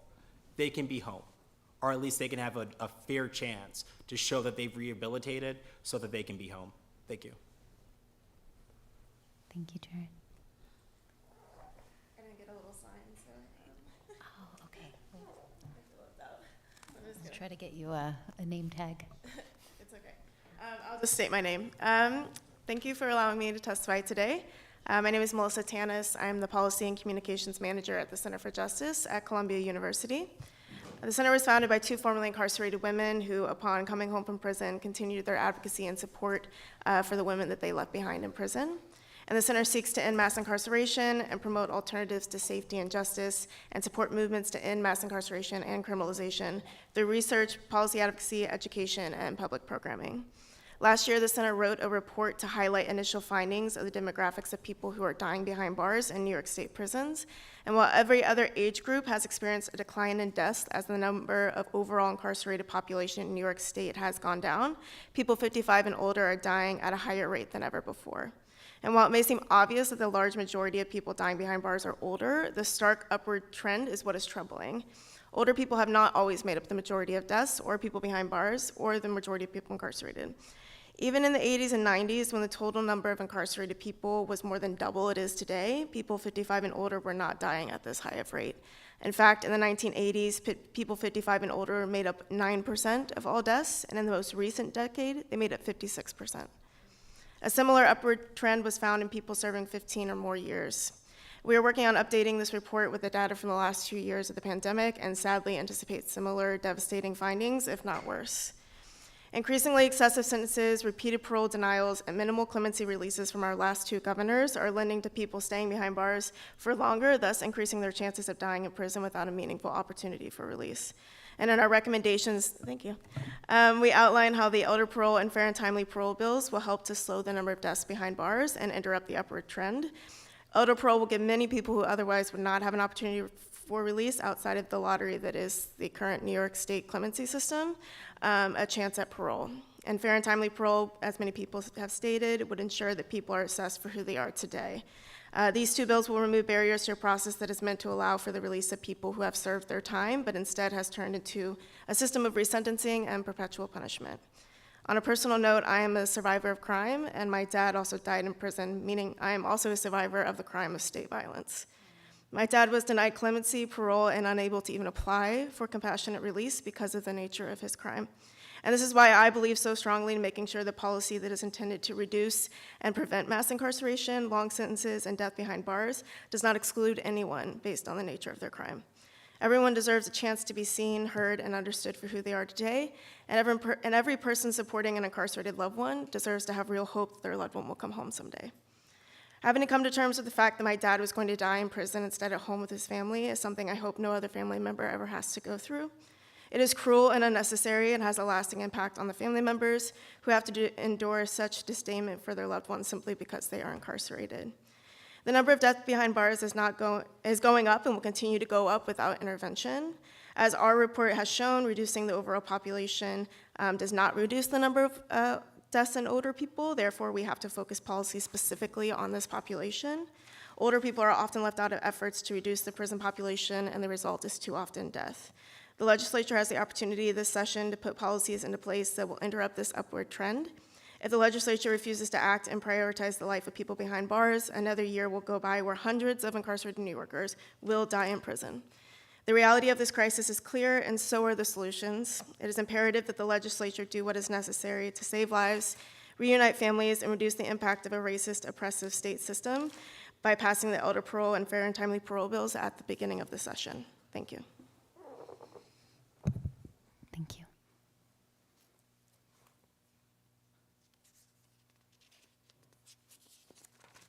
I think it's on. There you go. Hi, my name is Tom Pierre, and I am the Director of Policy Advancement at the Partnership for the Public Good in Buffalo. I would first like to thank Chairperson Salazar and Hoylman and their respective committees for jointly holding today's hearing. New York State incarcerates people at a rate higher than the United Kingdom and Canada combined. In the past 10 years, more people have died in state prisons than the total number of persons executed during the 364 years New York officially practiced capital punishment. That's because we have a new death penalty, one that hides in plain sight and claims a life every 3 days, death by incarceration. Repeat parole denials can contribute to the spike in prison deaths, including our elders, as over 1 in 2 people who die in DOC's custody today are 55 and older. Upstate New York disproportionately represents the state's in prison population, sending the most people to prison per capita. Where I am living currently in the Buffalo area, and in Buffalo specifically, our incarceration rate is over 3 times the rate in New York City. 3 Buffalo neighborhoods account for only 7% of the city's total population, yet represent almost 20% of the city's imprisoned population. And they're all on the east side of Buffalo, one of the blackest and most historically segregated and disinvested areas in the region. Neighborhoods in this area contend with higher rates of targeted policing that lead to disparities in arrests and a constant state of community surveillance. It's no surprise that Buffalo's communities with the highest imprisonment rates correlate with poverty and challenges in meeting basic needs. This requires an intentional investment in supportive services outside of the legal system to address root causes. Across the nation, Black people experience incarceration almost 5 times higher than their white counterparts. In New York, Black people make up 15% of the state population and 48% of the prison population. Latino individuals account for 19% of New York's population and 24% of the prison population. Not only are there glaring disparities in who gets incarcerated, but also who gets released on parole. Between January 2018 and January 2020, the state released 39% of people of color seeking parole, compared to 46% of white people. Thousands more are or will become parole eligible, and yet current parole practices leave them with little to no hope, as the parole board routinely denies freedom based on the original crime and not based on who the person is today, as many have explained. Lawmakers have an opportunity to right this wrong and heal families by passing elder parole and the fair and timely parole bills. Together, these parole justice measures will reunite families, improve community safety, and save the state an estimated $522 million annually. The parole process is not meant to determine an individual's readiness for, or the parole process, is meant to determine an individual's readiness for release, not to relitigate a case. New York can no longer afford to do more of the same. The safest neighborhoods do not have the fullest jails or prisons. And so this legislative session needs to be the year for parole justice. Thank you. Thank you. I do have a couple questions. Do you have anything right now? Sure. I just have, I really wanted to thank all of you again for your testimony, traveling to Albany, and your perspectives. And I want to specifically thank Ms. Tanis and the Columbia Center for Justice on the report that you issued last year to highlight the initial findings of the demographics of people who are dying behind bars in New York State.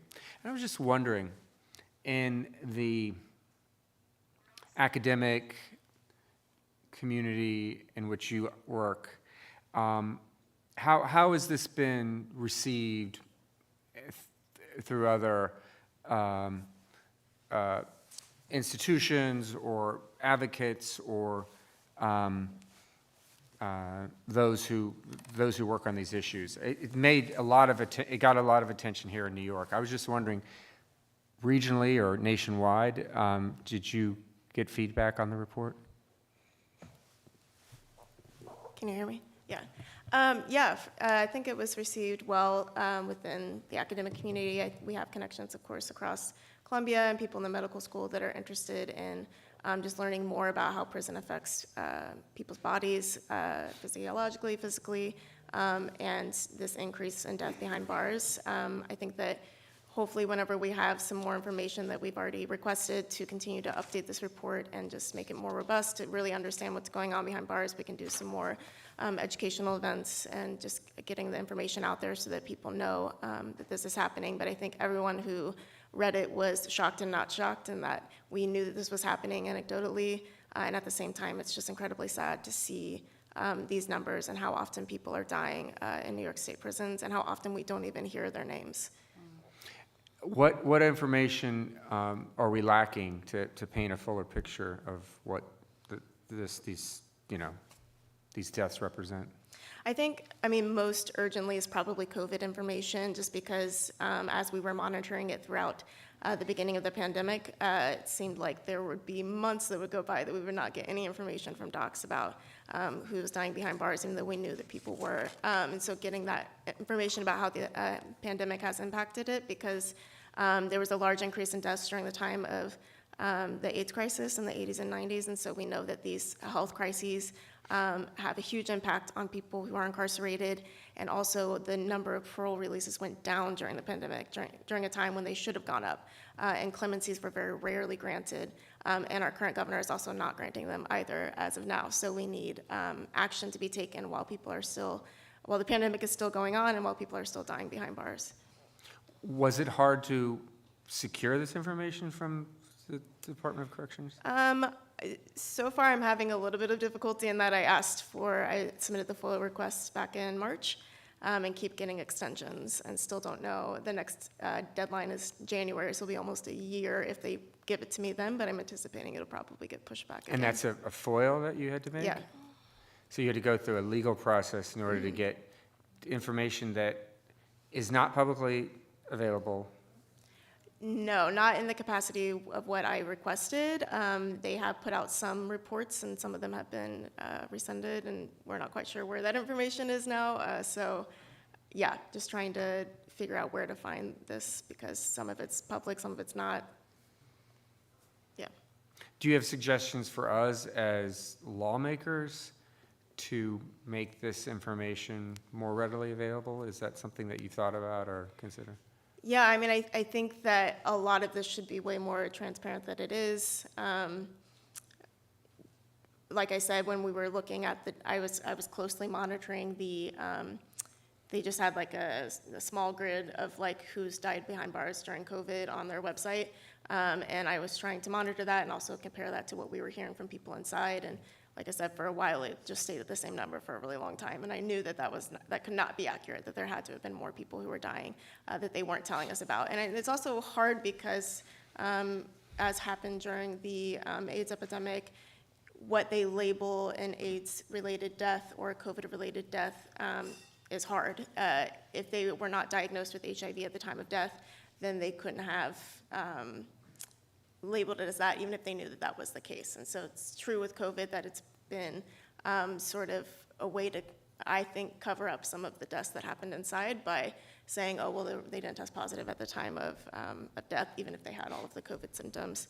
So it's going to be hard to actually kind of know the accurate number, but I think a lot of that, of how they're actually documenting that, like, needs to be way more transparent than it is and more accessible to the public.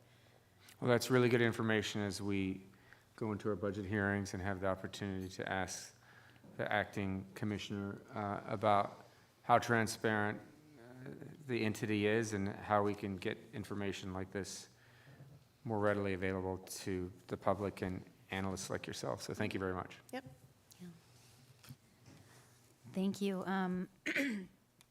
Just a couple questions. I'll start with a question for Jared.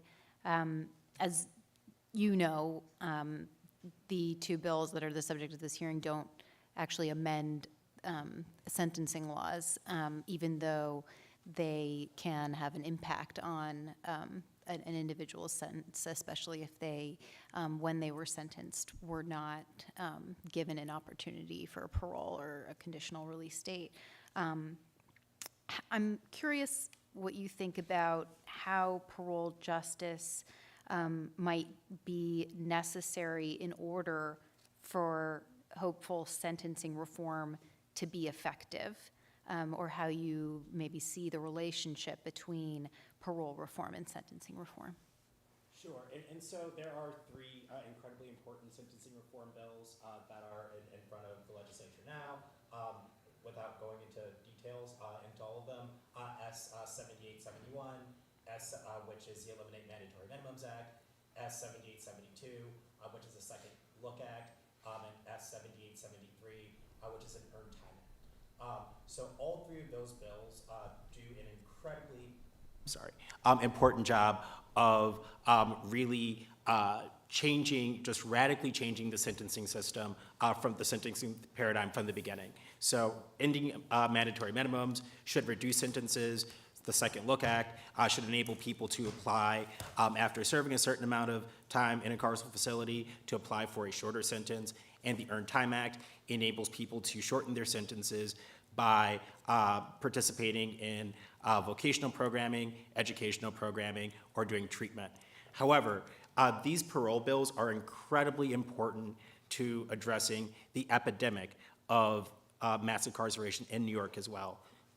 They work on the back end for sentencing. So for as important as those sentencing reforms are, at the same time, there are so many elders that are today currently incarcerated.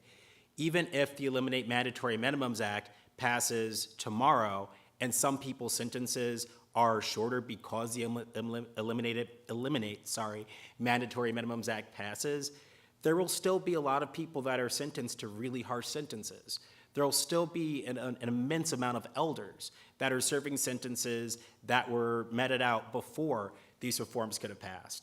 And so while those sentencing reform bills are incredibly important, these are also essential to reducing mass incarceration in New York.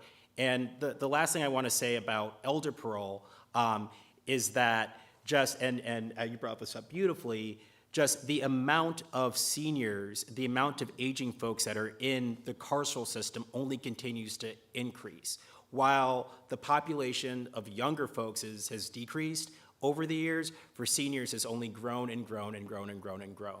I think that with some of these other sentencing reforms, we could hopefully reduce the amount of seniors in the future. However, we have to do something about the pain that communities are facing now. We have to do something about the seniors that are dying, whether it be from COVID or monkeypox or RSV or any of these other ailments. We have to do something to help them now. We have to do something about the seniors that are just really dying from the mass medical neglect that's happening in carceral facilities now. And I think that elder parole and fair and timely are just so essential to doing that now, and also to setting up an infrastructure so that no matter what sentencing looks like in the future, when people do finally get to their parole date, they're actually given a fair chance to show their humanity so that they can be released. Thank you. Yeah, it seems important that,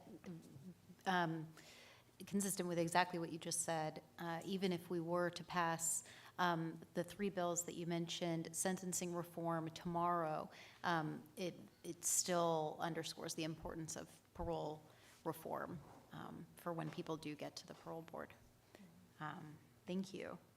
And this, for both Melissa and Tanvi, thank you for your testimony. I am curious if you feel, both or either of you, if you would say that parole justice can potentially help families of responsible parties heal. So an individual who has, let's say, been convicted of a crime, whether the families of the individual.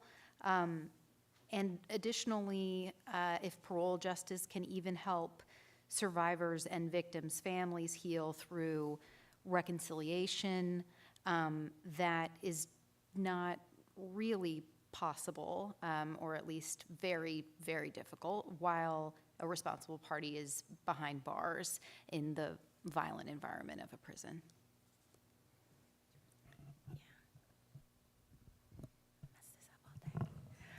So I will speak from my own lived experience, that I am the loved one of a victim of violence, and I'm also a loved one of a perpetrator of violence. And so just growing up in Baltimore City, and somebody said this at the last panel, that if incarceration worked, then our communities would be safe. And no, there's nothing that can be done to bring my loved ones back. The previous woman who spoke on the panel about her sister losing her life because of a stray bullet, that could have been my story, because I lost my friend who took my seat in a car when my mom said, you can't get in the car and go out to your friend's house. And a stray bullet hit him, and I'm here today and he's not. And so thinking about not only redemption, but restoration for communities. I come from a community that is over-policed, that's been extracted. Just even spending time on the east side of Buffalo, there's a lot of things that remind me of back home, and those people who are not only survivors and victims themselves, but also could be perpetrators, our loved ones of perpetrators. And so we know that this insanity is doing the same thing over and over again and expecting different results. And that if we want to actually heal and address the trauma, we have to get to the root causes. And something that I found that is extremely glaring is that many of these communities that have high imprisonment rates do not have access to basic needs. And crime is a symptom of poverty, and poverty is a policy choice. And so, at least for me, the parole reform bills would provide restoration. It would provide the healing. The community, we know the solutions that we need. We just need access to the resources. And we also need our loved ones home. Because all it's doing is re-traumatizing those families. It's re-traumatizing the communities. It's costing so much. I mean, y'all know about the docs packaging ban. There's so many different layers. And so this is literally a matter of life and death. And we need to be a part of somebody's redemption story and repairing families today. I'll also speak from my own experience. I would say absolutely parole justice will provide healing for families that have incarcerated loved ones. My dad went to prison when I was 5 years old. I did not have a relationship with him for 20 years. So when I reconnected with him 20 years later, I was able to see that he was a changed person, that after 20 years he had transformed his life, that he had understood the depths of the harm that he had caused, not only to his direct victims, but to me as an indirect victim and to all of my siblings. And for me, there was an incredible amount of healing in getting to talk with him, getting to know him, getting to ask him questions. And even though I only got to know him for 2.5 years, it changed my life.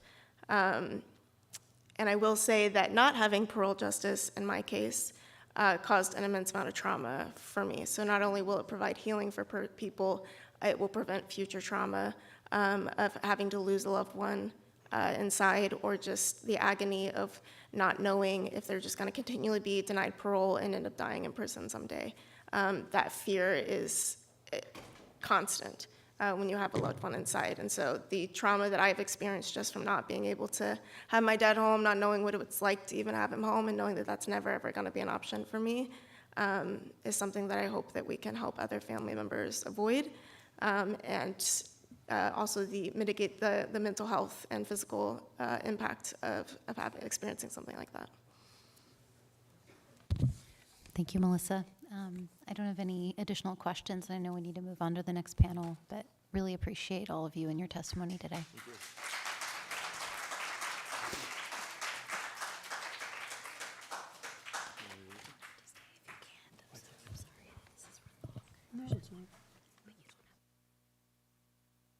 Right?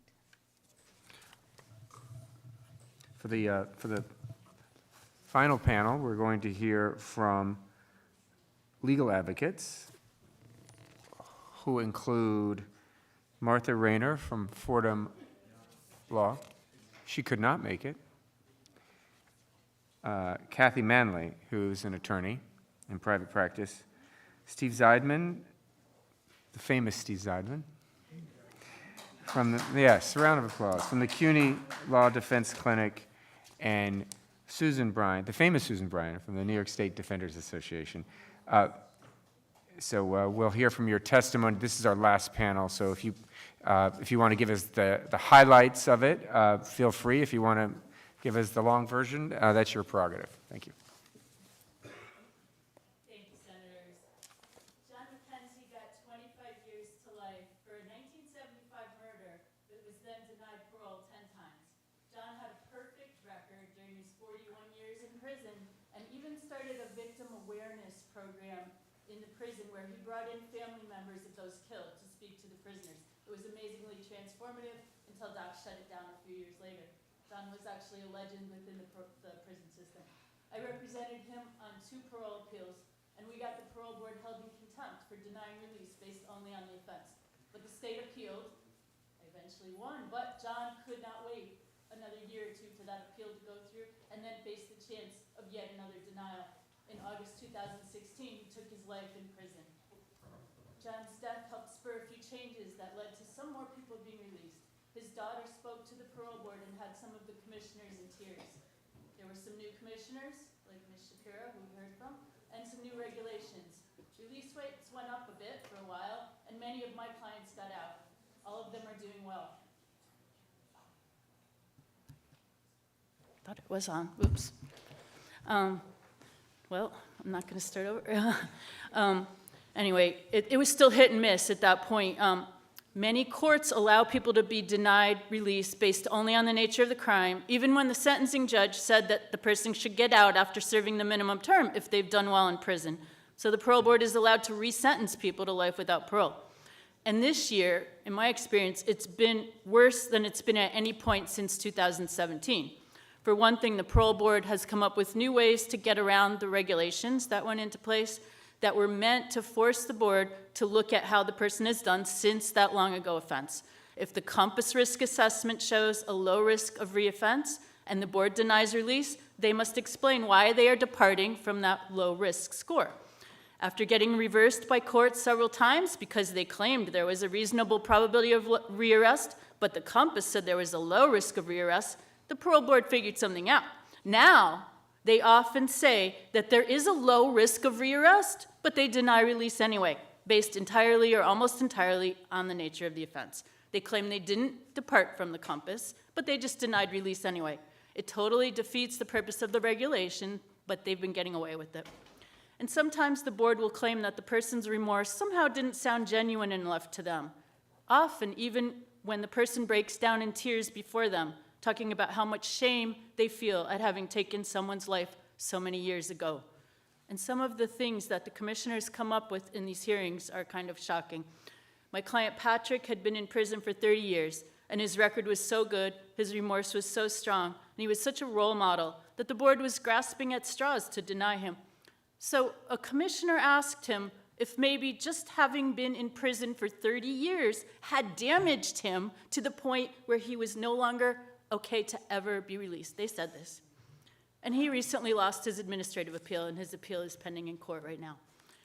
So the fair and timely parole bill would make it clear that release can't be denied just based on the long-ago offense. For denial, the board would have to show that there's a current risk of reoffense. And the elder parole bill is probably the only chance someone like my client James has at ever being released. At the age of 18, he and some others were part of a horrible crime spree, including several robberies and a murder. Because of consecutive sentencing, James ended up with a sentence of well over 1,000 years, I think 1,700 years, and he'll never be eligible for parole. Yet now, over 40 years later, he's a completely different person and should at least be given a chance at release. Thank you.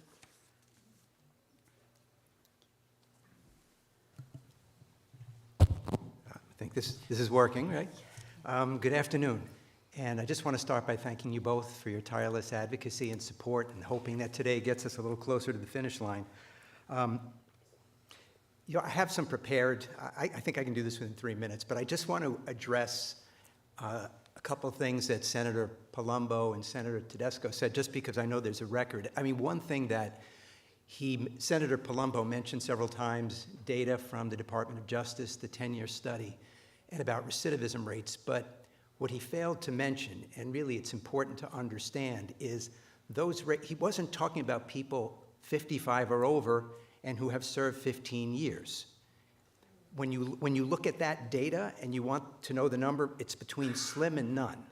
So it's disingenuous, and it needs to be clear on the record. The other thing is both Senator Palumbo and Tedesco talked about carve-outs.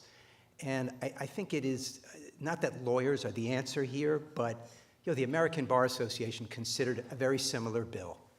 And this is a statewide organization. These are judges, state and federal prosecutors, Wyoming, Texas, no carve-outs.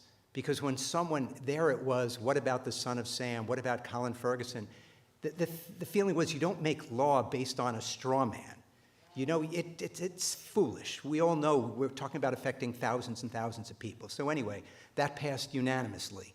So I think that's important for everyone to be aware of, that carve-outs are hardly necessary, hardly supported.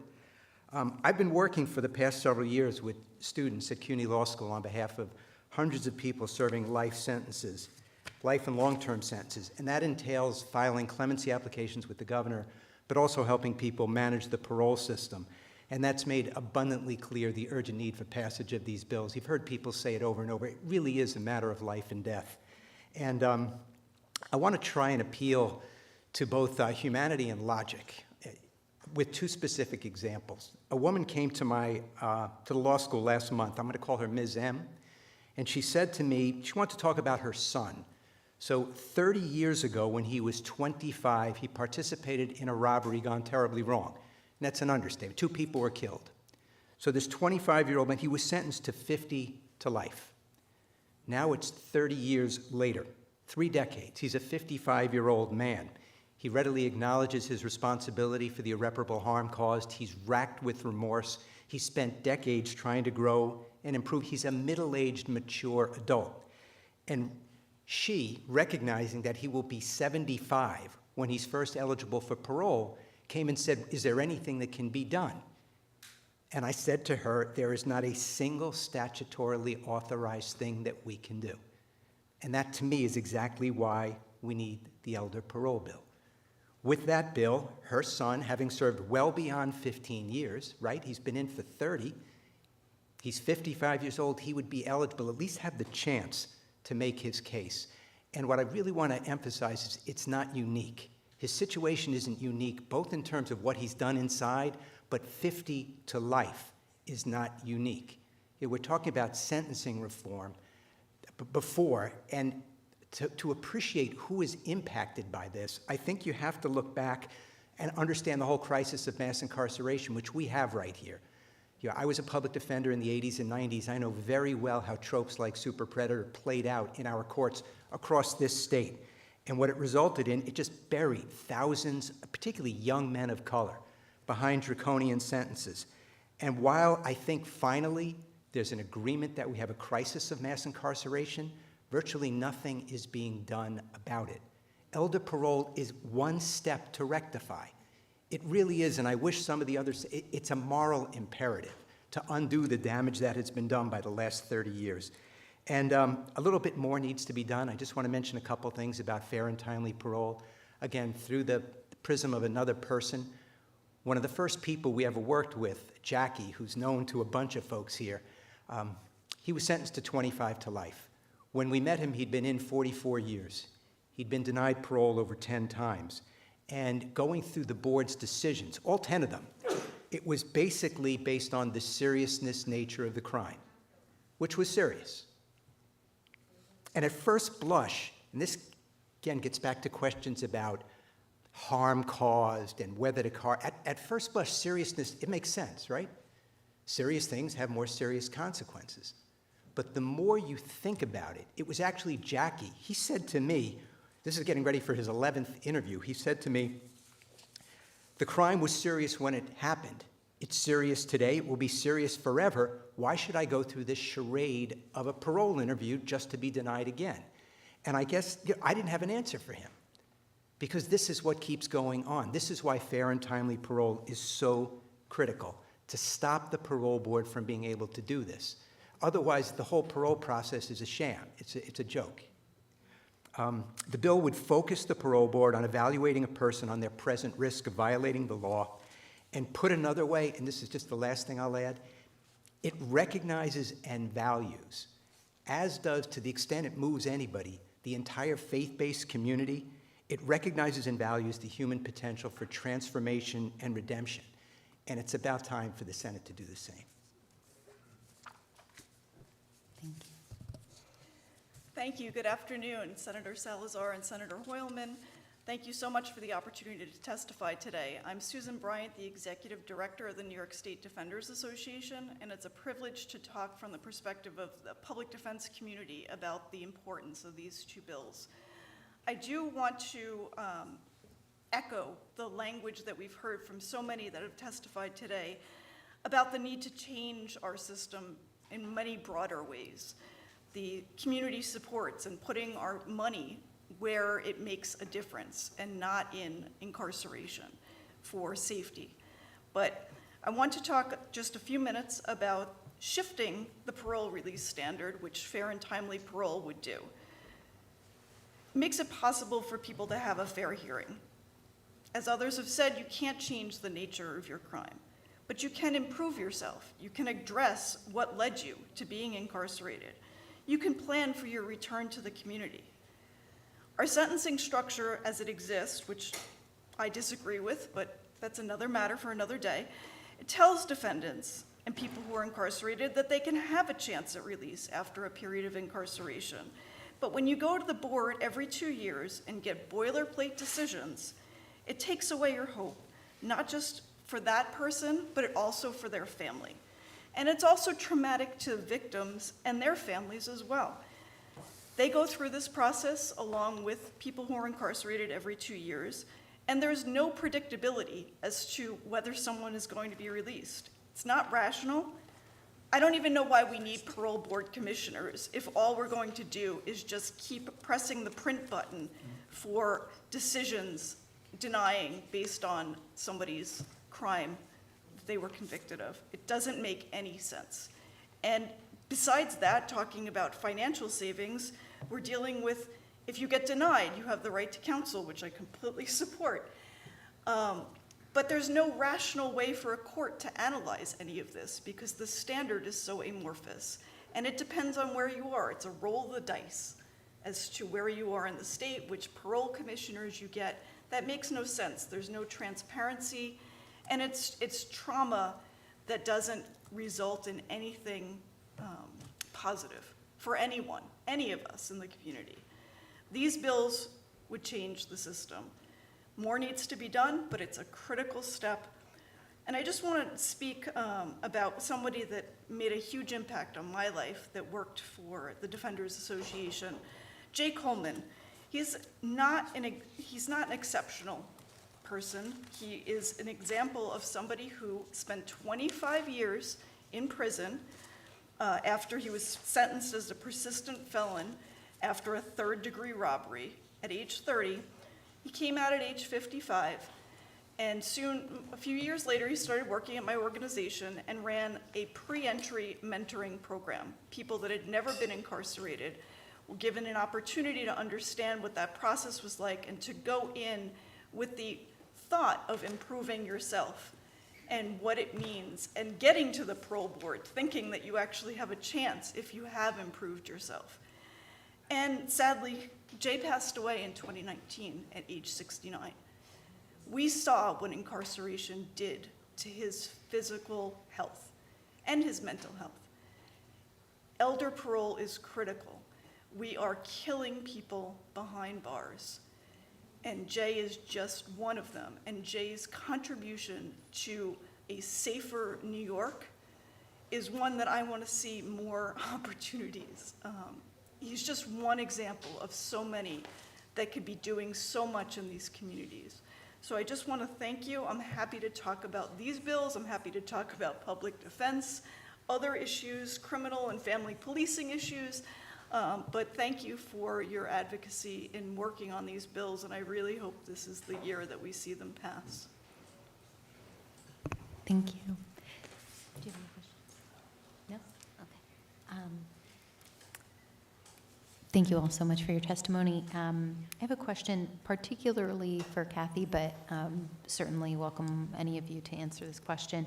Kathy, you mentioned during your testimony that the parole board has been able to avoid, essentially avoid complying with regulations that are already in place. And I'm curious if you have any concerns about the parole commissioners somehow finding ways to avoid complying with the law if these bills were to become law. Well, I'm sure they'll try, but the way that the law is worded is very helpful, because it says that not only does there have to be a current risk, which right now they're saying there is no current risk of reoffense, but they're still denying release to get around the compass regulations. So it says there has to be a current risk, and they have to show that with evidence before them. So that is a better standard, certainly, than what we have now. And sure, they'll try to get around it, but it'll be harder for them to do that and easier to win in court challenging that. Great. Thank you. If I can mention one other thing? Yeah. Yeah, just because one of the things that came up, especially in the last group, was about the mortality rates. And one of the things people will say is, well, don't we have medical parole? And I know this is not the place to go into all the many things that are wrong with the parole system, but as you may well know, medical parole, it's illusory. We've been working with a bunch of people who have passed away as they were in the process. But we should all ask ourselves, if several hundred people are dying inside, whether it shows the need for the elder parole bill, but also how come some significant number of those folks weren't granted medical parole, also known as compassionate release? So to the extent anybody says, why do we need this? There's medical parole. I'm just stating what I think you know. Medical parole exists in name only. And I just want to contribute something that's in my written testimony, but I wanted to emphasize that I forgot to initially, which is not only does incarceration impact the health of the individual who's incarcerated, but a recent study showed that family member incarceration was associated with lower well-being and lower projected life expectancy, with evidence of a disproportionate burden on Black family members. So we are punishing not only the person that committed harm, but also their family, not only in mental and not having their family member with them, but also in terms of their own physical health. And I think that that's important to understand. And I know crime victims and their families are just as impacted by all of this, but having people incarcerated for decades at a time doesn't heal anyone. And I think that's another, area of potential study, is the costs associated with family members' mental and physical well-being, having their loved ones indefinitely behind bars. Steve, I wanted just to follow up with the medical parole. What are the parameters, if you could just, for the record? The parameters? For eligibility. You know, it used to be basically you had to be terminal, but now they've kind of expanded more to sort of a hospice definition. You know, can someone take care of the daily activities of life, you know, eating, cleaning, bathing, that sort of thing. And what we've discovered early on is bringing in our own independent medical evaluators. They're often quite at odds with what DOCS's own chief medical officer says. So I'll just give you the best example I can possibly. It's a template denial. They basically say, we got your request for medical parole, we don't think you qualify. And we have one particular case where, you know what the basis for the denial was? It said, we've determined that you can still ambulate around the facility with a cane. That was the basis for denial. This person passed away 2 weeks later. We've gotten template denials where they cross out the name of the person seeking medical parole. So really, I guess the short answer to the parameters is we have to bring in independent medical evaluators. Because, I mean, think of it this, the law says that a Department of Corrections staff, anybody, can request medical parole. So where's the medical personnel inside of the prisons when people are dying? Shouldn't that be someone's obligation to say, hey, this person needs medical parole because they're near death? It just doesn't happen. It's beyond cold. Kathy, I did have one case where the person was in the Fishkill Medical Unit, had severe dementia, couldn't remember the crime, couldn't remember anything, basically, not who his family members were, anything really. And he, the doctor at Fishkill actually applied for medical parole for him. Hallelujah. And at one point, they denied it anyway because of the crime, which they're not supposed to do, so I sued and got that reversed. And then the parole board denied him, saying he didn't remember the crime. Eventually, he got out and died like about a year later, but at least he got out. But yeah, there is no medical parole. And if I could ask one other question, which is the capacity of our parole board and attorneys and others to handle what would be, I would hope, a number of hearings to occur after we pass these bills.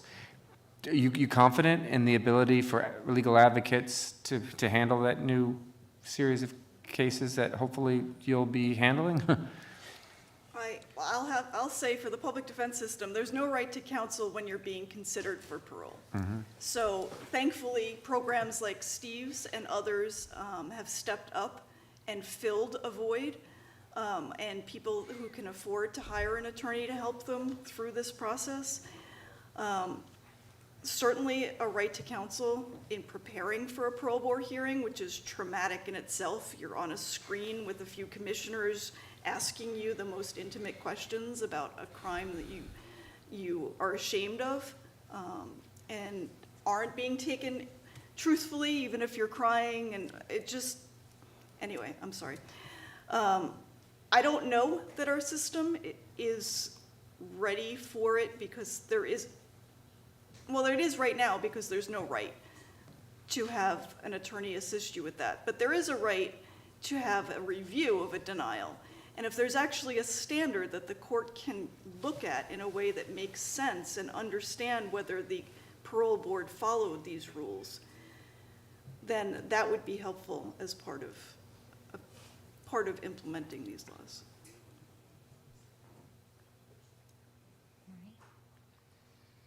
Thank you all so much. I think that concludes this panel. Thank you. Unless you have something else to add. Okay. Thank you. Really appreciate it, especially being the last panel, your patience. Thank you very much.